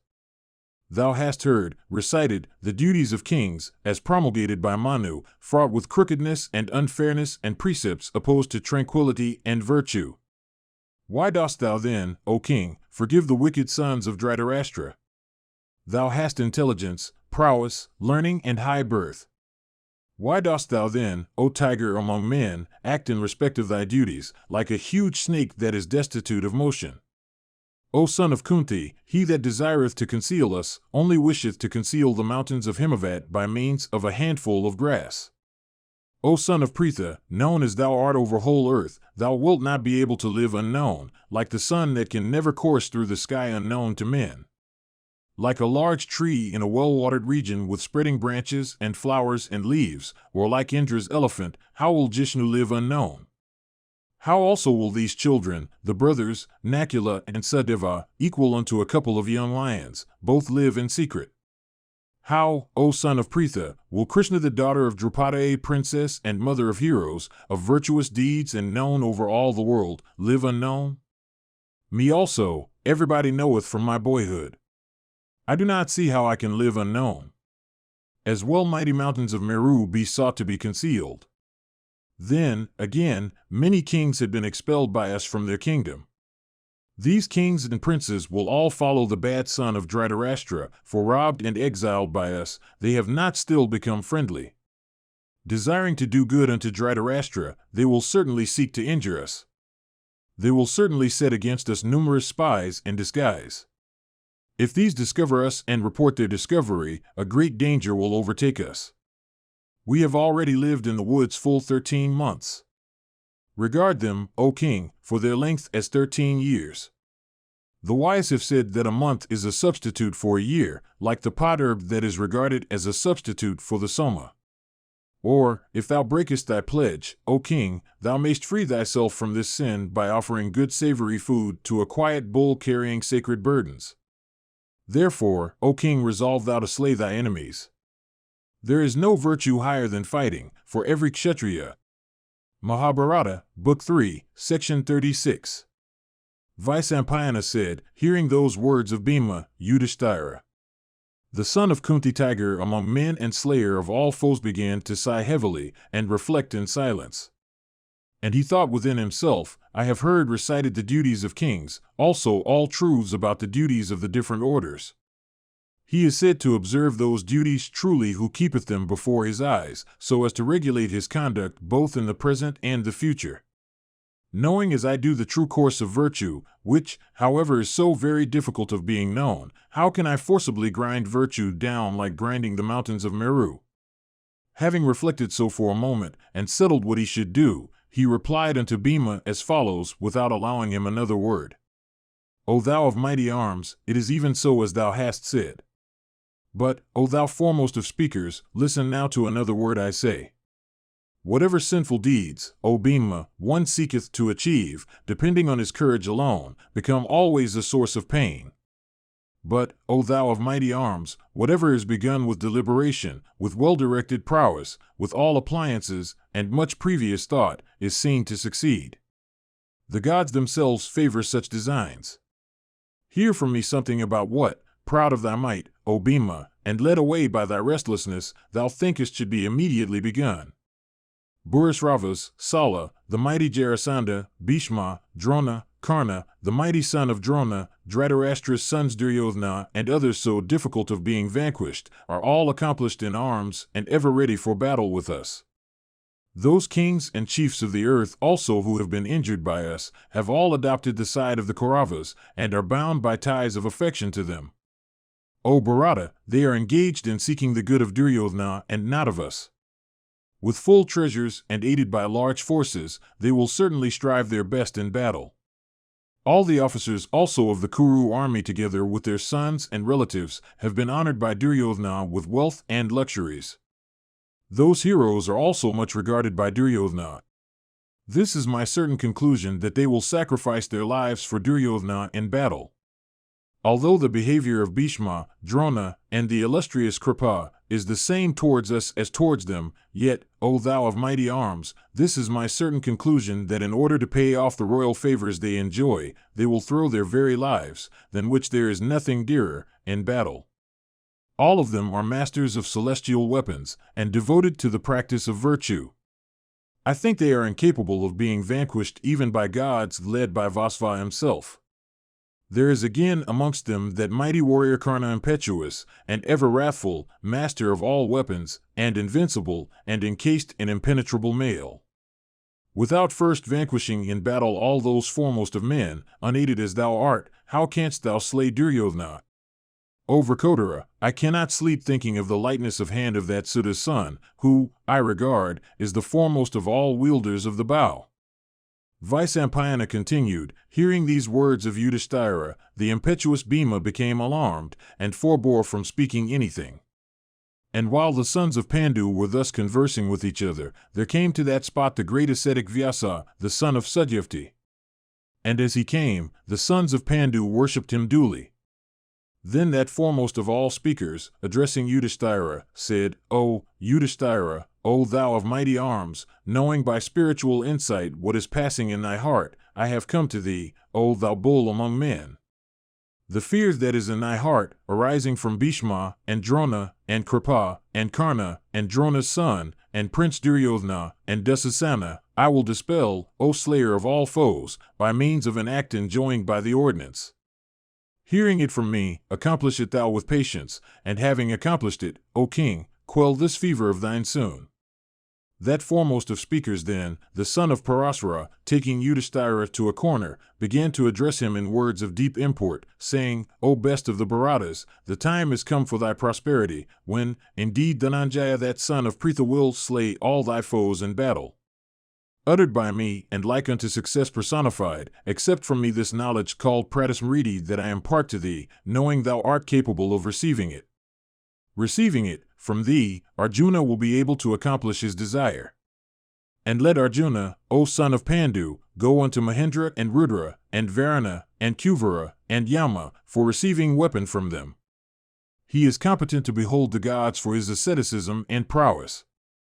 He is even a rishi of great energy, the friend of Narayana, ancient, eternal, a god himself, invincible, ever successful, and knowing no deterioration. Of mighty arms, he will achieve mighty deeds, having obtained weapons from Indra, and Rudra, and the Lokapalas. O son of Kunti, think also of going from this to some other forest that may, O king, be fit for thy abode. To reside in one place for any length of time is scarcely pleasant. In thy case, it might also be productive of anxiety to the ascetics. And as thou maintainest numerous brahmanas versed in the Vedas and the several branches thereof, continued residence here might exhaust the deer of this forest, and be destructive of the creepers and plants. Vyasa continued, having addressed him thus, that illustrious and exalted ascetic Vyasa, of great wisdom, acquired with the mysteries of the world, then imparted unto the willing Yudhisthira the just, who had meanwhile purified himself, that foremost of sciences. And bidding farewell unto the son of Kunti, Vyasa disappeared then and there. The virtuous and intelligent Yudhisthira, however, having obtained that knowledge, carefully retained it in his mind and always recited it on proper occasions. Glad of the advice given him by Vyasa, the son of Kunti, then, leaving the wood Dwaitavana, went to the forest of Kamayaka on the banks of the Sarasvati. And, O king, numerous brahmanas of ascetic merit and versed in the science of orthoepy and orthography followed him like the rishis following the chief of the celestials. Arrived at Kamayaka, those illustrious bulls amongst the Bharata took up their residence there along with their friends and attendants. And possessed of energy, those heroes, O king, lived there for some time, devoted to the exercise of the bow and hearing all the while the chanting of the Vedas. And they went about those woods every day in search of deer, armed with pure arrows. And they duly performed all the rites in honor of the Pitris, the celestials, and the Brahmanas. Mahabharata, Book 3, Section 37. Vyasa said, after some time, Yudhisthira the just, remembering the command of the Muni, Vyasa, and calling unto himself that bull among men Arjuna possessed of great wisdom, addressed him in private. Taking hold of Arjuna's hands, with a smiling face and in gentle accents, that chastiser of foes, the virtuous Yudhisthira, apparently after reflecting for a moment, spake these words in private unto the Nanjaya: O Bharata, the whole science of arms dwelleth in Bhishma, and Drona, and Kripa, and Karna, and Drona's son.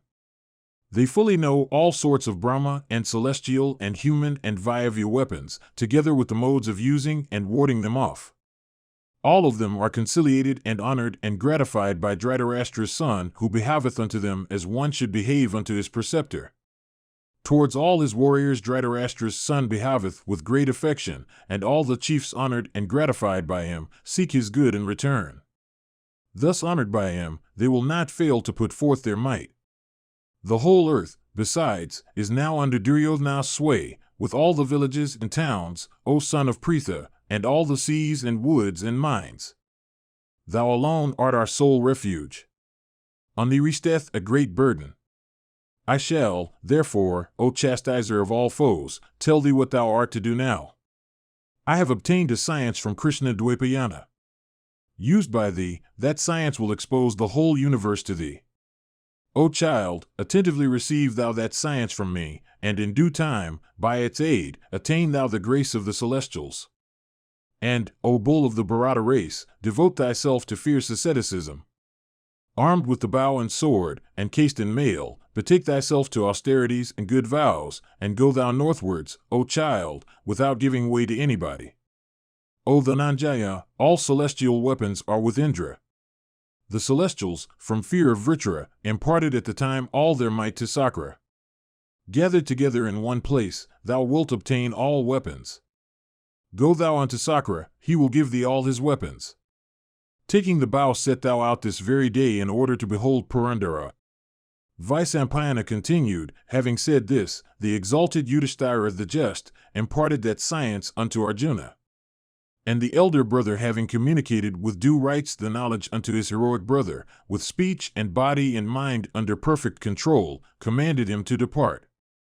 And at the command of Yudhisthira, the strong-armed Arjuna, taking up the Gandiva as also his inexhaustible quivers, and accoutred in mail and gauntlets and finger protectors made of the skin of the guana, and having poured oblations into the fire and made the Brahmanas to utter benedictions after gifts, set out, from Kamayaka, with the objects of beholding Indra. And armed with the bow, the hero, at the time of setting out heaved a sigh and cast a look upwards for achieving the death of Dhritarashtra's sons. And beholding Kunti's son thus armed and about to set out, the Brahmanas and Siddhas and invisible spirits addressed him, saying, O son of Kunti, obtain thou soon what thou wishest. And the Brahmanas, also uttering benedictions, said, Achieve thou the object thou hast in view. Let victory be truly thine.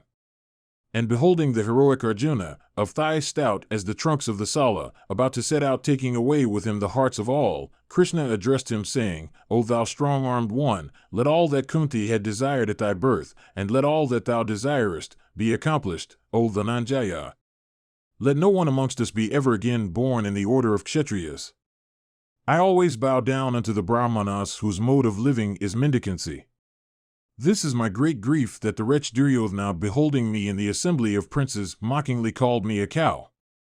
Besides this, he told me in the midst of that assembly many other hard things.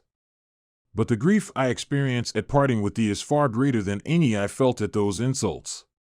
Certainly, in thy absence, thy brothers will while away their waking hours in repeatedly talking of thy heroic deeds.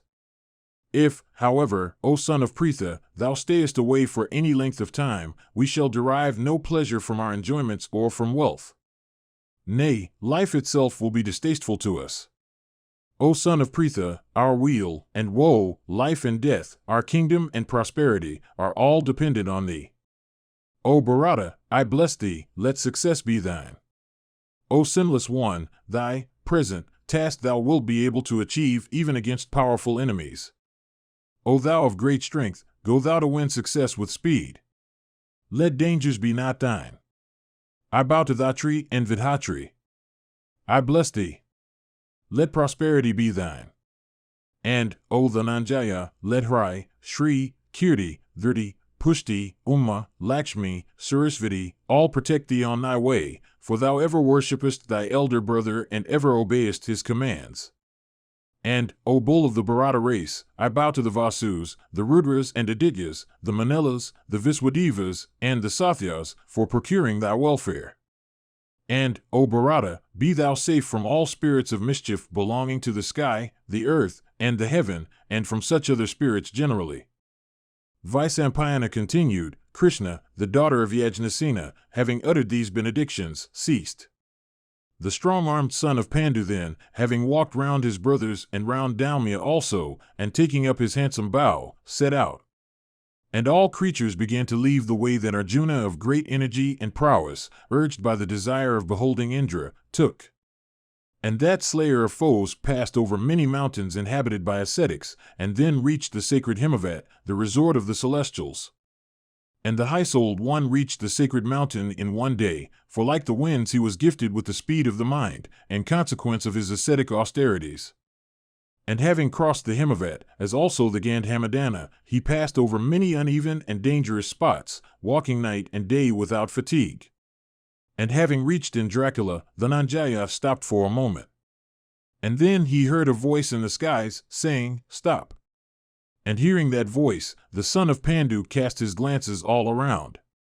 And Arjuna, capable of using his left hand with skill equal to that of his right hand, then beheld before him an ascetic under the shade of a tree, blazing with Brahma brilliancy, of a tawny color, with matted locks, and thin.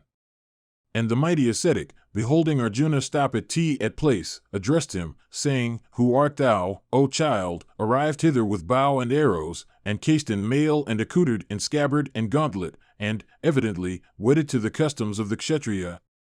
There is no need of weapons here. This is the abode of peaceful Brahmanas devoted to ascetic austerities without anger or joy. There is no use for the bow here, for there is no dispute in this place of any kind. Therefore throw away, O child, this bow of thine. Thou hast obtained a pure state of life by coming here. O hero, there is no man who is like thee in energy and prowess." That Brahmana thus addressed Arjuna, with a smiling face, repeatedly. But he succeeded not in moving Arjuna, firmly devoted to his purpose. The regenerate one, glad at heart, smilingly addressed Arjuna once more, saying, "O slayer of foes, blessed be thou. I am Sakra, ask thou the boon thou desirest." Thus addressed, that perpetuator of the Kuru race, the heroic Dhananjaya, bending his head and joining his hands, replied unto him of 1,000 eyes, saying, "Even this is the object of my wishes, grant me this boon, O illustrious one. I desire to learn from thee all the weapons." The chief of the celestials then, smiling, replied unto him cheerfully, saying, "O Dhananjaya, when thou hast reached this region, what need is there of weapons? Thou hast already obtained a pure state of life. Ask thou for the regions of bliss that thou desirest." Thus addressed, Dhananjaya replied unto him, "O 1,000 eyes, saying, I desire not regions of bliss, nor objects of enjoyment, nor the state of a celestial. What is this talk about happiness? O chief of the celestials, I do not desire the prosperity of all the gods. Having left my brothers behind me in the forest, and without avenging myself on the foe, shall I incur the opprobrium for all ages of all the world?" Thus addressed, the slayer of Vritra, worshipped of the worlds, consoling him with gentle words, spare unto the son of Pandu, saying, when thou art able to behold the three-eyed trident-bearing Shiva, the lord of all creatures, it is then, O child, that I will give thee all the celestial weapons. Therefore, strive thou to obtain the sight of the highest of the gods, for it is only after thou hast seen him, O son of Kunti, that thou wilt obtain all thy wishes. Having spoken thus unto Phalguna, Sakra disappeared then and there, and Arjuna, devoting himself to asceticism, remained at that spot. Kairata Parva. Mahabharata, Book 3, Section 38. Janamejaya said, O illustrious one, I desire to hear in detail the history of the acquisition of weapons by Arjuna of spotless deeds. O tell me how that tiger among men, Dhananjaya, of mighty arms and possessed of great energy, entered that solitary forest without fear. And, O thou foremost of those acquainted with the Veda, what also did Arjuna do while dwelling there? How also were the illustrious Stanu and the chief of the celestials gratified by him? O thou best of regenerate ones, I desire to hear all this under thy favor. Thou art omniscient, thou knowest all about the gods and all about men. O Brahmana, the battle that took place of old between Arjuna, that foremost of smiters never defeated in battle, and Bhava, was highly extraordinary and without parallel. It maketh one's hair stand on end to hear of it. Even the hearts of those lions among men, the brave sons of Pritha, trembled in consequence of wonder and joy and a sense of their own inferiority. O tell me in full what else, Arjuna, did I do not see even the most trivial thing to Jishnu that is censurable? Therefore, recite to me in full the history of that hero. Vaisampayana said, O tiger among Kurus, I shall recite to thee that narration, excellent and extensive and unrivaled, in connection with the illustrious hero. O sinless one, hear in detail the particulars about Arjuna's meeting with the three-eyed god of gods, and his contact with the illustrious god's person. At Yudhisthira's command, Dhananjaya of immeasurable prowess set out, from Kamayaka, to obtain a sight of Sakra, the chief of the celestials, and of Sankara, the god of gods. And the strong-armed Arjuna of great might set out armed with his celestial bow and a sword with golden hilt, for the success of the object he had in view, northwards, towards the summit of the Himavat. And, O king, that first of all warriors in the three worlds, the son of Indra, with a calm mind, and firmly adhering to his purpose, then devoted himself, without the loss of any time, to ascetic austerities. And he entered, all alone, that terrible forest abounding with thorny plants and trees and flowers and fruits of various kinds, and inhabited by winged creatures of various species, and swarming with animals of diverse kinds, and resorted to by siddhas and charanas. And when the son of Kunti entered that forest destitute of human beings, sounds of conchs and drums began to be heard in the heavens. And a thick shower of flowers fell upon the earth, and the cloud spreading over the firmament caused a thick shade. Passing over those difficult and woody regions at the foot of the great mountains, Arjuna soon reached the breast of the Himavat, and staying there for some time began to shine in his brilliancy. And he beheld there numerous trees with expanding verdure, resounding with the melodious notes of winged warblers. And he saw their rivers with currents of the lapis lazuli, broken by the fierce eddies here and there, and echoing with the notes of swans and ducks and cranes. And the banks of those rivers resounded with the mellifluous strains of the male kokalas and the notes of peacocks and cranes. And the mighty warrior, beholding those rivers of sacred and pure and delicious water and their charming banks, became highly delighted. And the delighted Arjuna of fierce energy and high soul then devoted himself to rigid austerities in that delightful and woody region. Clad in rags made of grass and furnished with a black deerskin and a stick, he commenced to eat withered leaves fallen upon the ground. And he passed the first month by eating fruits at the interval of 3 nights, and the second by eating at the interval of the 6 nights, and the third by eating at the interval of a fortnight. When the 4th month came, that best of the Bharatas, the strong-armed son of Pandu, began to subsist on air alone. With arms upraised and leaning upon nothing and standing on the tips of his toes, he continued his austerities. And the illustrious hero's locks, in consequence of frequent bathing, took the hue of lightning or the lotus. Then all the great rishis went together unto the god of the Pinaka for representing unto him about the fierce asceticism of Pritha's son. And bowing unto the god of gods, they informed him of Arjuna's austerity, saying, "This son of Pritha, possessed of great energy, is engaged in the most difficult of ascetic austerities on the breast of the Himavat. Heated with his asceticism, the earth is smoking all round, O god of gods. We do not know what his object is for which he is engaged in these austerities. He, however, is causing us pain. It behoveth thee to prevent him." Hearing these words of those Munis with souls under perfect control, the Lord of all creatures, the husband of Uma, said, "It behoveth you not to indulge in any grief on account of Fulguna. Return ye all cheerfully and with alacrity to the places whence ye have come. I know the desire that is in Arjuna's heart. His wish is not for heaven, nor for prosperity, nor for long life. And I will accomplish, even this day, all that is desired by him." Vaisampayana continued, "The truth-speaking rishis, having heard these words of Mahadeva, became delighted, and returned to their respective abodes. Mahabharata, Book 3, Section 39. Vaisampayana said, after all those illustrious ascetics had gone away, that wielder of the Panaka and cleanser of all sins, the illustrious Hara, assuming the form of a Karata resplendent as a golden tree, and with a huge and stalwart form like a second Meru, and taking up a handsome bow and a number of arrows resembling snakes of virulent poison, and looking like an embodiment of fire, came quickly down on the breast of Himavat. And the handsome god of gods was accompanied by Uma in the guise of a Karata woman, and also by a swarm of merry spirits of various forms and attire, and by thousands of women in the form and attire of Karatas. And, O king, that region suddenly blazed up in beauty, in consequence of the arrival of the god of gods in such company. And soon enough a solemn stillness pervaded the place. The sounds of springs and watercourses and of birds suddenly ceased. And as the god of gods approached Pritha's son of blameless deeds, he beheld a wonderful sight, even that of a Danava named Mukha, seeking, in the form of a boar, to slay Arjuna. Fulguna, at the sight of the enemy seeking to slay him, took up the Gandiva and a number of arrows resembling snakes of virulent poison. And stringing his bow and filling the air with its twang, he addressed the boar and said, "I have come here, but done thee no injury. As thou seekest to slay me, I shall certainly send thee to the abode of Yama."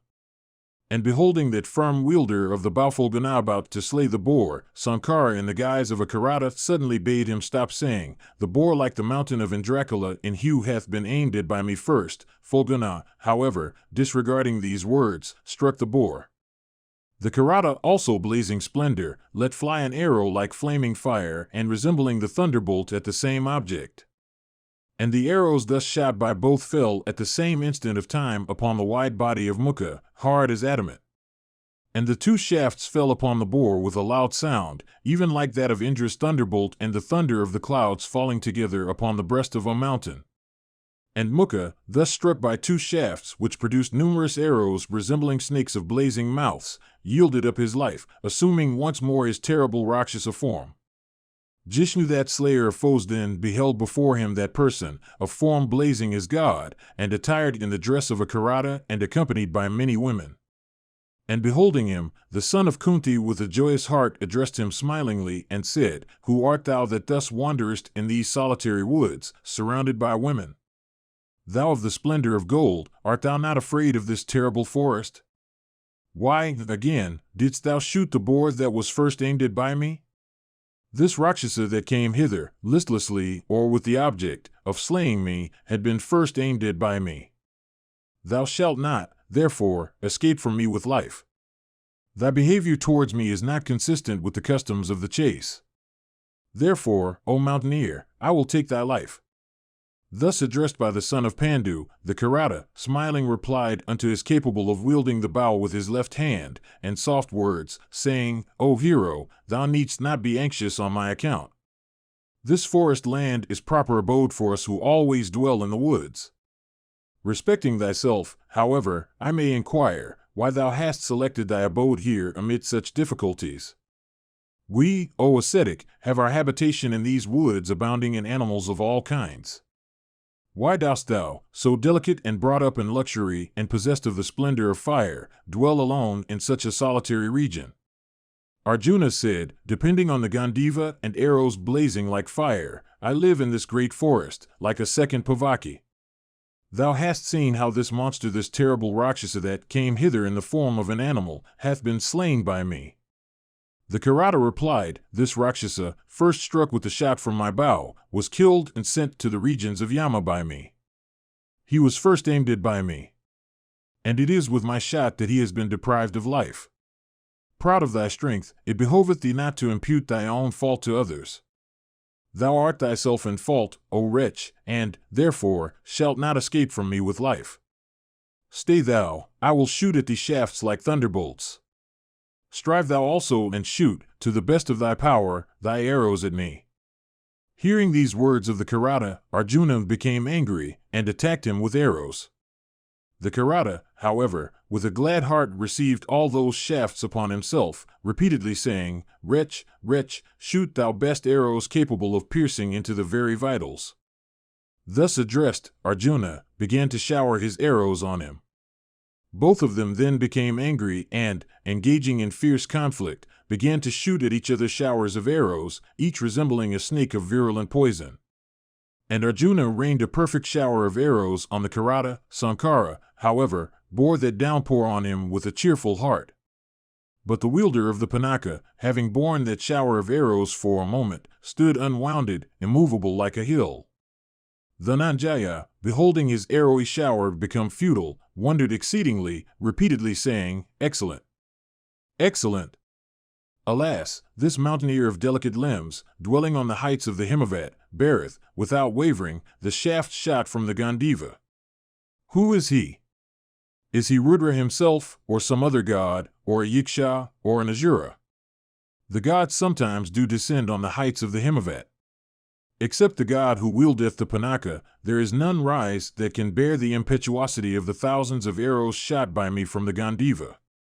Whether he is a god or a Yiksha, in fact, anybody except Rudra, I shall soon send him, with my shafts, to the regions of Yama. Thus thinking, Arjuna, with a cheerful heart, began, O king, to shoot arrows by hundreds, resembling in splendor the rays of the sun. That downpour of shafts, however, the illustrious creator of the worlds, the wielder of the trident, bore with a glad heart, like a mountain bearing a shower of rocks. Soon, however, the arrows of Fulguna were exhausted. And noticing this fact, Arjuna became greatly alarmed. And the son of Pandu then began to think of the illustrious god Agni, who had before, during the burning of the Khandava, given him a couple of inexhaustible quivers. And he began to think, Alas, my arrows are all exhausted. What shall I shoot now from my bow? Who is this person that swalloweth my arrows? Slaying him with the end of my bow, as elephants are killed with lances, I shall send him to the domains of the mace-bearing Yama. The illustrious Arjuna then, taking up his bow and dragging the Kirata with his bowstring, struck him some fierce blows that descended like thunderbolts. When, however, that slayer of hostile heroes, the son of Kunti, commenced the conflict with the end of the bow, the mountaineer snatched from his hands that celestial bow. And beholding his bow snatched from him, Arjuna took up his sword, and wishing to end the conflict, rushed at his foe. And then the Kuru prince, with the whole might of his arms, struck that sharp weapon upon the head of the Kirata, a weapon that was incapable of being resisted even by solid rocks. But that first of swords, at touch of the Kirata's crown, broke into pieces. Fulguna then commenced the conflict with trees and stones. The illustrious god, in the form of the huge-bodied Kirata, however, bore that shower of trees and rocks with patience. The mighty son of Pritha then, his mouth smoking with wrath, struck the invincible god in the form of a Kirata, with high clenched fists, blows that descended like thunderbolts. The god in the Kirata form returned Fulguna's blows with fierce blows resembling the thunderbolts of Indra. And in consequence of that conflict of blows between the son of Pandu and the Kirata, there arose in that place loud and frightful sounds. That terrible conflict of blows, resembling the conflict of yore between Vritra and Vasva, lasted but for a moment. The mighty Jishnu, clasping the Kirata, began to press him with his breast, but the Kirata, possessed of great strength, pressed the insensible son of Pandu with force. And in consequence of the pressure of their arms and of their breasts, their bodies began to emit smoke like charcoal and fire. The great god then, smiting the already smitten son of Pandu, and attacking him in anger with his full might, deprived him of his senses. Then, O Bharata, Fulguna, thus pressed by the god of the gods, with limbs, besides, bruised and mangled, became incapable of motion and was almost reduced to a ball of flesh. And struck by the illustrious god, he became breathless and, falling down on earth without power of moving, looked like one that was dead. Soon, however, he regained consciousness, and, rising from his prostrate position, with body covered with blood, became filled with grief. Mentally prostrating himself before the gracious god of gods, and making a clay image of that deity, he worshipped it, with offerings of floral garlands. Beholding, however, the garland that he had offered to the clay image of Bhava, decking the crown of the Karata, that best of Pandu's sons became filled with joy and regained his ease. And he prostrated himself thereupon at the feet of Bhava, and the god also was pleased with him. And Hara, beholding the wonder of Arjuna and seeing that his body had been emaciated with ascetic austerities, spake unto him in a voice deep as the roaring of the clouds, saying, O Fulguna, I have been pleased with thee, for thy act is without a parallel. There is no Kshatriya who is equal to thee in courage and patience. And, O sinless one, thy strength and prowess are almost equal to mine. O mighty armed one, I have been pleased with thee. Behold me, O bull of the Bharata race. O large-eyed one, I will grant thee eyes, to see me in my true form. Thou wert a rishi before. Thou wilt vanquish all thy foes, even the dwellers of heaven. I will, as I have been pleased with thee, grant thee an irresistible weapon. Soon shalt thou be able to wield that weapon of mine. Vyasa continued, Fulguna then beheld him Mahadeva, that god of blazing splendor, that wielder of the Pinaka, that one who had his abode on the mountains of Kailasa, accompanied by Uma. Bending down on his knee and bowing with his head, that conqueror of hostile cities, the son of Pritha, worshipped Tara and inclined him to grace. And Arjuna said, O Kapardhan, O chief of all gods, O destroyer of the eyes of Bhaga, O god of gods, O Mahadeva, O thou of blue throat, O thou of matted locks, I know thee as the cause of all causes. O thou of three eyes, O Lord of all. Thou art the refuge of all the gods. This universe hath sprung from thee. Thou art incapable of being vanquished by the three worlds of the celestials, the Asuras, and men. Thou art Shiva in the form of Vishnu, and Vishnu in the form of Shiva. Thou destroyedst of old the great sacrifice of Diksha. O Hari, O Rudra, I bow to thee. Thou hast an eye on thy forehead. O Sarva, O thou that reignest objects of desire, O bearer of the trident, O wielder of the Pinaka, O Surya, O thou of pure body, O creator of all, I bow to thee. O Lord of all created things, I worship thee to obtain thy grace. Thou art the Lord of the Ganas, the source of universal blessing, the cause of the causes of the universe. Thou art beyond the foremost of male beings, thou art the highest, thou art the subtlest, O Hara. O illustrious Sankara, it behoveth thee to pardon my fault. It was even to obtain a sight of thyself that I came to this great mountain, which is dear to thee, and which is the excellent abode of ascetics. Thou art worshipped of all worlds. O Lord, I worship thee to obtain thy grace. Let not this rashness of mine be regarded as a fault, this combat in which I was engaged with thee from ignorance. O Sankara, I seek thy protection. Pardon me all I have done. Vyasa continued, endued with great might, the god whose sign was the bull, taking into his the handsome hands of Arjuna, smilingly replied unto him, saying, I have pardoned thee. And the illustrious Hara, cheerfully clasping Arjuna with his arms, once more consoling Arjuna, said as follows. Mahabharata, Book 3, Section 40. Mahadeva said, Thou wert in thy former life Nara, the friend of Narayana. In Vidari wert thou engaged in fierce ascetic austerities for several thousands of years. In thee as well as in Vishnu, that first of male beings, dwelleth great might. Ye both, by your might, hold the universe, O Lord, taking up that fierce bow whose twang resembled the deep roar of the clouds. Thou, as well as Krishna, chastisedst the Danavas during the coronation of Indra. Even this Gandiva is that bow, O son of Pritha, fit for thy hands. O foremost of male beings, I snatched it from thee, helped by my powers of illusion. This couple of quivers, fit for thee, will again be inexhaustible, O son of Pritha. And, O son of the Kuru race, thy body will be free from pain and disease. Thy prowess is incapable of being baffled. I have been pleased with thee. And, O first of male beings, ask thou of me the boon that thou desirest. O chastiser of all foes, O giver of proper respect, to those deserving it, not even in heaven is there any male being who is equal to thee, nor any kshatriya who is thy superior.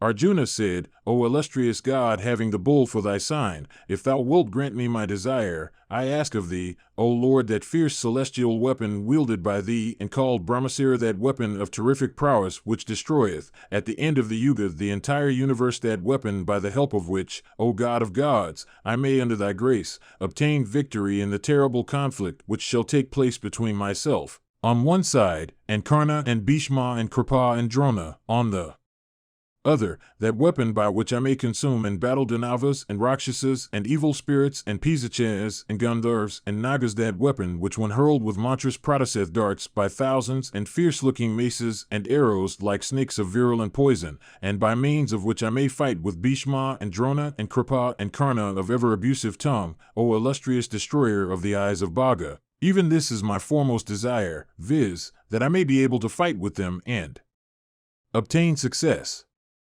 Bhava replied, O powerful one, I will give to thee that favorite weapon of mine called the Pasaputa. O son of Pandu, thou art capable of holding, hurling, and withdrawing it. Neither the chief himself of the gods, nor Yama, nor the king of the Ikshas, nor Varuna, nor Vayu, knoweth it. How could men know anything of it? But, O son of Pritha, this weapon should not be hurled without adequate cause, for if hurled at any foe of little might it may destroy the whole universe. In the three worlds with all their mobile and immobile creatures, there is none who is incapable of being slain by this weapon.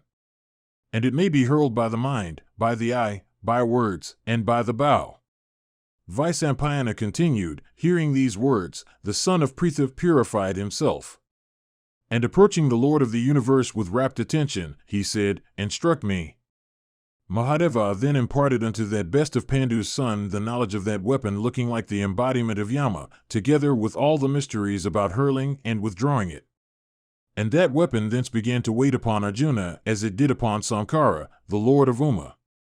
And Arjuna also gladly accepted it.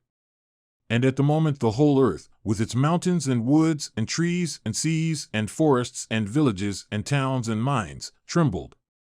And the sounds of conchs and drums and trumpets by thousands began to be heard. And at that moment hurricanes and whirlwinds began to blow. And the gods and the Danavas beheld that terrible weapon in its embodied form stayed by the side of Arjuna of immeasurable energy. And whatever of evil there had been in the body of Fulguna of immeasurable energy was all dispelled by the touch of the three-eyed deity. And the three-eyed god then commanded Arjuna, saying, Go thou into heaven. Arjuna then, O king, worshipping the god with bent head, gazed at him, with joined hands. Then the Lord of all the dwellers of heaven, the deity of blazing splendor having his abode on mountain breasts, the husband of Uma, the god of passions under complete control, the source of all blessings, Bhava gave unto Arjuna, that foremost of men, the great bow called Gandiva, destructive of Danavas and Pisachas. And the god of gods, then leaving that blessed mountain with snowy plateaus and valleys and caves, favorite resort of sky-ranging great rishis, went up, accompanied by Uma, into the skies, and the sight of that foremost of men. Present you by HinduMonastery.com